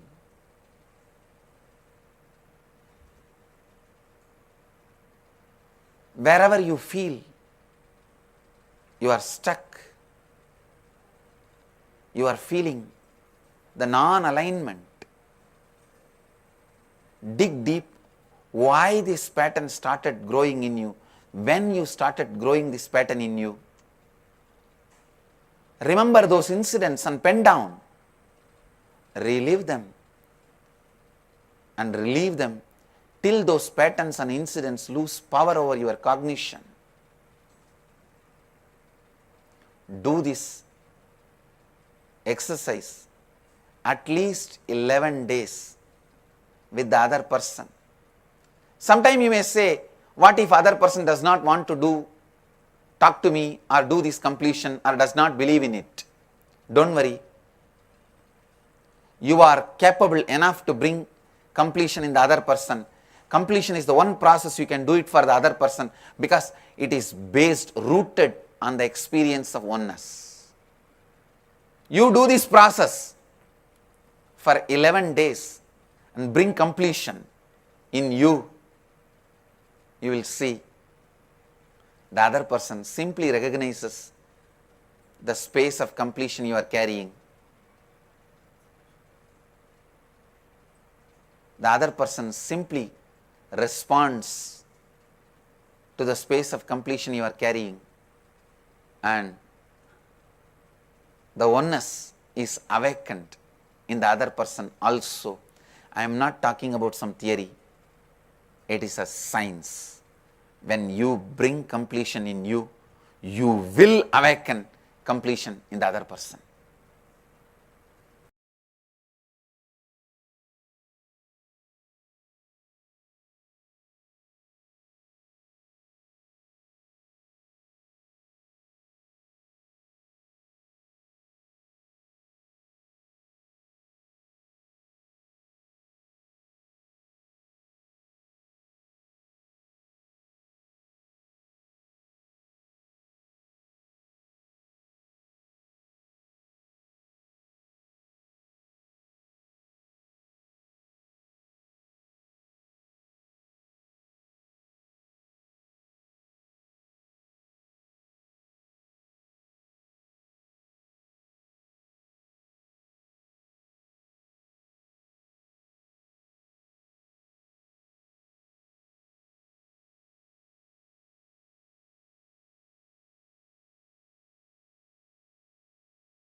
Nityanandam, to all participants.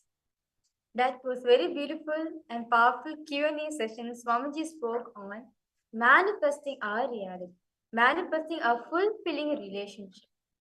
Swamiji very beautifully defined what is fulfilling relationship.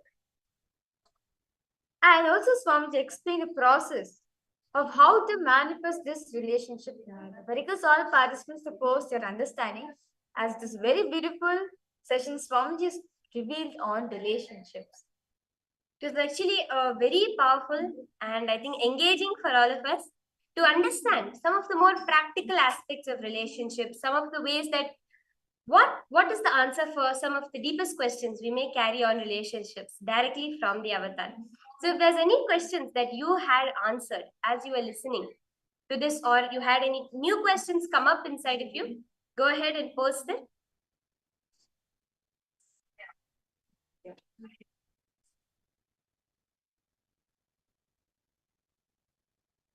So understand, in today's darshan, Swamiji is going to be initiating all of us into manifesting fulfilling relationship, not just successful, but fulfilling relationships in our life. So let us now understand, what exactly do we need to do? What is stopping us to manifest this relationship in our life? I know all the participants, all of you want to experience this, not just with your partner, not just with your wife or your husband, with everyone, including your friends and families, everyone. You want to experience that fulfilling relationship where you are contented, you are happy, and the other person also is also happy with. As very beautifully Swamiji says, relationship, especially fulfilling relationship, means what? Reminding again and again that oneness space is fulfilling relationship. Nityanandam, Jian, I see you've just joined. Malita Sege, and all those of you who are joining us, I request you to come on camera and settle. Malita Sege, Ma Ratna Prabha, Ma Basidi Navaldas, Nityanandam, Ma Stephanie Daters, Ma Kalahantrika, Ma Nistra Gunya, Ma Tanya Devane, Ma Shanti Ravishankar. And I request all of you to come settle down, participate actively in this session, where we are going to be manifesting beautiful powers, experiencing completion for us in our relationship dimension. So, yes, Baselaya, I see you have posted. True love is connecting with everyone from the space of oneness, and they don't have to be near you. Love from the space of oneness has to come from you in order for you to experience it. The patterns we carry brings us the relationships that show up. Our past is not relationships, it is our patterns. Anything we build consciously cannot be materialized by accident. That is very beautiful sharing that you just shared, Aya. Lingodhavan Aya, because you also, Aya, you can go ahead and share if you had any clicks as you were listening to this beautiful session from Swamiji. New understandings, new clicks on how you can understand your relationships. So, let us understand, how can we manifest this relationship, this fulfilling relationship in our life? As Swamiji says very beautifully, fulfilling relationship means every relationship which reminds you again and again and gives you the experience of oneness is fulfilling relationship. The only criteria for a fulfilling relationship is that which is taking you back to your original space of oneness. So, the purpose of this beautiful exercise Swamiji is given, take one relationship where you want to experience true love with that person, but currently you're facing conflicts with them. It can be anyone. It can be your mother, it can be your brother, it can be your sister, it can be your wife, it can be your husband, it can be your friends, families, anyone. Take one relationship where we're currently experiencing conflicts, but you want to experience true love with that person. Now, for this relationship, so if you're comfortable with it, I request all of you do post with which relationship is it that you want to bring completion. Let's take a moment. I request all the participants, all the viewers to Post. Which relationship do you want to experience completion in? Ma Saroj Oplish, Nityanandamma, Ma Madeline Portuguese, Ma Indra Sidamparanathan, Ma Zingwang, Ma Jian, Ma Nandeshwari. Which relationship do you want to experience completion in right now? I request all of you do post it in the chat if you're okay with it. The one relationship. It can be any person, your kids, your parents, your spouse, your partner, anyone with whom, a business associate, a colleague, a friend. If you can just post, which relationship would you like to find completion in?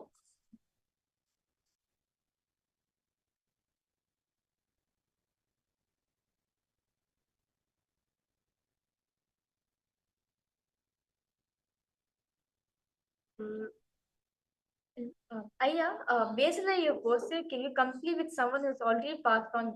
Yes, Aya, that is possible. That can be done through the Maheshwara Puja, which actually happened on the no moon day and a full moon day, where Swamiji, with the blessings of Swamiji, we access the Pitru Loka and we complete with our ancestors, the people who have passed away, so we can complete them in the present.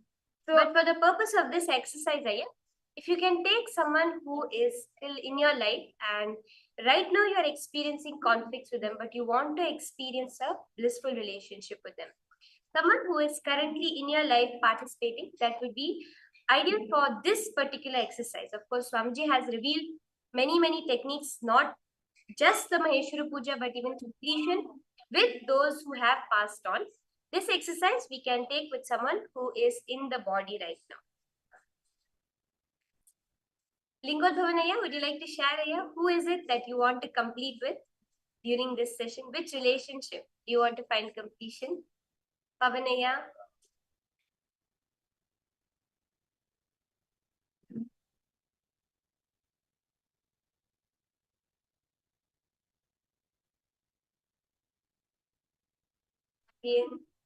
Maliunyan, Masaroj.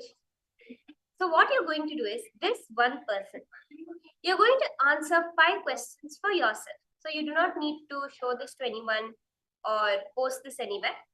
You're just answering 5 questions for yourself. What do you feel inside when you are with that person? Now, if it is, for example, your mother. When you are with your mother, how do you feel inside? Do you feel suffocated or do you feel liberated? Do you feel free? Do you feel dependent? Do you feel angry, sad, happy? What is the feeling you have inside? Then write down, how do you feel when you are away from that person? Do you feel free? Do you feel blissful? Do you feel like them? Do you feel incomplete? Or do you feel relieved? How do you feel when you are away from the person? Be very honest. Write it down very authentically. Currently, what is the current state? See, we are moving towards the ideal way we want it to be. But right now, I request all of you to write down currently what it is right now. Write down how is it you show your person. Do you show yourself as a caring person? Do you show yourself as an arrogant person? Do you show yourself as a weak or a strong person? How do you show yourself to that person? Then how does that person perceive you based on the way you have been with them, their impressions, your impressions? How do they perceive you? Do you think they perceive you as a very weak person? Do they perceive you as an unworthy person? Or do they perceive you as a strong person, as a distant person, as a person to be looked up to? And how do you perceive that person? Do you look at them as someone who's caring, as someone who's indifferent, or someone who is very busy, they don't have time for you? How is it that you view that person? Write down the answer to all these 5 questions very authentically, very honestly, just for yourself. You don't need to show this to anyone. You're not writing for anybody else to see, just for yourself. Bingo Done is going to bring completion with your mom. That's beautiful.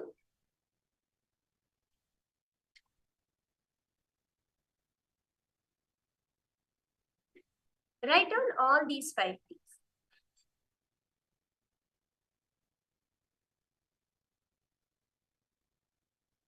What do you feel when you are with them? What do you feel when you are away from them? How do you show yourself to them? How do you think they perceive you and how do you perceive them? These 5 questions.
Go ahead and write down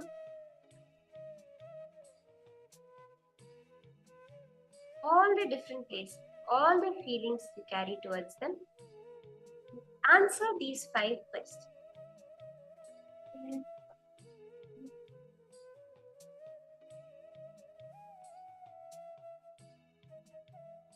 Take a moment and review. Have you really authentically answered all of them? I request all of you, after you're done, take a moment, review it again and see have you answered them very authentically. Lingodunaya is sharing, you feel suppressed, without her you feel freedom.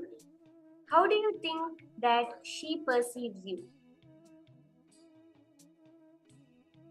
How do you show yourself to her?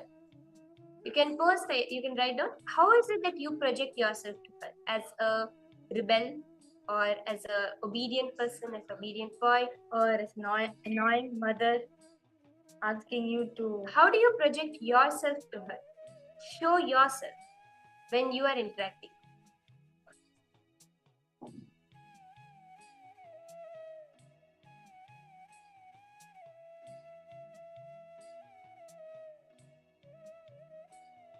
Not very open, okay? I project calm. And how do you think your mother perceives you? What does she think of you when she looks at you? What do you think that she thinks when she looks at you?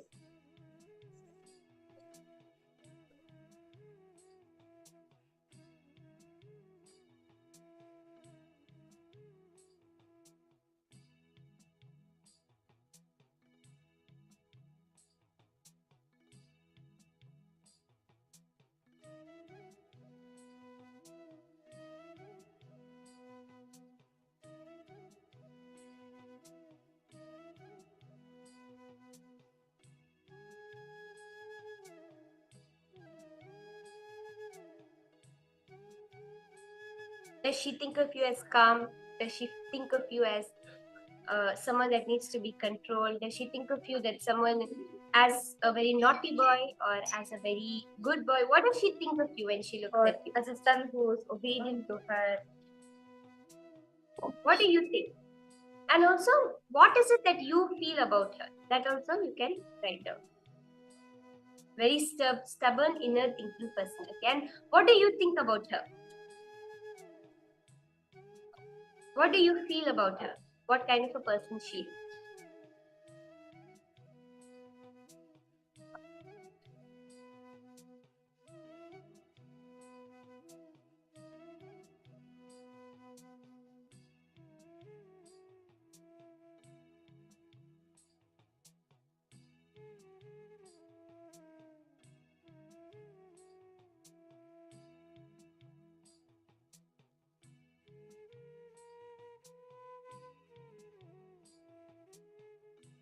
Hard controlling person. Now I am in all of these five.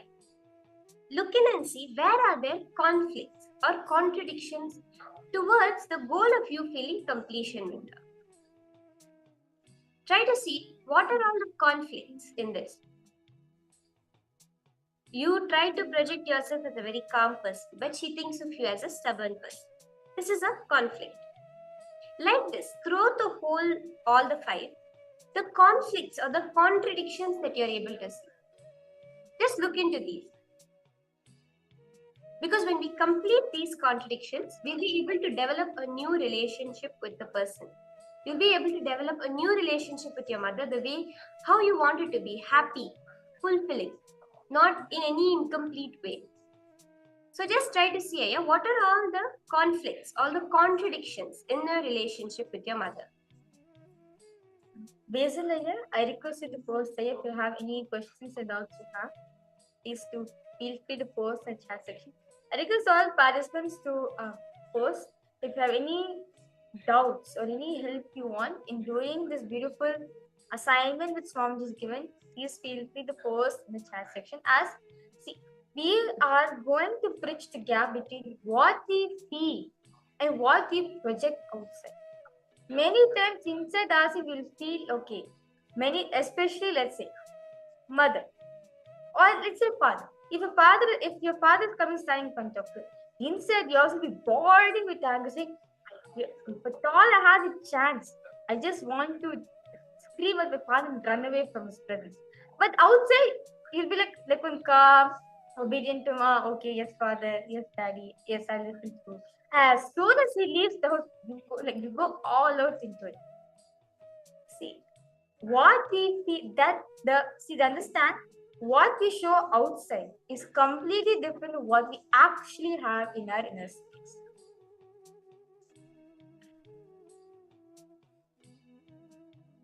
So now, wherever you felt these emotions within you, like Aya, you have Lingodhavan Aya, you shared that she is very hard controlling.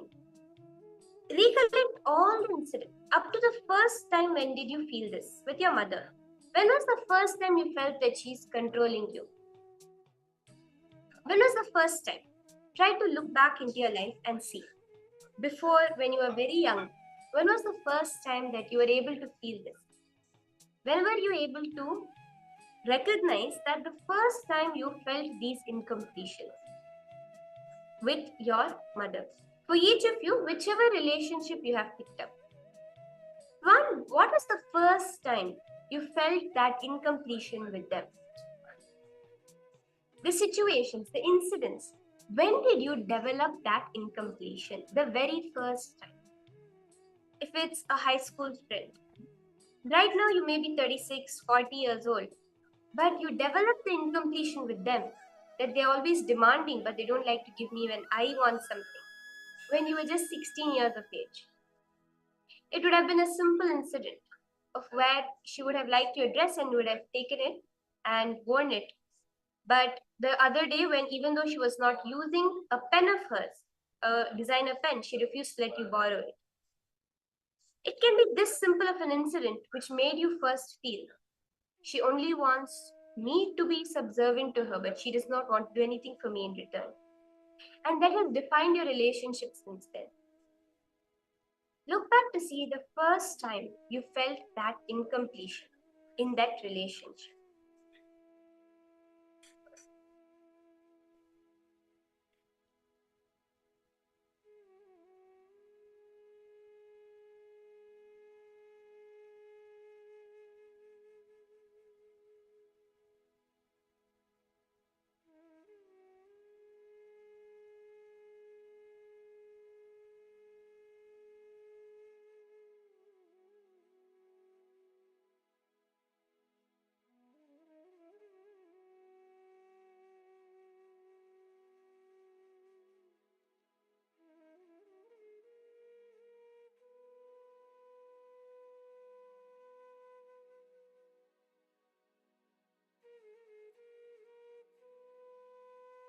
That incident which you're able to identify as the first incident, relive it to relieve it. See, for any of you who are having an issue in your relationship, the person is not communicating anymore with you. They're not talking to you anymore. If you do this completion process, drop the first pattern, what you projected on them, you will see they will call you up. They will mend the relationship with you. Just look into your life, relive again and again to relieve that incompletion that you created and see how it transforms the way you experience your life.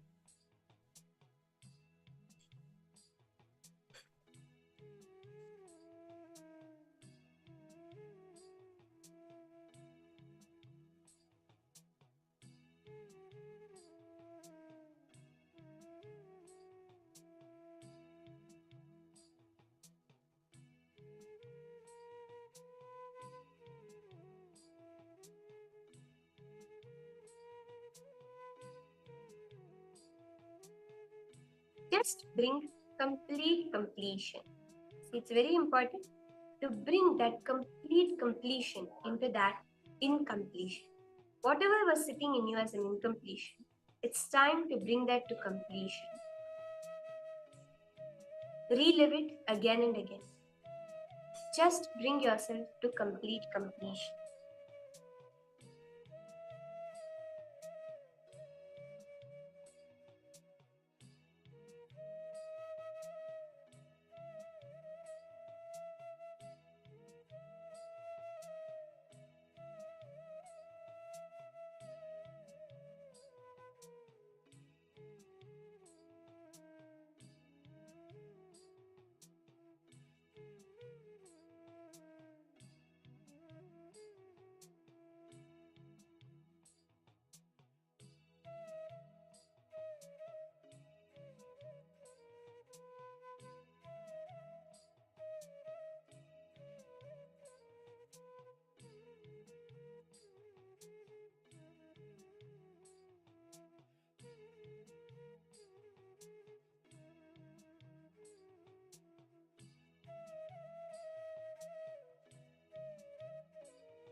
All of you have done the process.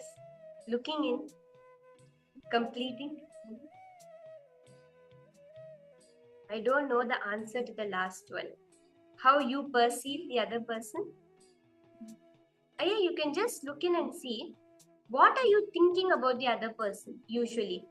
That do you think of them as a person that's easy to get along with? Do you think of them as a person who is very domineering? Do you think of them as a person who is very compassionate? How do you think of the person? That's the last question, Aya. Lingodvanaya, you're saying that when I was a kid, she rejects me to play video games. That is what you remember. Go to that incident. The first time that happened, that was the first time. How old were you? What dress were you wearing? What was the furniture where you were in the area that you were when she stopped you from playing the video games? Go back to that same age, that same video game which you were playing. That's the console. Everything as if it is happening now. Relive that incident. See, now, as the whatever age we are, whether it's 20,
sincerely apologize to all of you. There seems to have been some technical glitch that we do. If you're able to see us and hear us now, can I just have a confirmation?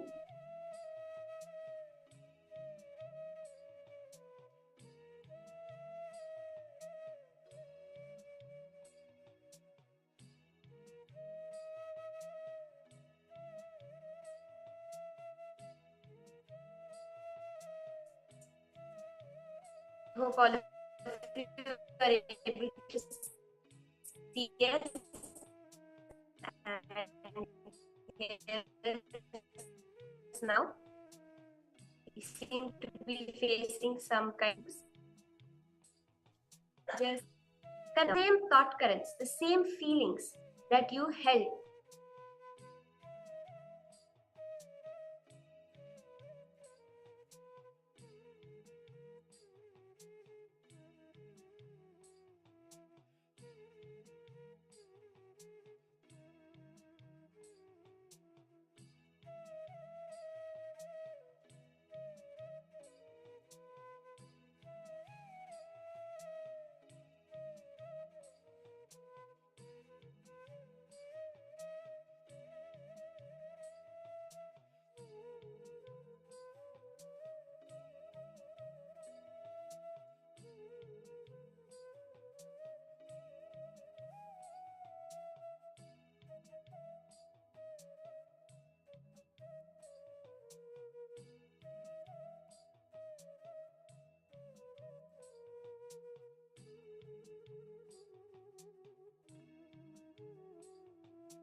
Now, I hope all of you finished the process. We'll be entering into the power manifestation session. So for this round of power manifestation, we're going to be manifesting the power of telepathy, the ability to communicate without having any words or messages passed between you. So I request all of you for this round of power manifestation, you can partner up within the participants room itself. So Lingodhavan Ayya, you can partner up with Basil Ayya. Piotr Vajda Ayya, if you're there Ayya, you can partner up with Subramanian Tyagaraja Ayya. And within the Zoom rooms, all those of you who are present, you can partner up. So you understand, by doing this power of telepathy, you're going to bring a lots of healing with the relationship which you have with anyone. Ma Anandeshwari, you can partner up with Ma Lavital. Ma Jian, you can both partner up. You're going to be manifesting the power by, you're going to communicate a certain action for your partner to do. You're not going to tell them what it is, and they have to perform that action. So it's very, very fun. It's going to be where you're going to be communicating an action together. So what we have to do is very simple. Just Swamiji in your inner space, and you'll see how beautifully the opposite person, even without realizing that they're doing the action, they many times will do it. So I request all the participants now. Sorry, there seems to have been some issue with the sound. Is it fixed? Are you all able to hear us clearly now? Nityanandam, everyone, are you able to hear us clearly? Is the voice coming through smooth? If you're able to hear us and see us clear, request you to put a yes in the chat. If there's some issue, please do post that. You're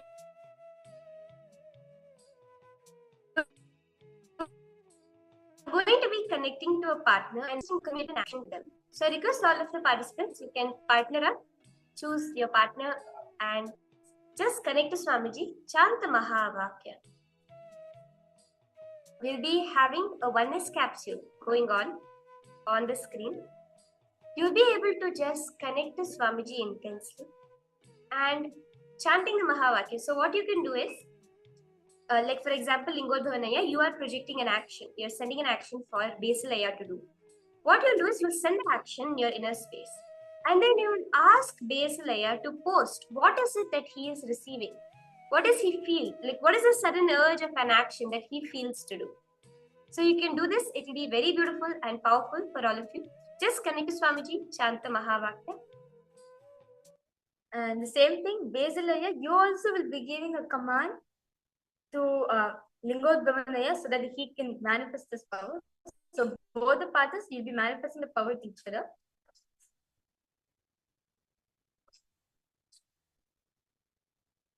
Just remind yourself of the powerful cognition Swamiji gave.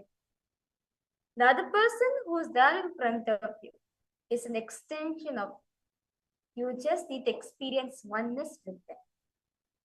So connect to Swamiji, chant the Mahavakya as you witness this beautiful oneness capsule.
Pureshwar अवतार पुरुष लोकनायकी पुत्र नित्यानंद बिडली पुरेश्वर अवतार पुरुष लोकनायकी पुत्र नित्यानंद कालातीत मायातीत लोकनायकी पुत्र नित्यानंद कालातीत मायातीत लोकनायकी पुत्र नित्यानंद बिडली पुरेश्वर अवतार पुरुष लोकनायकी पुत्र नित्यानंद बिडली पुरेश्वर अवतार पुरुष लोकनायकी पुत्र Nityanand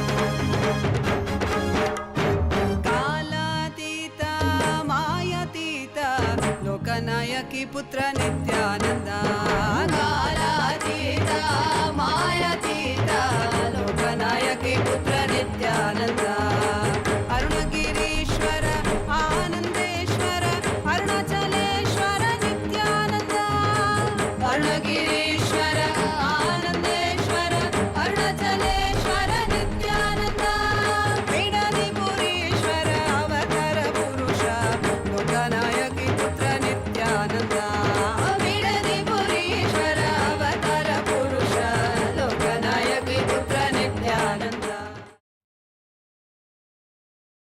Hope all of you enjoyed that beautiful oneness capsule manifested. You can verify with your partner how the manifestation went for you.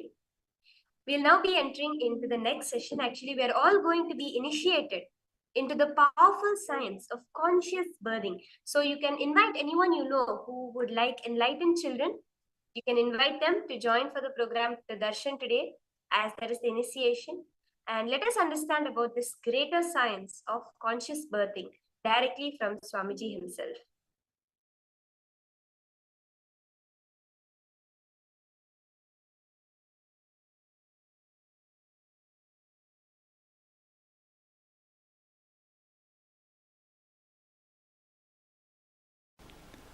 Listen.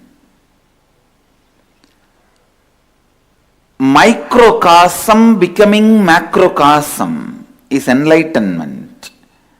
Macrocosm becoming microcosm is incarnationhood. You having the cosmic cognition and cosmos having you in the cognition.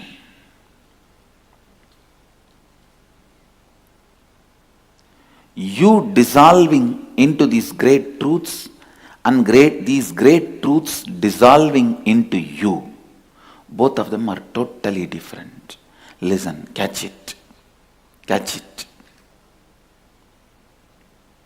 Listen.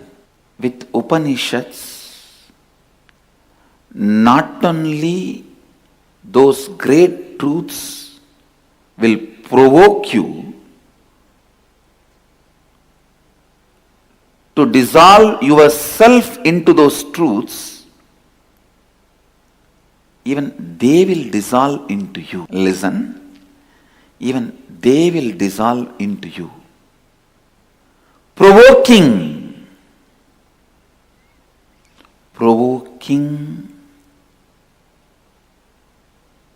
your being to dissolve into the truths can be done by any spiritual book.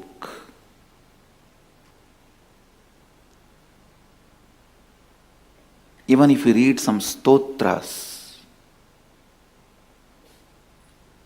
of saints, your whole being will be provoked to dissolve into the truth.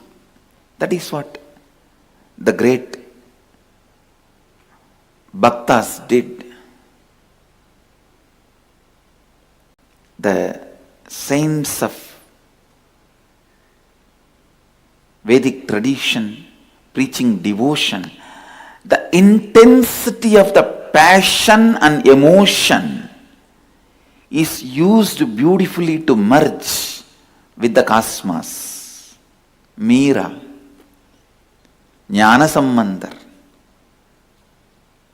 Ramadasa, the great devotees, Chaitanya Mahaprabhu, here in Karnataka, Akkamma Devi, in Andhra, Annamacharya,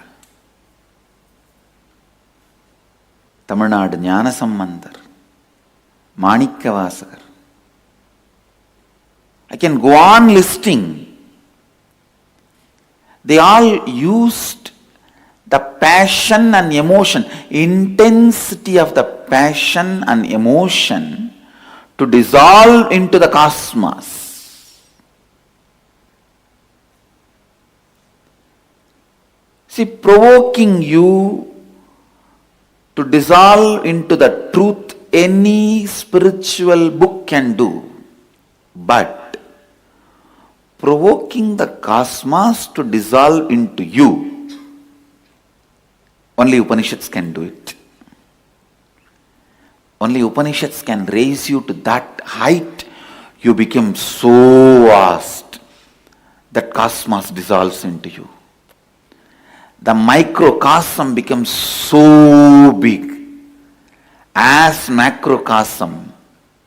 So macrocosm can just dissolve into it. If you have to have the whole universe in your mouth has to open to the size of the whole universe. If the truth has to dissolve into you, you should grow taller than the truth. That can happen only by Upanishads. That is why I am telling, Upanishads don't make just enlightened beings, it makes incarnations.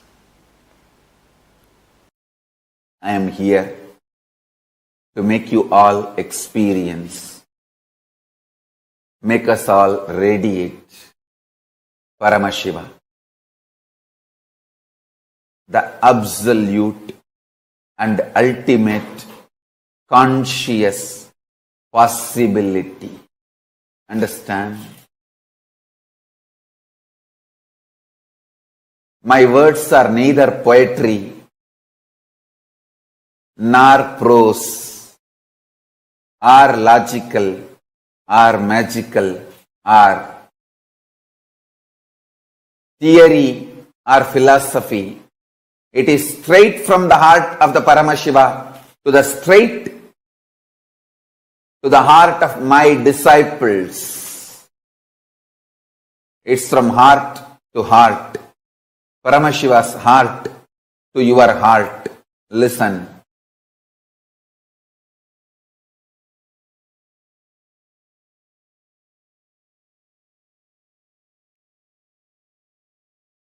My Guru, Vibhudanandapuri, Kuppammal, she used to say, I am the explosion happened in Arunachala Linga, the Arunachaleshwara.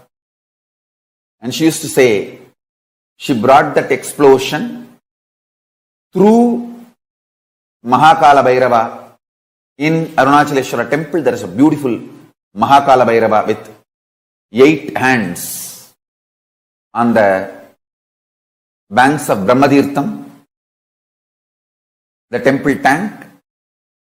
And she said, she brought through that Mahakala Bhairava's deity and kept it in Brahmatirtham to cool off, to settle. Then brought it to my mother's womb. And she says, my mother's womb and my father's body both were prepared at the same time. Then through father's body, the male component was brought into my mother's womb, and I was given form and manifested. Let me explain the science of Yajna and Aushadha. The great rishis, the scientists of the inner world, mantra drashtas of the Sanatana Hindu Dharma, people like Vyasa, Agastya, Kapila, Ankirasa, Bharatvaja, all these great beings, they sit together. Whatever reality they want to cause, strong thought current which expresses those reality, they bring that thought current and energy into these 5 elements. Bringing that thought current into these 5 elements is yajna. They bring those gods, goddesses who are embodiment of that thought current. For example, if they want to manifest huge wealth, they bring down the energy of Lakshmi into fire and please her by offerings and receive the boon from her for the manifestation of wealth. If they want the divine city to be constructed, then they bring the energy of Vishwakarma and offer the offerings, take the boon to manifest the huge creativity and construction.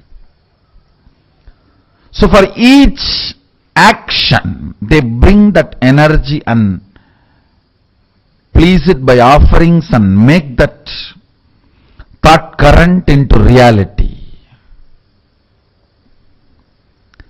And the thought current which they manifest, when it become reality, means when that blessings, that boon is given, that energy is consolidated into an aushadha, a herbal product, and shared. Whoever receives that aushadha manifests that reality. Now, I am going to do 2 things. Understand, this Putra Kameshtiyaham was performed by Dasaratha, and when the yajnam was complete, when the yagam was completed, the whole essence, the result, the phala was infused into a milk pudding, into the milk, and it was converted into payasam, and that was shared to all the 3 wives of Dasaratha, and Rama, Lakshmana, Bharata, Shatrugna were given birth. Same way, Meenakshi's parents have conducted the Putrakameshti Yajna, and it was so powerful. Devi directly landed into the fire and walked out of the fire. She did not even want that result to be converted into a matter and conceived, and she did not even want to go and stay in the Garbha of Kanchanamala, the mother of Meenakshi. Meenakshi's mother, father, both of them are not biological mother and father, because she just walked out of the fire. And same way, Draupadi, the Draupadi's parents did Putrakameshti Yajna, and she walked out of the fire. We have huge references.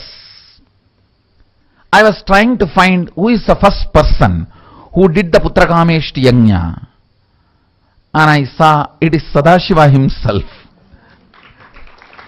Because the science of creating the Putra, inheritor, without physical relationship. See, the Manmata's wife Rati has cursed Adishakti, Parvati, that you will not have physical relationship. Of course, the curse is nothing, they could have just thrown out.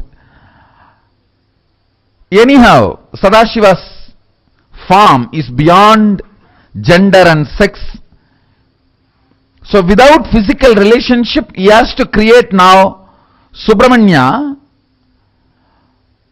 to destroy Tarakasura and Suravatma. So the first Putrakameshti Yajna, with the fire of his own third eye, he manifests that whole software with his 5 faces. The energy gathers and all the faces of Sadashiva contributes their energies. Then his unmanifest, the Avyakta component showers the energy. Then Adi Shakti showers her energy. The whole thing together becomes the form of Vishwarupa Skanda, Subramanya. And now the Skanda Sashti, auspicious time, when this process was done in Kailasa first time, now we are repeating the same process in Gupta Kailasa again.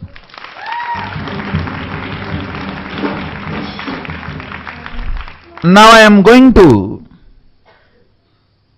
bring that same software through the third eye fire, manifest it, and once that energy is pleased and blessings are invoked, bring all that blessings into Aushadha and share it with you all. So now the process is 2 level. 1, release of that energy itself is going to be too powerful. Second, mapping it on the Aushadha and sending it to all of you. Understand, all, anyone who has the intention to have a child, your physical qualification, disqualification is immaterial.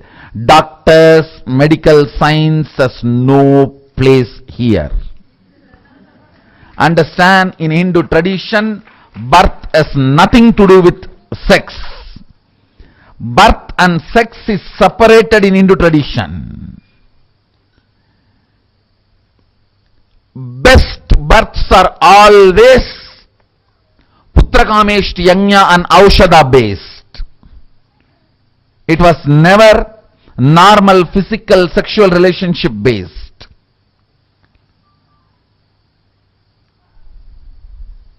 Everyone who is sitting here or online with this intention will be blessed, and all the babies will be embodiment of Subramanya.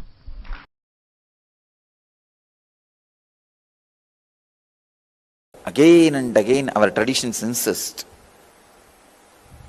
the parents should have highly evolved mental setup before giving birth to kids. Before getting pregnant, mother should prepare her mind, because the body is going to play a major role. The biomemory is going to play a major role.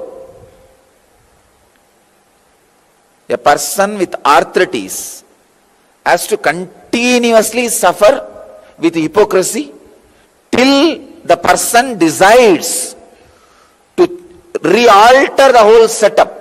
Please understand, the person with wheezing trouble has to continuously experience suffocation till he decides to break and alter the body itself. The genetical disorders and diseases you receive from the parents does not come just as a physical disease. It brings the bio-memories related to those diseases. If you inherited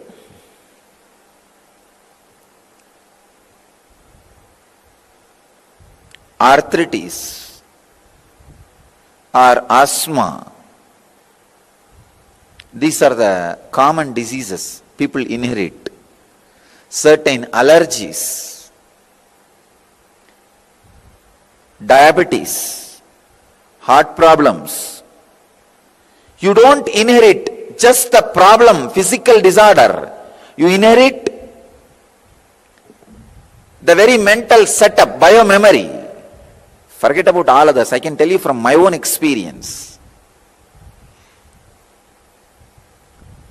I will have to do a complete dismantling and assembling of my body and my biomemory to get rid of the heart problem runs in my father's family. Not only the heart problem, the biomemories transmitted. But fortunately, I had the support of my mother's side biomemory. Very highly religious, cultured, spiritual. I had only one small portion which needed to be cleared. It was very easy. I wanted everybody to know, if you have inherited some diseases, it is time you dismantle your body and reassemble it. Dismantling the body and reassembling means 3 months spent completely only body related activities like a yoga, pranayam, weightlifting. Become body. Stop thinking. Get into silence. Not just silence in the words you utter, silence even in thinking. Infuse silence into your thinking. Constantly remember, I am not going to think. I am going to think silence. It's one of the powerful samyama. Thinking silence. Wow, how it feels.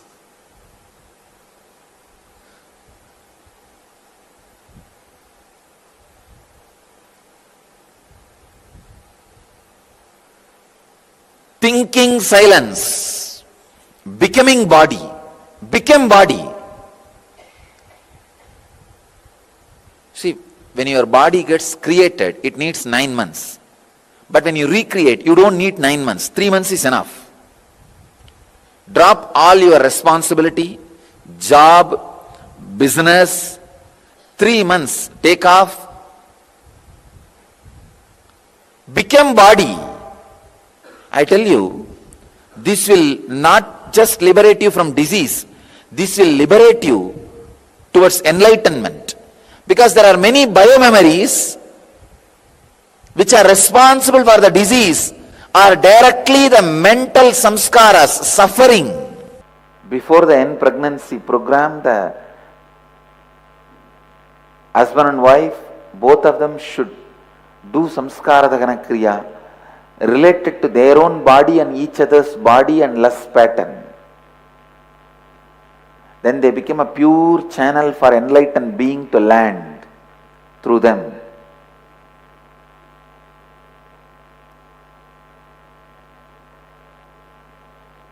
Once a child is born, the mother should do samskara dagana kriya related to the pain she went through while carrying and delivering the child.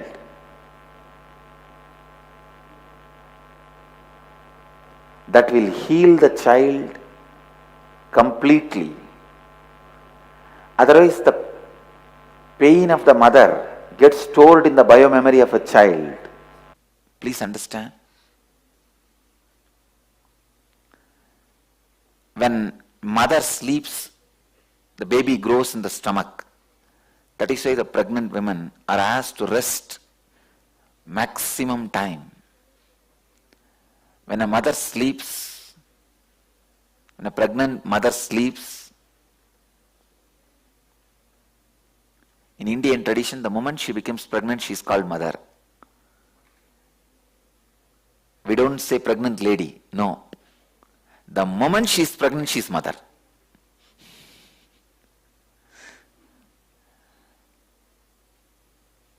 A pregnant mother, when she sleeps, the child, the body of the child grows inside her womb. The avyakta, unmanifest component of Mahadeva directly functions in your womb, carving the body. During that time, you have to be kept in a very deep slumber because you can't handle the pain of the creativity. Like how if you have a fracture or a problem, when that part is getting rebuilt, how you can't handle the pain when your whole body is getting built. How can you handle the pain? No. So you are kept purposely in a deep slumber. That is why in Hindu tradition, when a pregnant lady is sleeping, she can't be disturbed. You can't disturb a pregnant lady's sleep. It can be day or night. If somebody is carrying, you can't disturb the person's sleep because the body is getting created. She is not sleeping. She is in that avyakta space, unmanifest space.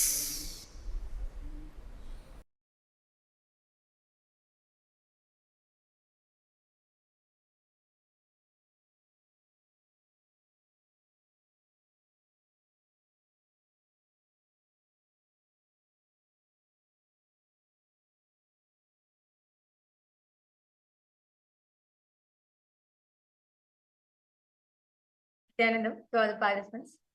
That was a very beautiful session. Swamiji spoke on conscious birthing. So you understand?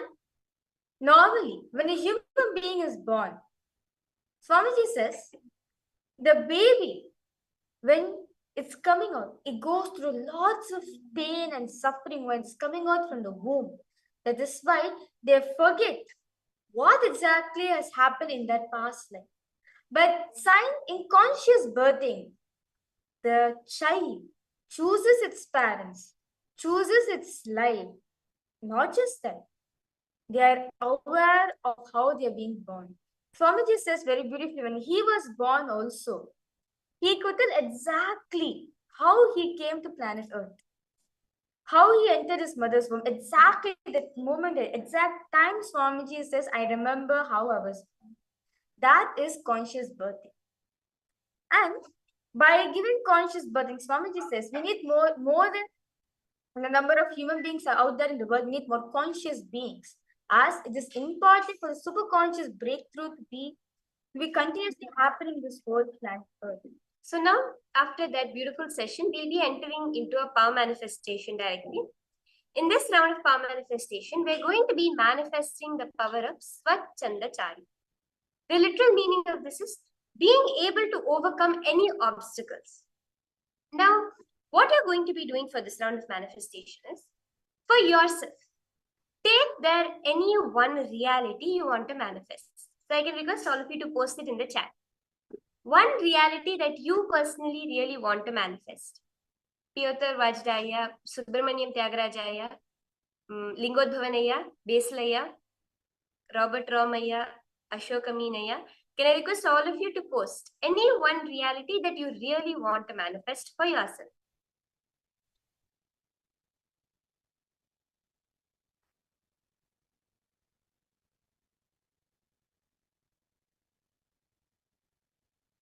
Nistri Gunya, you're asking why then the abortion is okay in Indian tradition when they call mother is called when she is pregnant.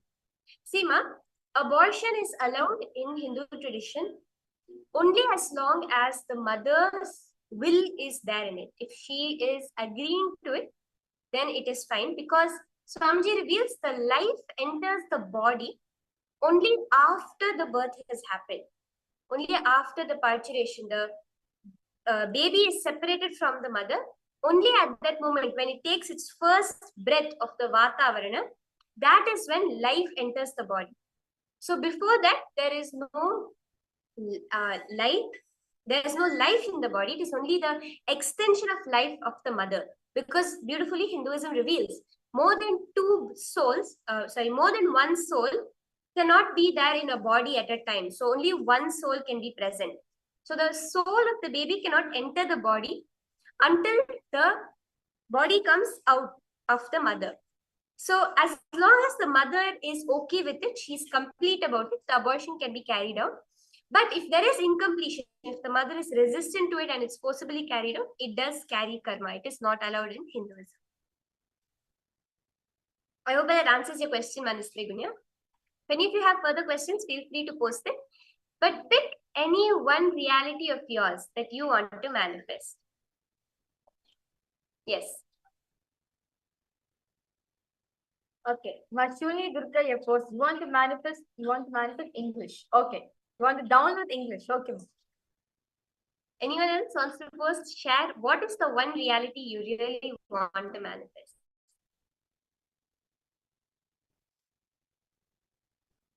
What you're going to do in this round is you're going to be scanning.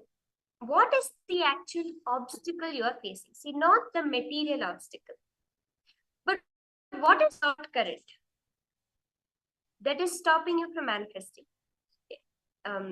Basically, of course, that you want your magazine, Purple Monthly, to be massively successful with hundreds of thousands of subscribers and many advertisers advertising. Yes, Saya. Now, today it will manifest then. By just doing this one power manifestation, look in and see what is the obstacle for the manifestation to happen. Not what maybe the physical obstacle outside, but what is the pattern in you which is not allowing that to manifest. See, this beautiful power of Sachinda something with third eye solutions. Well, the third eye will diagnose and tell you where is the problem, what is the root of the problem, how you can manifest your reality, and give you a solution for it. So I request all the participants, everyone, go ahead and post. Exactly what is the problem that you're facing, and you can connect to Swamiji and just by chanting the Mahavakya Om Nityananda Paramashivoham intensely, find a solution for that also. The immediate solution will just come to you in your third eye.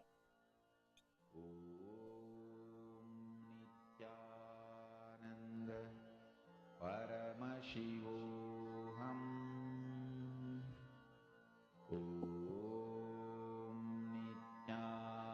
Emma Lavital, Ma GN, you have posted, I want to manifest the highest intelligence. Okay, Sharma. Okay, Ma Sonia, you post investing wealth this year. Okay, investing well. Okay, and Ma Chandrasekhar Priya, you have posted that you want your son to be free from epilepsy. Okay. Look in and see now through your third eye. What is the obstacle for that manifesting? Exactly. What is your third eye showing as the obstacle for that happening?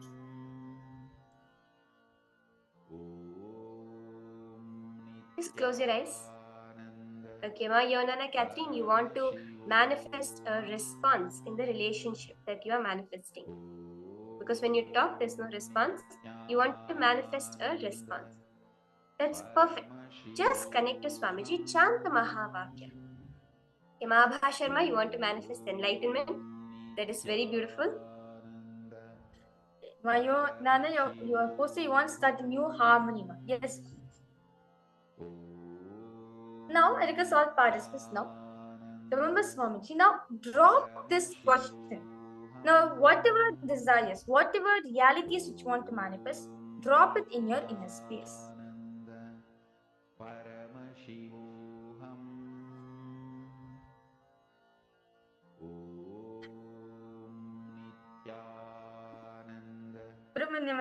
You want to manifest money to manifest. Okay. Now, all the participants, now all the realities which you want to manifest. Drop all these desires in your inner space, as your inner space is the place where Swamiji is.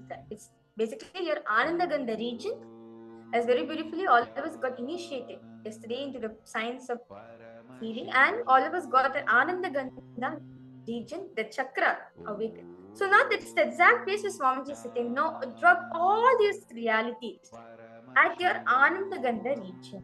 Just feel it sinking in that. And from within you, you will see a solution come up. What you can do is, you can have a living enlightenment book with you. So once you have diagnosed the exact obstacle through the third eye, You can just open the Living Enlightenment book to any random page. So if you have the physical book, you can use that. Or else you can use the online PDF also. Swamiji says the Living Enlightenment book is Devi herself. She is intelligent. So when you just open it, she will give you Devi, the Living Enlightenment, Jivan Mukti. She will herself give you the solution as how you need to manifest your reality. So this is the whole process. First, connect to Swamiji. Whichever desire it is you want to manifest, drop that in your inner space and see, diagnose the exact problem, the exact obstacle. Why is it not manifesting? And then just chant the Mahavakya, open the Living Enlightenment book, and the exact solution will come to you.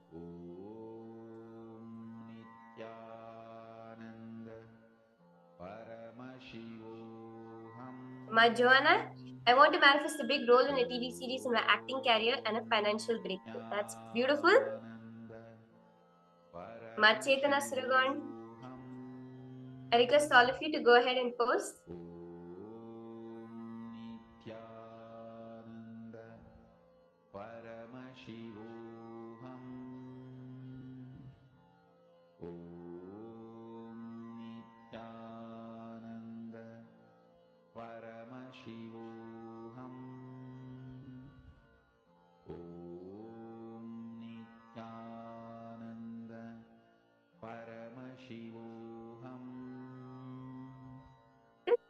Connect to Swamiji and scan.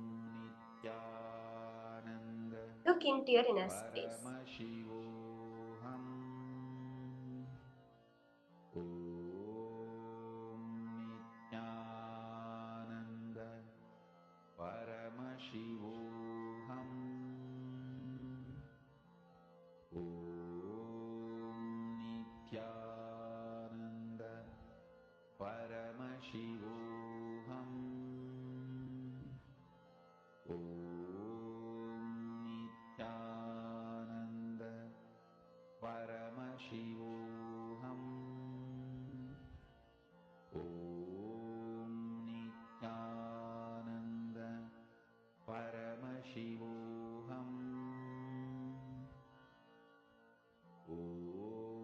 Request all the participants to sincerely do this. It's going to be a very beautiful breakthrough for you, for each one of you.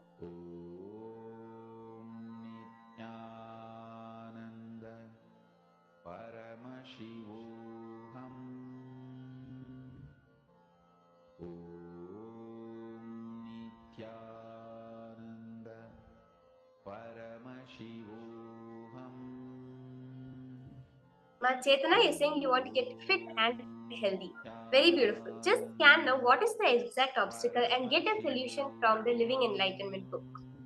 That will manifest the answer. That will give you the exact answer, the solution to the pattern by which you are not able to manifest it.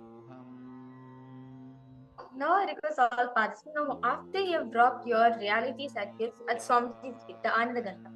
Oh, now keep the Living Enlightenment book in front of you, either the physical copy or the online copy. Just connect to Swamiji, chant the Mahavakya 3 times and open any random page. If you have a physical copy or if you have the online copy, just scroll through. How much ever Swamiji is saying, how much ever you need to scroll through, just scroll through and you'll see Swamiji will give you a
Now, you beautifully say, just by the solution that your third eye gives you, that the Jivan Mukti Devi, the Jivan Mukti book is giving you, you will be able to easily and seamlessly manifest your reality.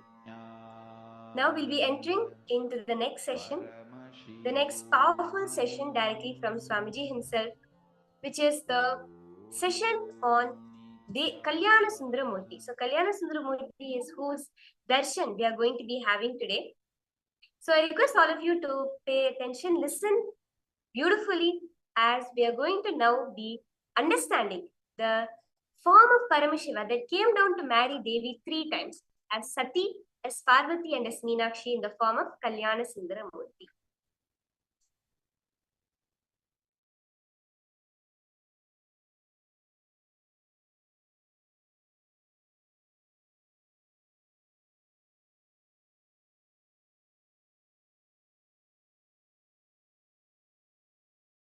Listen. The truth of love, the ultimate secret of love, Paramashiva's love, I'll reveal. Listen. Once I went to Paramashiva, Arunagiri Yogeshwara himself.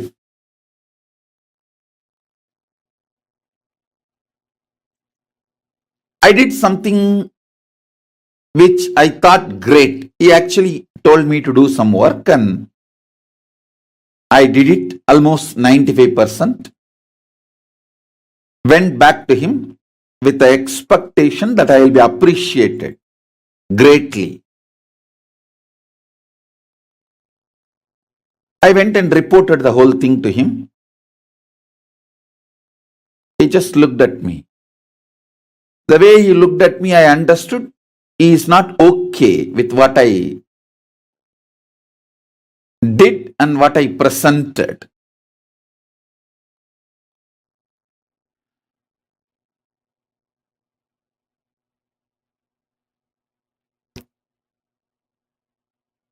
He exactly asked the part of the work I did not do.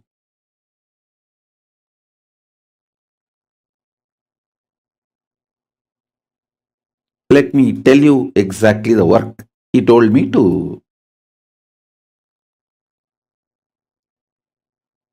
do. The Ganesh Chaturthi Utsavam, like raise funds from the people, do the Utsavam, take the prasadam and hand over to every house who gave the donation and show them the whole accounts to everyone.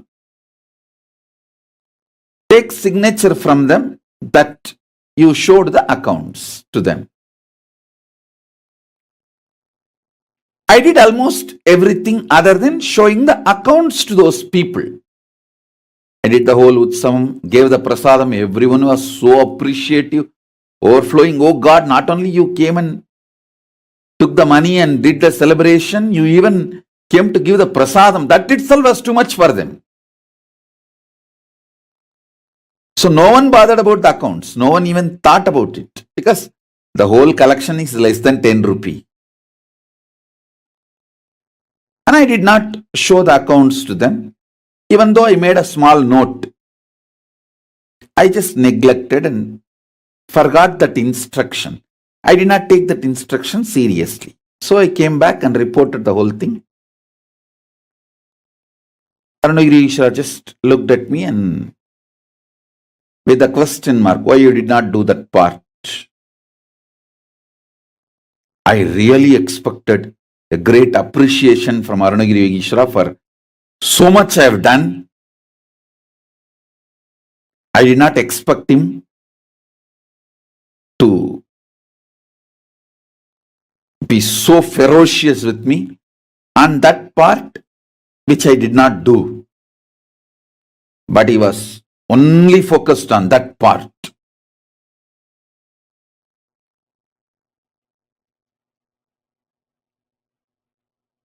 He said very clearly,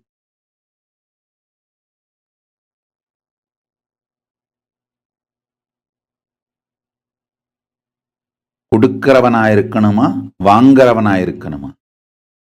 He told me, do you want your whole life to be a person who gives or the person who receives? I said, I should be a person who gives.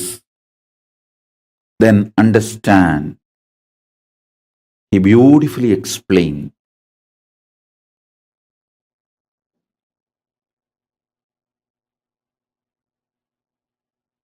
The standard has to be absolute. He told me, if you expect I should appreciate you for the 95% of the work you have done, you will get attention. You will seek only that kind of people around you who gives attention. You will create a slum around you. You will create a slum around you. I still remember. He told me, if you expect me to appreciate you for the work you did, and if I fulfill that, you will enjoy attention. You will attract people who will give you attention, but not love.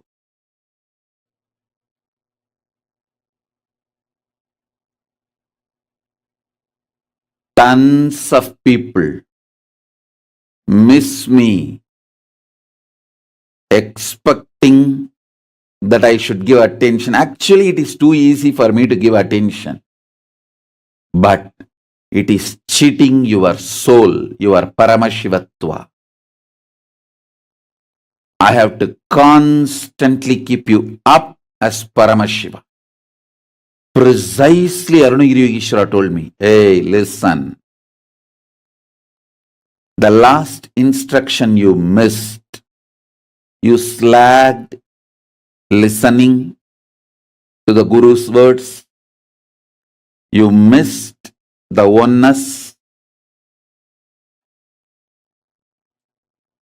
And you think you should be appreciated for the 95% of the work you have done. No.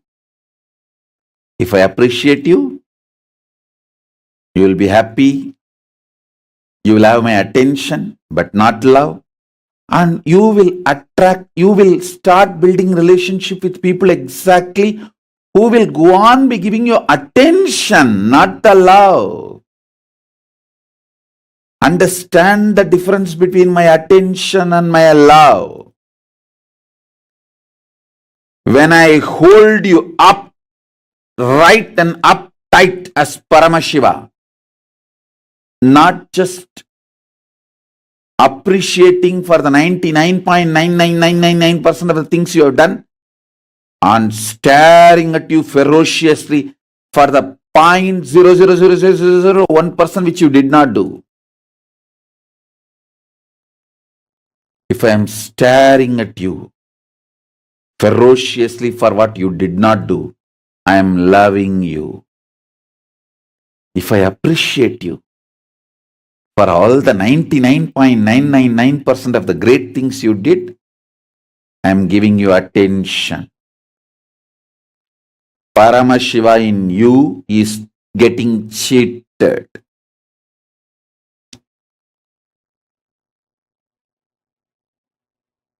I won't. I will not cheat the Paramashiva in you. Even when I give you appreciation, sometimes when you come, you are waiting to get hurt. If I don't appreciate, I know you are going to disappear, run away. Then I give few words of appreciation. After that, when you started listening to me, I'll say, now come on, listen. I'll tell you the truth. Then I give you the truth as it is. Listen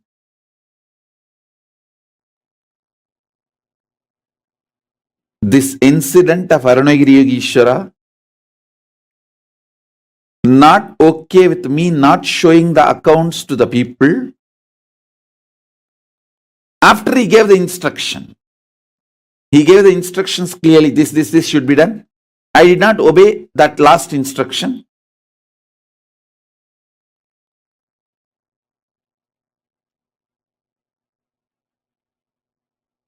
He was not okay with it and he was drilling me only for that. And he sent me. I went back to all those houses again and showed the accounts and took signature and came back. Love is your birthright. Your Paramashiva is your birthright. You should always be kept in the highest space. That is your birthright. Me expecting you to be in the highest space of Paramashiva is the love I give you, the true love, and that true love is your birthright.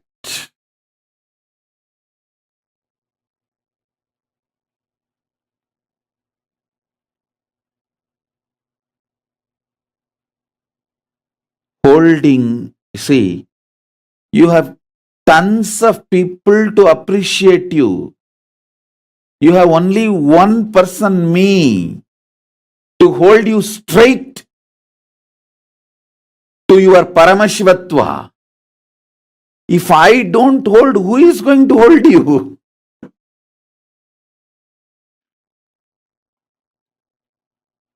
Understand? As long as you receive love from me, means straight talk, direct words. Be very clear, you are loved, protected, you will become Paramashiva. There is nothing can stop you because I am like a dynamic diamond. When a dynamic diamond like me comes around you, anything other than the diamond component in you will be cleared.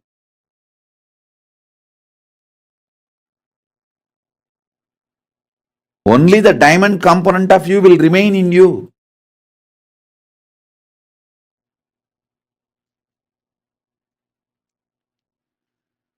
You are Paramashiva.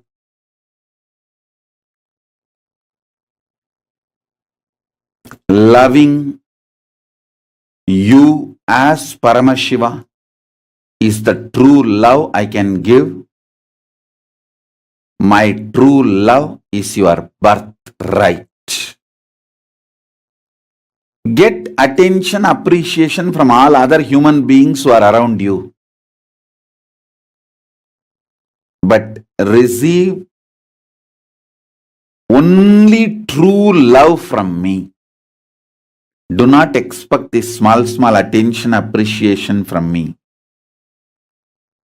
I look at you beyond the law, nation, gender, religion, caste. I look at you beyond everything. I look at you as Paramashiva. Do everything to make you as Paramashiva.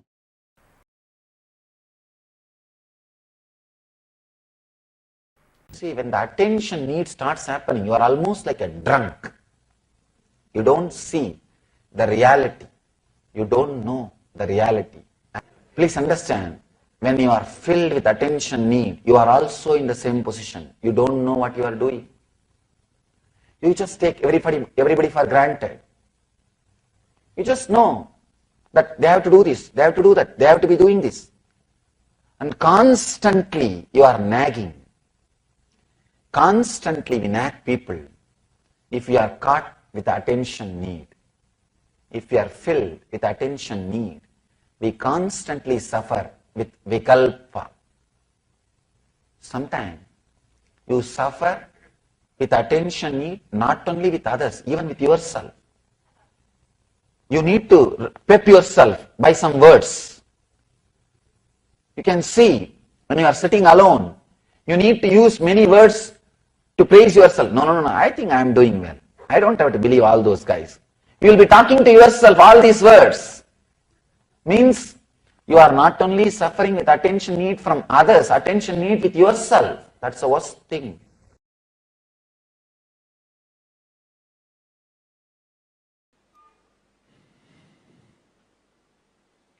You always show the soft things as the symbol of love because you know only pseudo love.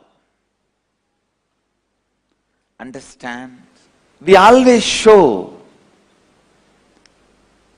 only the bird feeding the baby bird as the symbol of love, action of love. A rose flower we show as symbol of love.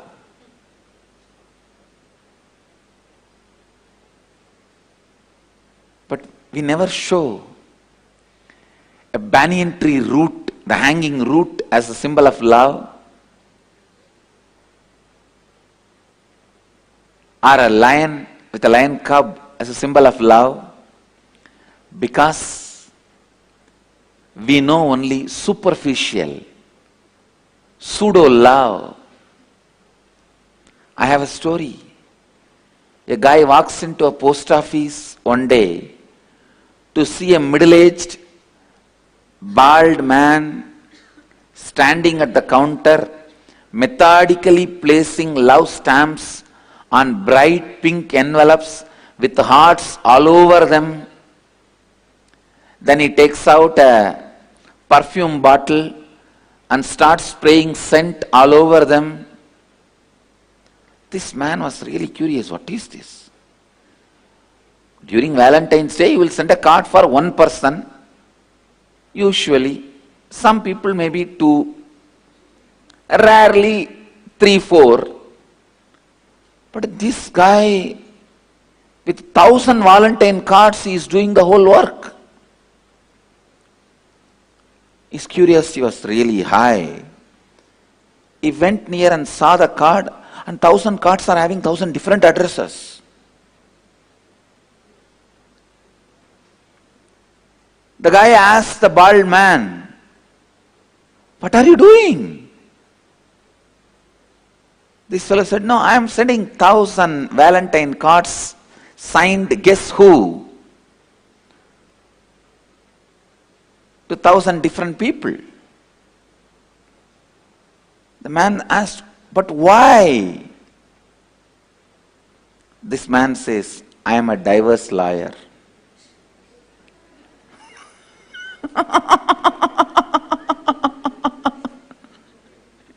If you don't understand, you don't understand. Understand? No, we know only this much love.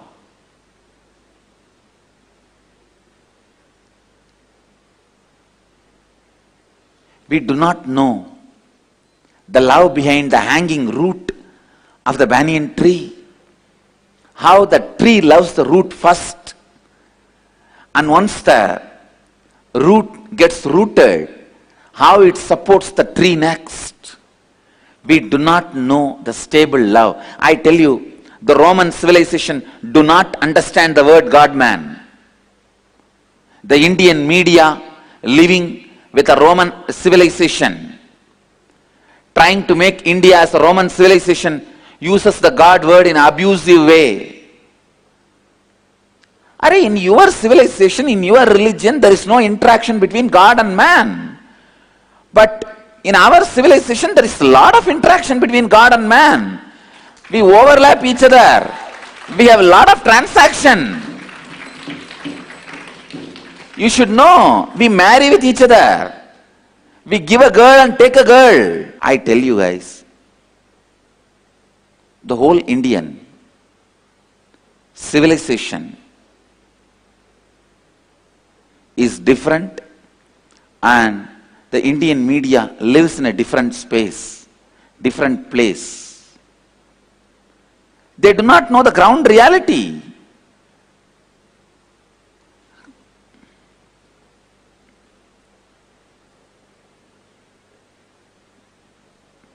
is so unfortunate. The Indian media does not understand God-man is possible in a best space, not as a negative connotation. Of course, they are not even interested in knowing.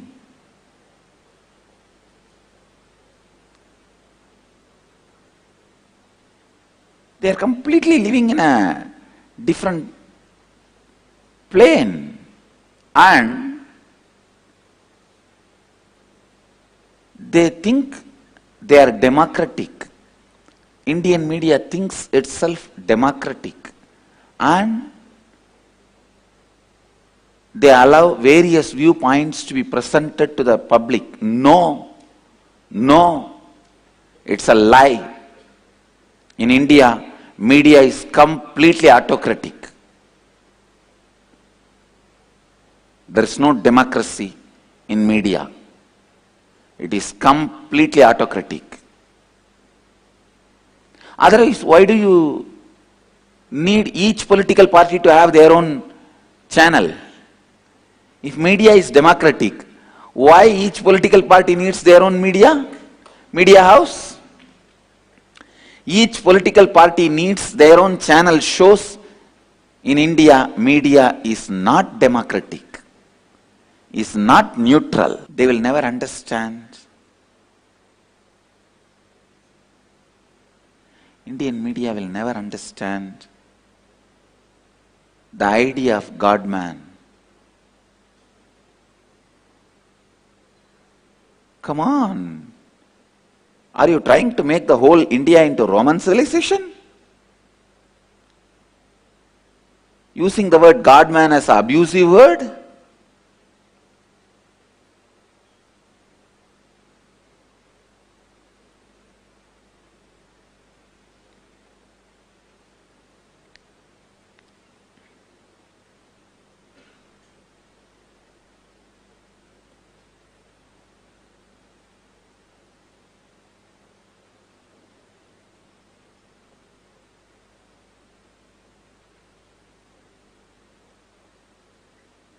We always see only the superficial love.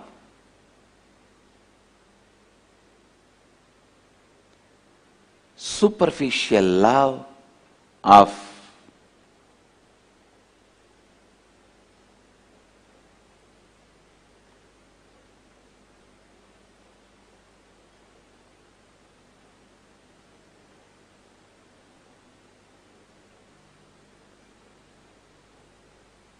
the rose and the bird feeding the baby bird.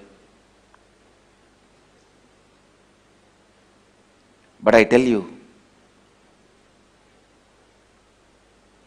bird feeding the baby bird can be like showing the love once in a while.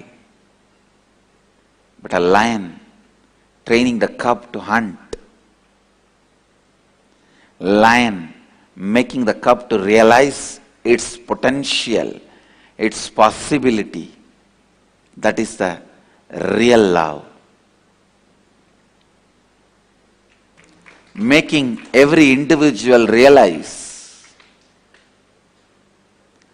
Please understand, showing love to your weaker side is what society made you understand as love. When you are sick, somebody coming and giving you food, you call that as a love, because you know only that as a love. When you are sick, staring at you and saying, "Get up, throw this sickness out of your body, walk out of this disease," that is the love, real love.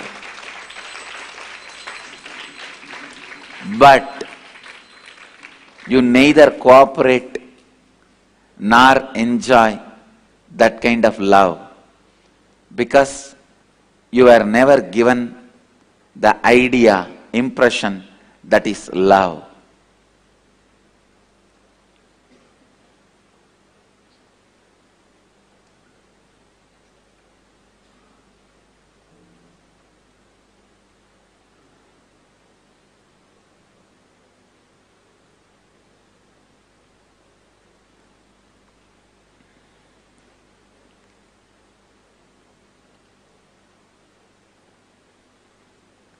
Whenever you are asked to wake up and drop the disease, you think you are only being demanded. You don't understand.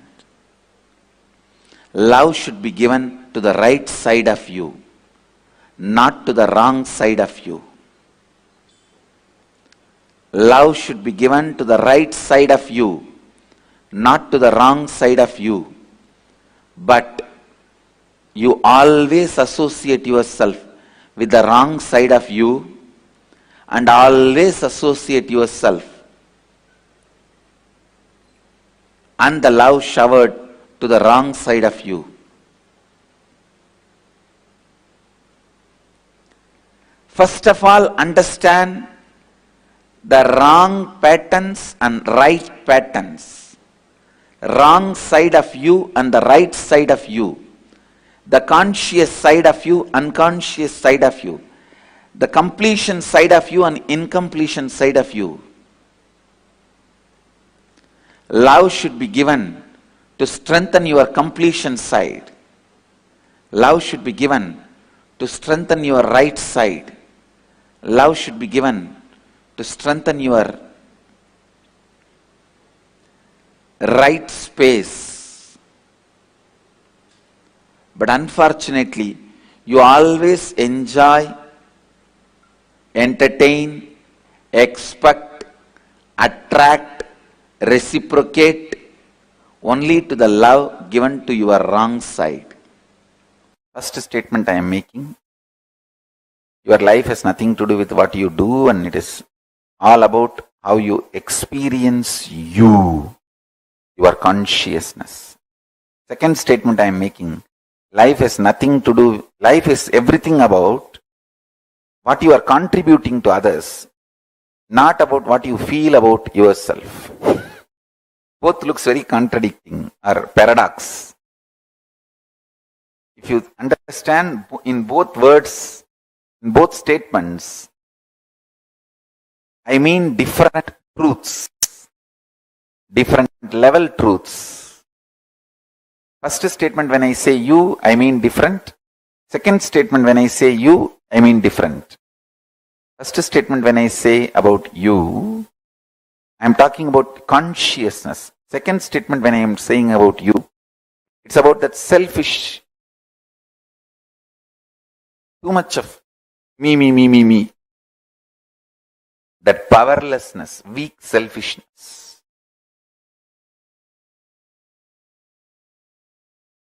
If you understand both statements, you will understand both mean same. Through both statements, I am revealing the same truth. Now listen. Let me come back to emotion retention and emotion fermentation. You get multiple types of emotions, almost all emotions every day. Sometimes lust, sometimes greed, sometimes fear, sometimes the multiple versions of fear, sometimes worry, sometimes love, sometimes attention giving, sometimes attention asking, sometimes jealousy, sometimes comparison.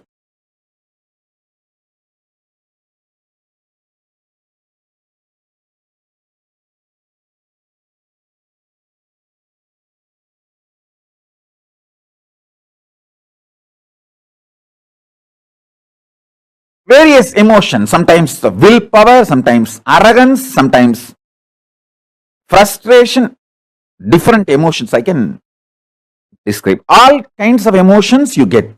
But logically, through your conscious decision, the thought currents or emotions which you cherish stays inside you and starts getting fermented. The good news is, no emotion gets fermented inside you. No fermentation of emotions happens inside you without your conscious support. You should understand that. I tell you, the good news is emotions coming and going may not be in your control, but the fermentation of the emotions is under your control. Only when you consciously support some emotions, the fermentation of that emotion happens inside you.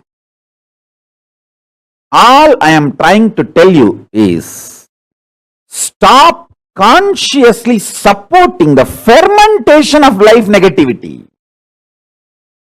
Don't allow the fermentation of the lust, fermentation of the fear, fermentation of the worry, fermentation of the attention need, fermentation of jealousy, fermentation of the arrogance, fermentation of ungratefulness, taking life for granted, frustration. Understand that. What you ferment inside you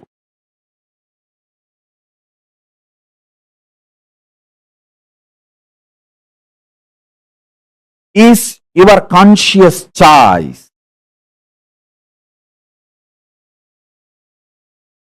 And decide to ferment right experiences, thought current.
There's a beautiful description of Shiva and Parvati's relationship in Tantra.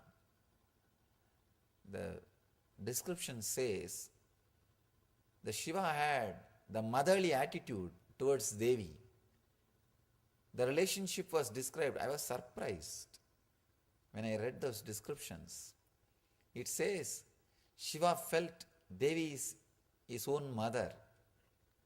A strong motherly connection means what? The pure anahata. The pure anahata energy. When the pure anahata energy is experienced, you feel with the whole world. Either you feel that you are the mother of the whole world, or you feel the whole world is your mother. The description says, Shiva felt Devi is his own mother, and she felt the whole world is her child. If you are in the female body, the female psychology, when anahata opens, you will feel everybody is your child. When you are in the male body, when you are living with male psychology, if the anahata opens, you will feel everybody is your mother. That pure feeling connection. When the inner awakening happens in your anahata, if you are in the male body, you will feel the whole world is your mother. The whole world is mothering you, protecting you, carrying you. The existence loves you. Existence is fulfilling itself through you. Please understand. You are the expression of existence, strong, pure will. You are not an accident. You are this miracle. Existence. When your anahata opens, I tell you even example, you can, if it's somebody, suddenly, if you fall in love with one person, suddenly you will see so much of, and you will feel everything is so rosy, flowery, green. It's love has the quality, the feeling, the whole world cares for you, mothers you. Shiva's anahata is awakened anahata. That is why even with Parvati, with Uma, he has such a deep feeling of motherly love. What Ramakrishna and Sharada Devi exhibited, that strong feeling of motherly love means awakened anahata. Please listen. Now I am going to make an important sacred secret. Going to make a very important statement. Please listen. Now I am going to make a very important statement. Love of the master enters into you, completes you, fulfills you, and turns back as love for the master and enlightens you. Listen. Love of the master enters into you, fulfills you, completes you, turns around and flows as love for the master and liberates you.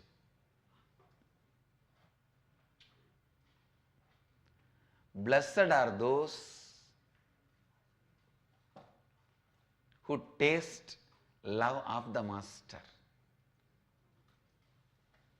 Whether it is a benign look, benevolent look, or a serious look of a surgeon. When a surgeon looks at the tumor, remember, he looks at the tumor, not you.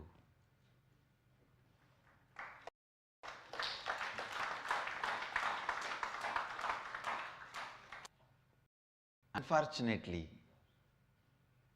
when I look at the tumor, to terrorize the tumor, you mistake I am looking at you. Understand, decide clearly to hate what master hates, to love what master loves. In every one of you, there is a part Master loves. Love that part, cherish that part, nourish that part, enrich that part, that will enlighten you. In every one of you, there's one part Master hates. Destroy it, complete it, drop it. That will be a great liberation for you. Listen. It is love of the Master enters into you. It can be as simple as Nayana Diksha, his eyes falling on you.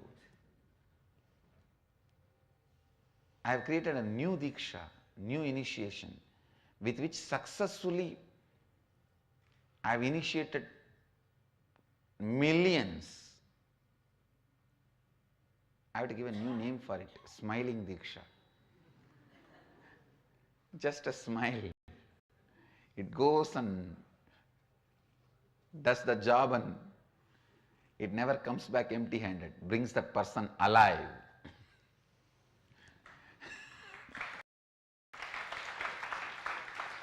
Understand? The Vishnu Sudarshana goes, kills the person and back. Shiva's Trishul goes and kills the person and comes back. Subramania's spear goes and kills the person and comes back. The Master's smile goes and brings the person alive, more alive.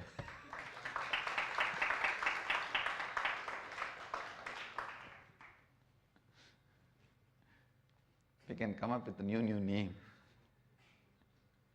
Smile Diksha. It can be as simple as a look, smile, or a blessing, Tatastu, or as simple as a like in the Facebook.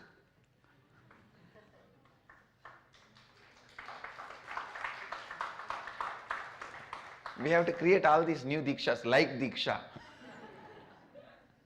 It enters into you through these as simple actions as just a like, or a smile, or a look, works in you. As I said, love of the Master enters into you as a like in the Facebook, or as a look, or as an initiation, or as a energy darshan, or as a word, or as a tatastu, or sometime darshan in the dream, in various forms. He enters in your life and goes on working in you. When he works, when that love of the Master works in you, all the tumor automatically starts melting down. Incompletions melt down. Anger melts down. Many times you know you are transforming, but you are not able to tolerate transformation because you had a lot of vested interests, payoff with your ignorance. Many times with your ignorance, you are in a known, comfortable, cozy zone. But Master's love melts all that. You know your transformation, your own transformation is too much for you.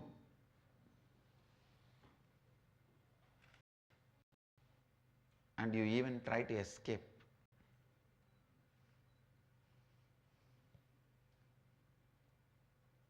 Love is so powerful. He continues to work, continues to work, continues to work.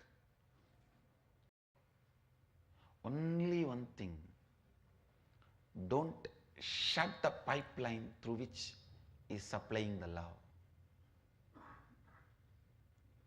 Shutting the pipeline means either escaping, running away, disappearing, or never allowing him to train you.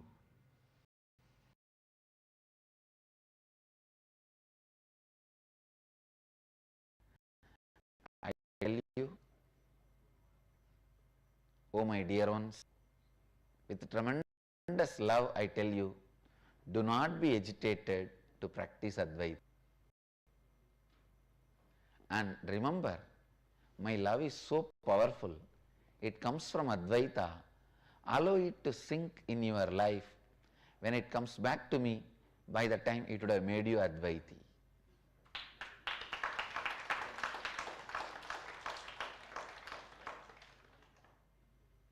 Love of the Master engulfs you, fills you,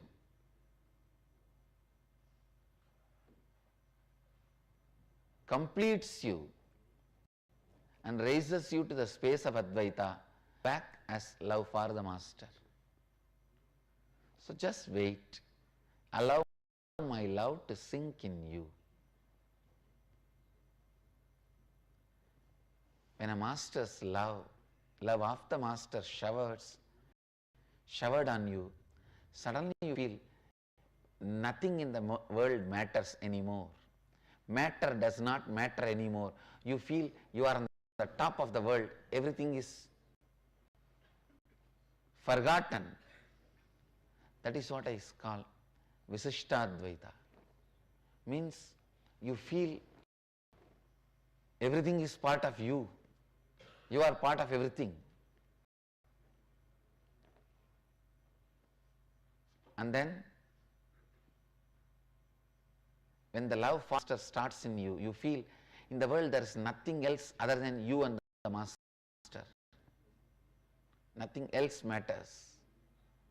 When the circle is complete, you understand you and the Master, you the Master.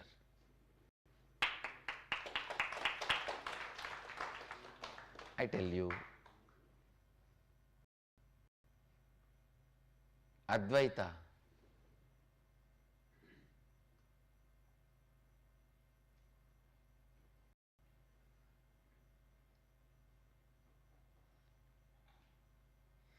is the fact. It's a truth. Fighting with Advaita is utter foolishness.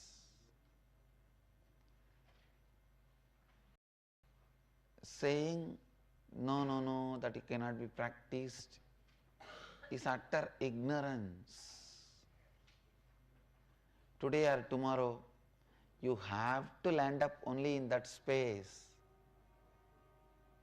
Already you postponed enough for janmas.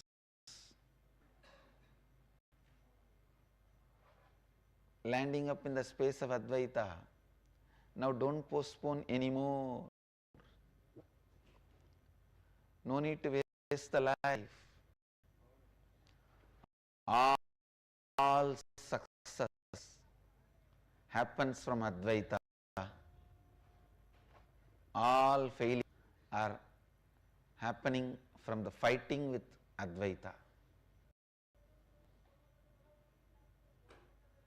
Of Advaita, simple fact. I use the word truth because it is loaded with too much of meaning. I just wanted to say it's a simple fact. Story of Bhatmapada, disciple of Adi Shankaracharya, proves clearly just by the feeling connection with him, feeling connection to Adi Shankara,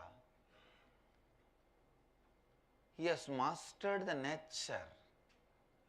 He was so powerfully in tune with the nature. He was so beautifully in sync with the nature. You may not know the story. There was a great disciple of Adi Shankara who is not that intellectually capable, but highly devoted, dedicated, integrated to the master, integrated to his disciplehood. One day he went to wash the master to the other banks of the river. He was washing there. Some of the other disciples of Shankara were discussing and they were making fun of Bhatmapada. What is this? This fellow is all the time washing the clothes and cleaning. Did he come here to become a laundryman? If he is not learning any scriptures and not studying, contemplating, when is he going to get enlightened? Master, the nature, prakriti, life.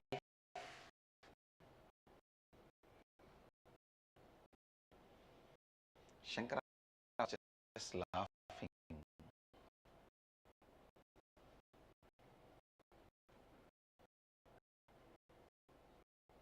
He may be a little less capable in intellectual way, but he is an amazing intelligent being, doing and first, who is putting first.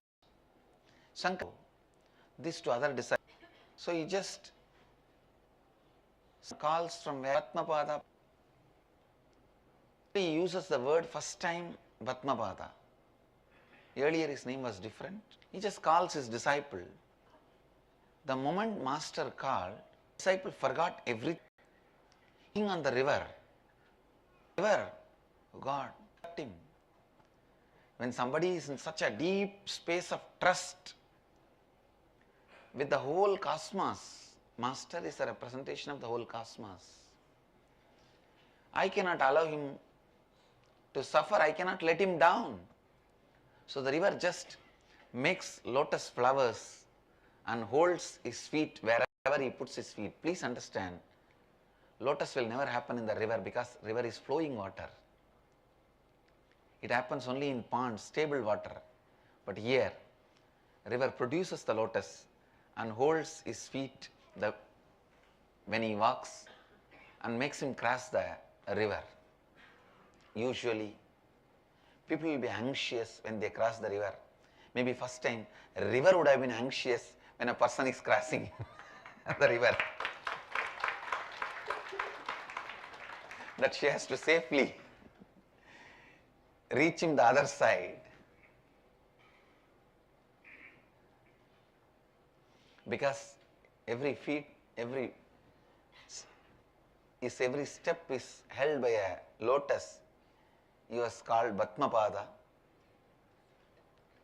Shankara demonstrates to all his disciples the need for the loving space for the transmission of the Advaitic truth to happen, because your birth itself has happened when you denied the self, Advaita.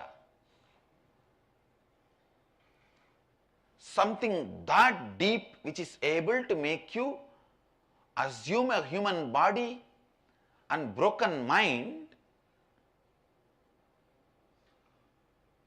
can't be transcended unless you trust somebody more than your human body and broken mind.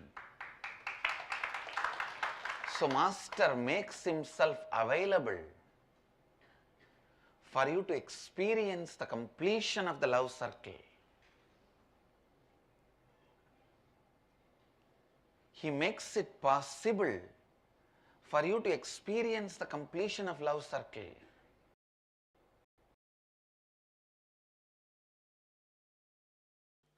The moment you start the completion process, the Guru's grace has started happening in your life. Please understand. Your self-effort brings Guru's grace. Guru's grace brings more self-effort. Guru's grace inspires you to start the completion process. Completion makes more Guru's grace flow in your life. It is virtuous circle. You might have heard the word only vicious circle. Now I am introducing a new word, virtuous circle. Love of the master enters into you and inspires you to do the completion process. Then it turns as love for the master. When the Guru's grace enters into you, it starts moving you towards completion process. When you start the completion process, automatically the more Guru's grace enters into you. Please understand, don't ever be afraid.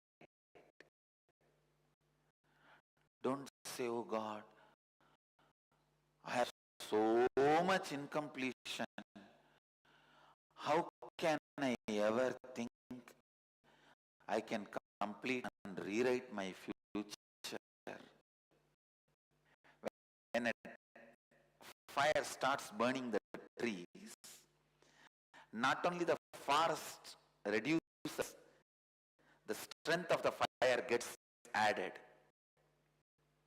So when you start doing completion, you may have 10,000 incompletions in front of you.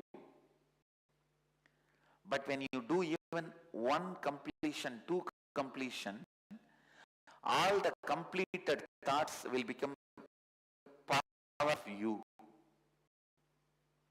Not only enemy is reducing, friend is increasing. Opposite army is reducing, your army is increasing. The pattern of completing with incompletion becomes your strength.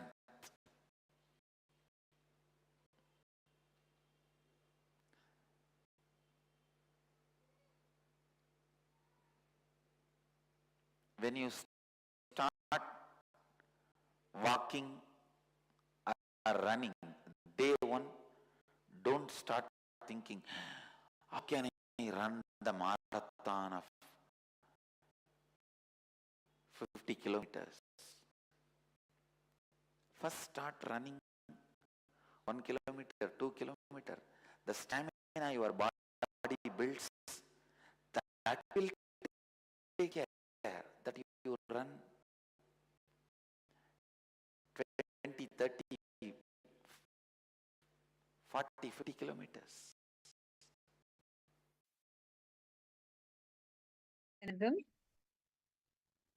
We had a very powerful session with Swamiji. Since morning, we have been understanding about how you can manifest the ultimate relationships in your life. How many of you are understanding how the relationships manifest in our life? How many of you are cognizing this? How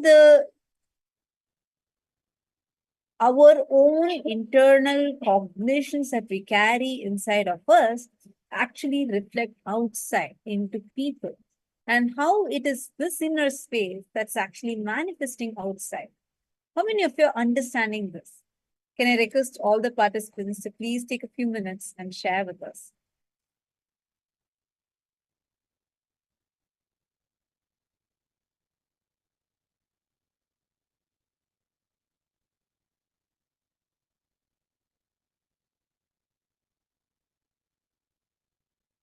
Can I request all the participants to please post how many of you are understanding about this one powerful cognition?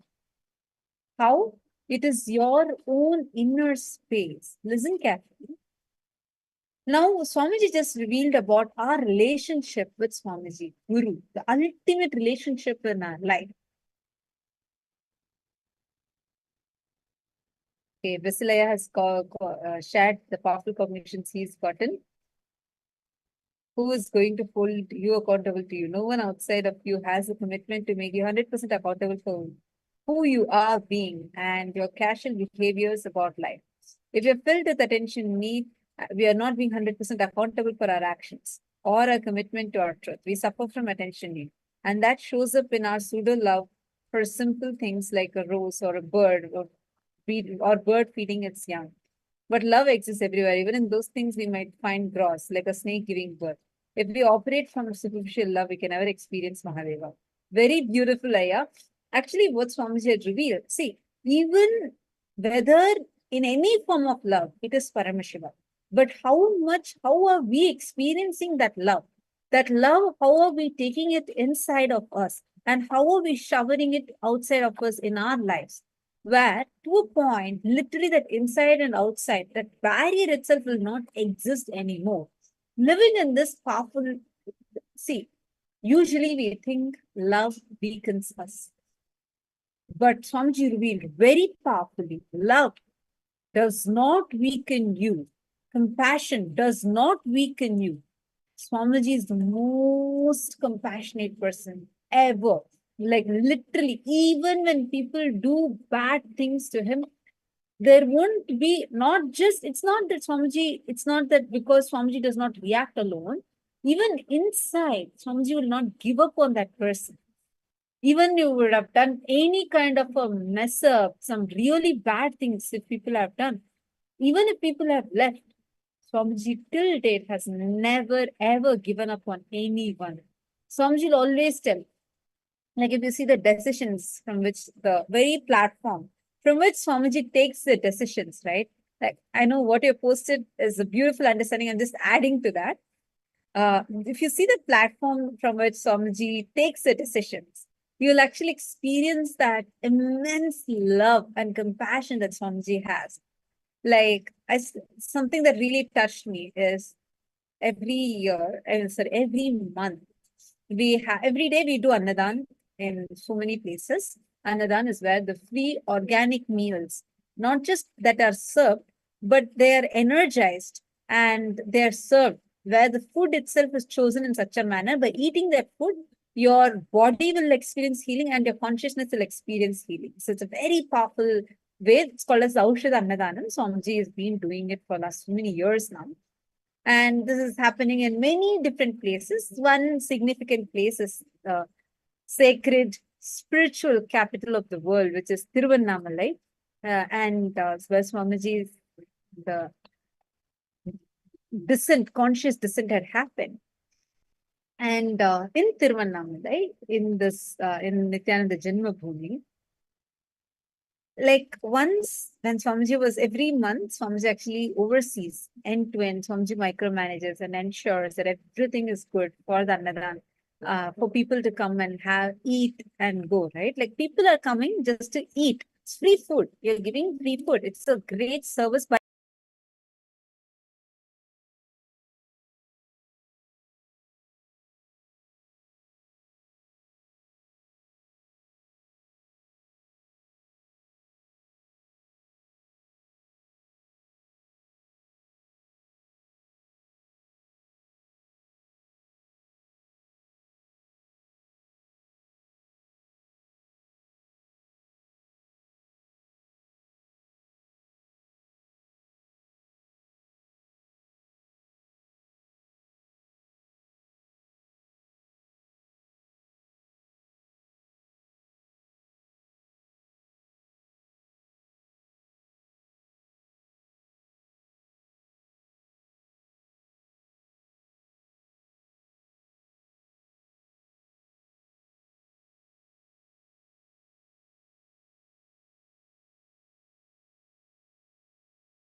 Nityanandam.